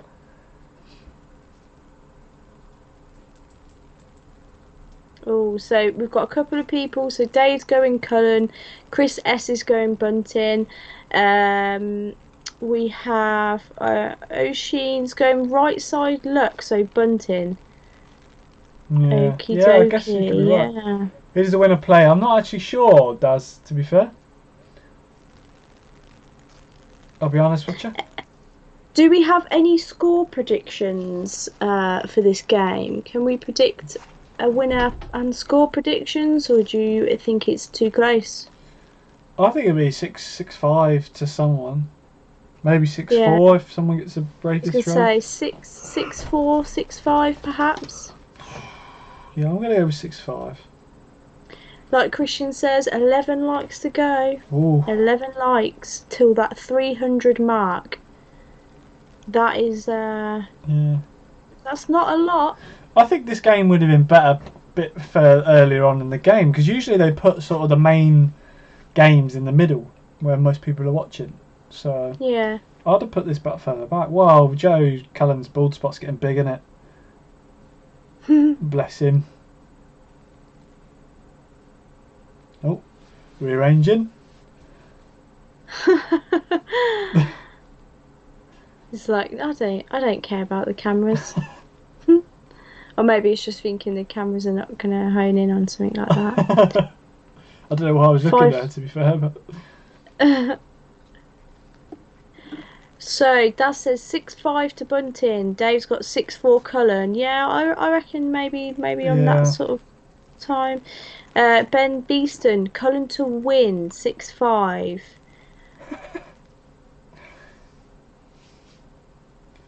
Surely you need 301.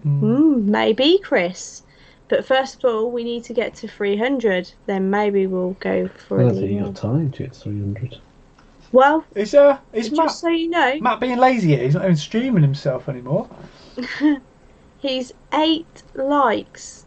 Everyone, we're 8 likes off that 300 mark. So if you haven't yet hit that like button on stream, please do. Please do hit the like button. We'll be starting the next game, Cullen vs Bunting.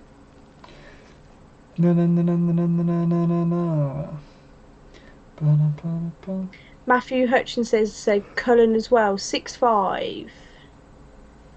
7 more likes. The ball. Alright, Joe Cullen to throw first. 20.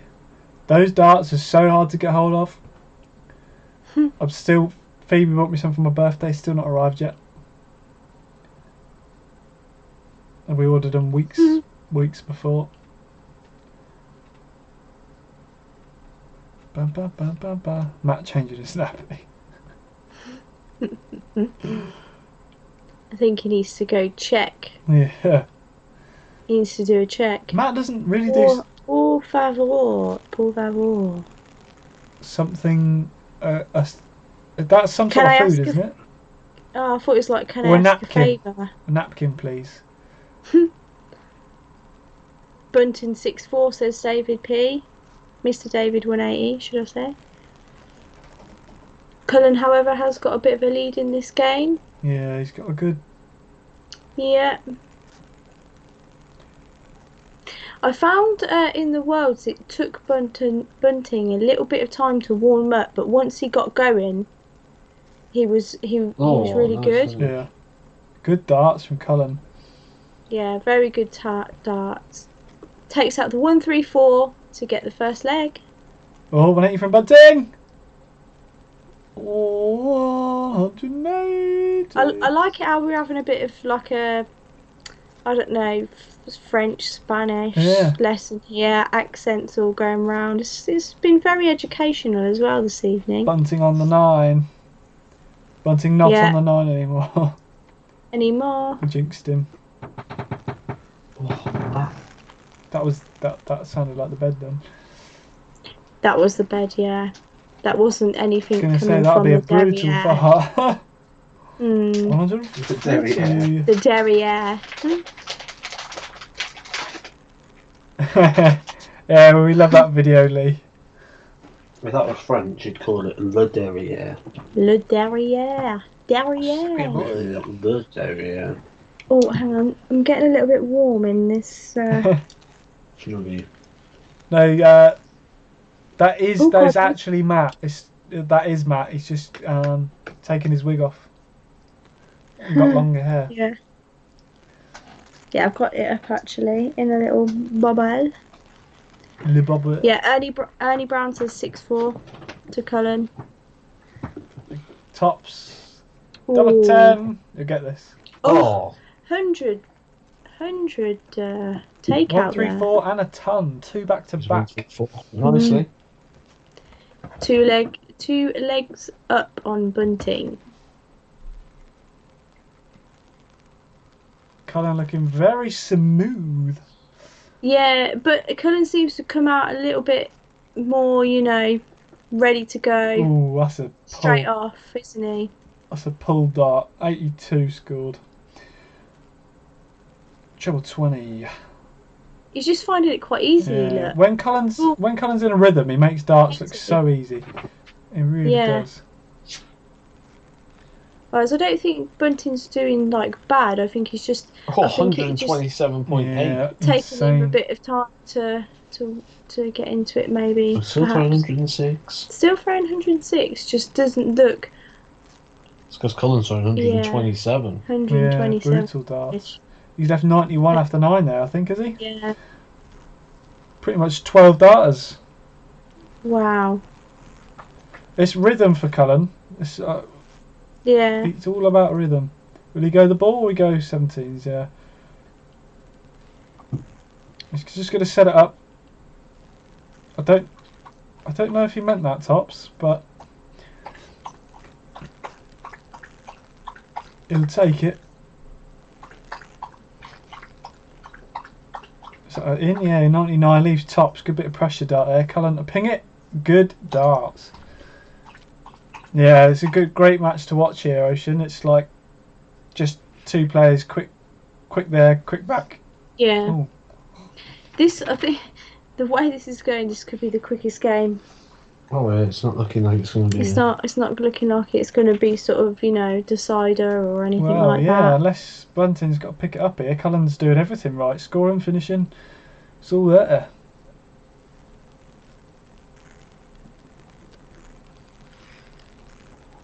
$114 for Bunting. He's 125. When he's at first, you think it's 180, don't you? Oh. Yeah, he's very good at following that first dart, is Joe. Oshi, next Among Us stream will probably be at the weekend sometime. So I'm not too sure when. But we'll do that soon. You've got to think about this here. Matthew, please Good drink thinking. quiet. Yeah, the dog drinking there again.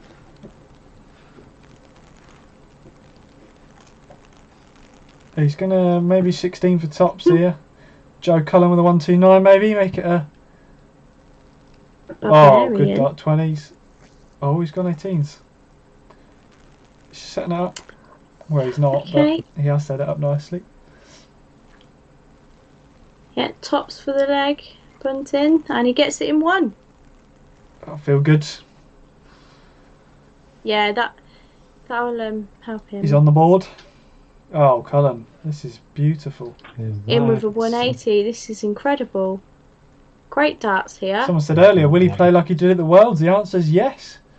Yeah, 123 average has just come up on the screen versus Bunting's 111. That both of these players are doing really, really well. Yeah. Obviously, Cullen's just he's almost. I'd give my left nut to play this well. Yeah.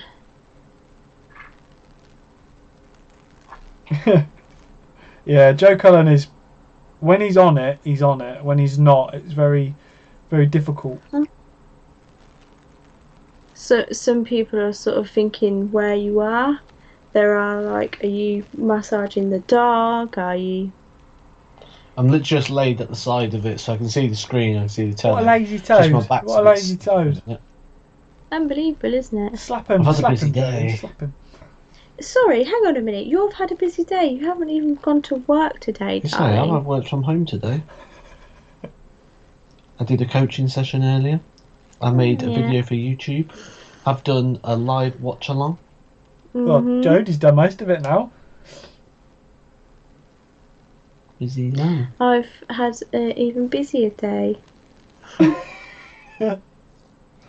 It's always got to be worse, hasn't it? You've always got to be busier. No, I'm just saying. 9 times out of 10, I generally am because I do. Oh look, there I am. I can see myself in the corner. There you are. There you are. Number 16. You're in the corner.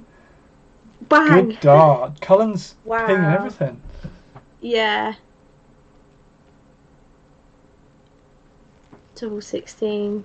In a minute, it'll catch up to the point where he's like, "Oh, look, there I am in the corner." You'll turn around in a minute and be like, "Oh, there you are."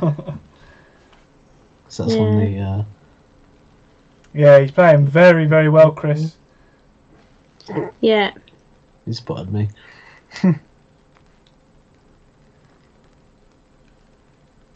Yeah, this is something you want to see all night. There I am. Yeah, Matt letting everyone else do the work. See, it was like, Jodie, don't come take over my stream, and then, Yeah. I haven't actually. I'd wouldn't mind him one, but and then when he comes off the stream, Matt's like, Jodie. How's your horses, Jodie? Very well. Very well. yeah, I agree. I don't think the ad break's going to help either player there. I think both players was better off without the ad break. Yeah, Joe Cullen certainly in a rhythm there. Yeah.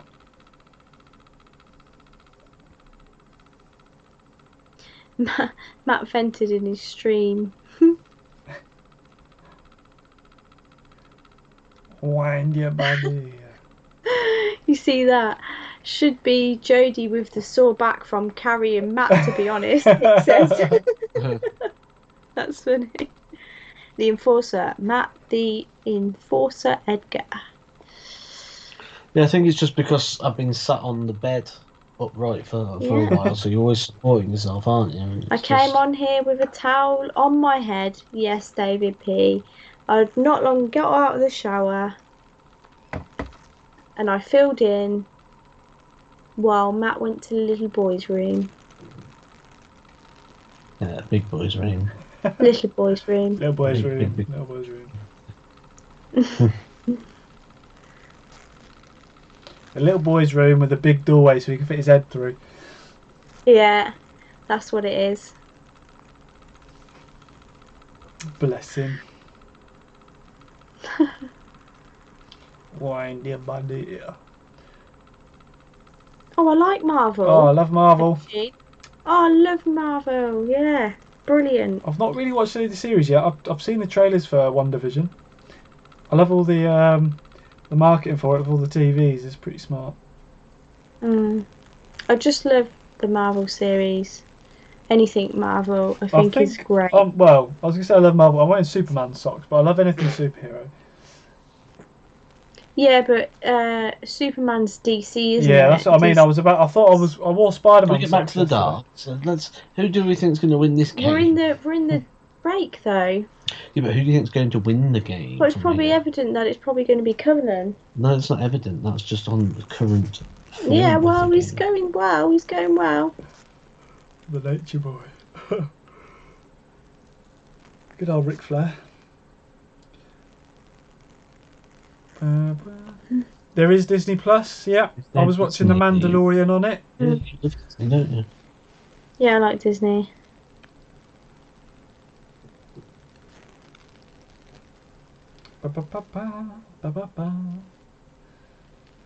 Why has that guy got a massive thumb?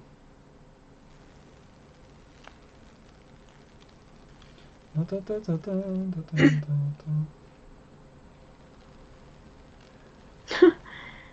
think Ossie's having a little language lesson over there. Yeah. Just ask if he speaks Italian. Do you speak Italian?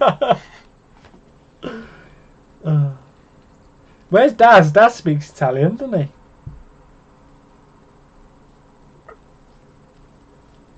Oh, Yeah.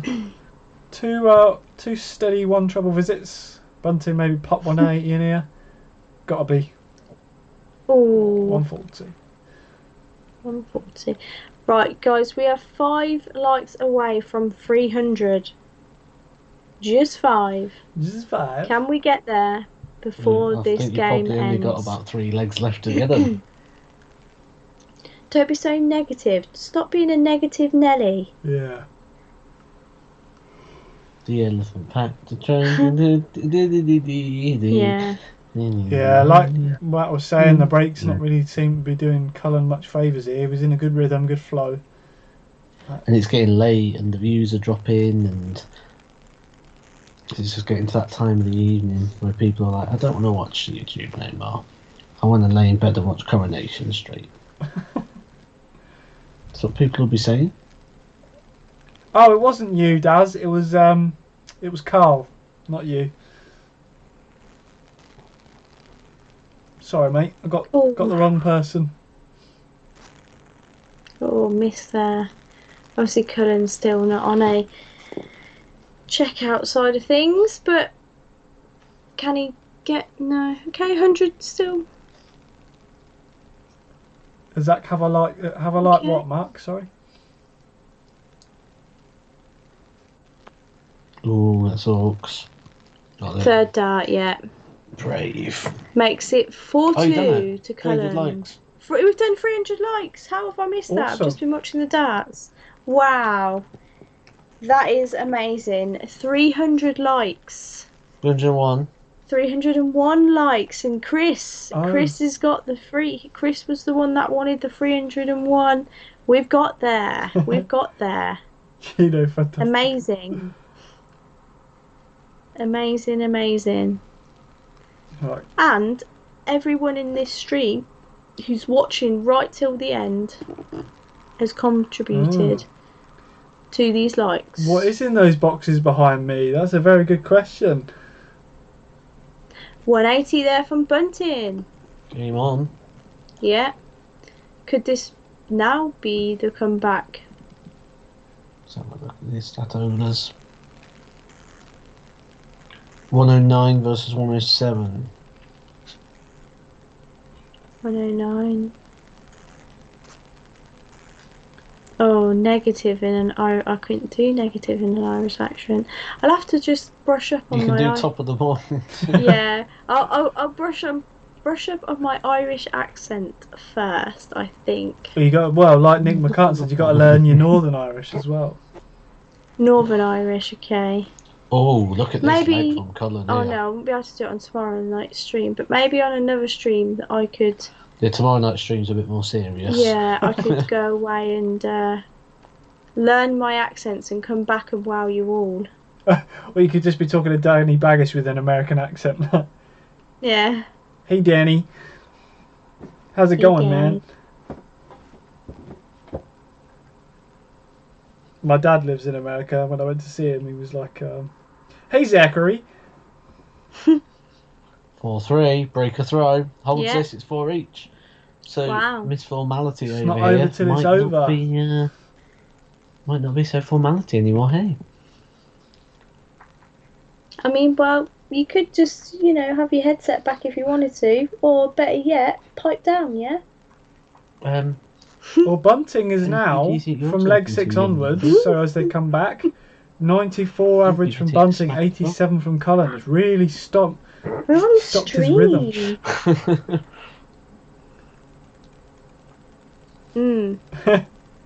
Yes. There are several mermaid costumes. No, they're just shirts.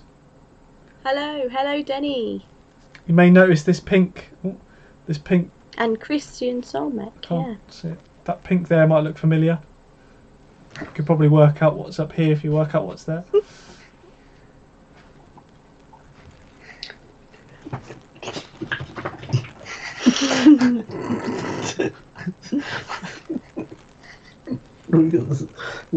Stick. What's he chuckling at now? He's laughing because I've got a stick. Where he lives at? Where does who live? I think this is going to be 4 each. Yeah, it's looking like it, but Cullen's really dropped now since the break. You can only set up tops. Yeah. Bunton needs to take this out, really. A bit of a tricky combo shot. Which probably, I mean... Thinking it the single. Oh, it's going to be a 1 dart at the top. Is that in a way? Ooh. Bunton's darts tend to come across a bit because of where he stands. Can Joe make this 5-3? Joe needing tops to break a throw. And again, bring it down. Boom. Yeah, that's good. Third dart. Good dart. The cut. Yeah. This wing could be bigger than his bald spot. He needs to take this. Gathered himself well there, didn't he? One above, one below. I bet he would be two above. David says, thank you all. Great, realistic entertainment as always. We'll stay on till the end. Oh, Mr. David P, you legend. Sit up. Wind your body.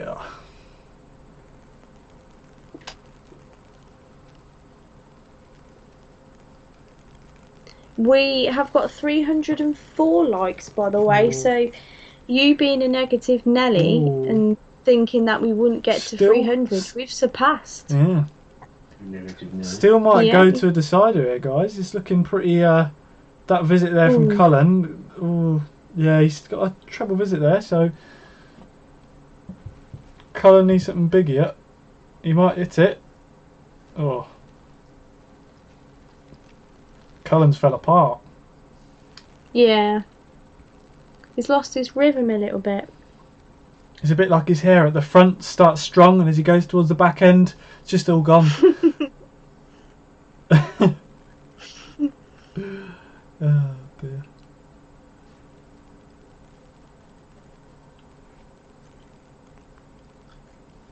Negative Nelly. Yeah, negative Nelly. I don't know if Zach has been on Vitamin's side, but this is easily his best stream. Ah, so. Mate, I think it's because I had too many sweets, guys.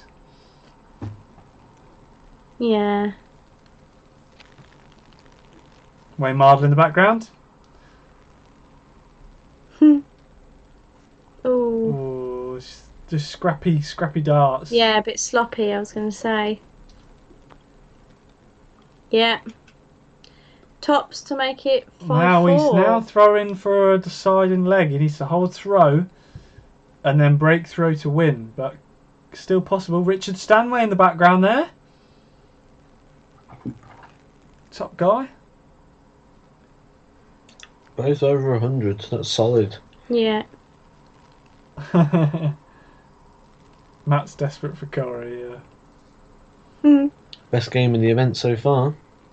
Matt We loves Corey. We do like. Yeah, he has to throw. He has to throw in this one, but in the next one, he has to break throw to win Bunting. If he wins this leg.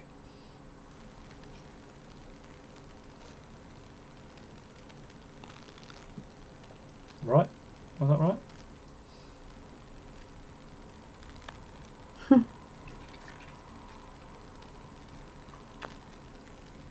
Oh, here we that's a bit go. I wobbly. don't know. Yeah, maybe you are right. I can't remember. Is that? Oh, that's harsh.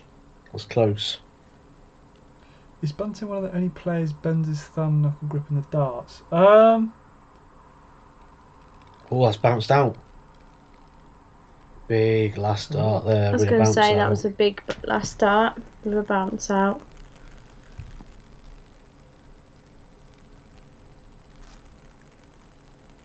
Oh, 96. It's getting tight. Mhm. I think Stephen needs 2 trebles here, or a treble and a 25. I think 92 is the best leave to save the game. That's a low dart. I wouldn't have stayed there. I don't know what he's... Oh, he's in trouble. Should have gone probably over to the 18s. He is now. Okay. He's in deep trouble. Oh, could have done with the treble there. He's going to get at least a dart tops. Oh, no, he's in deeper trouble. If he gets a treble first dart, it'll be the deepest trouble.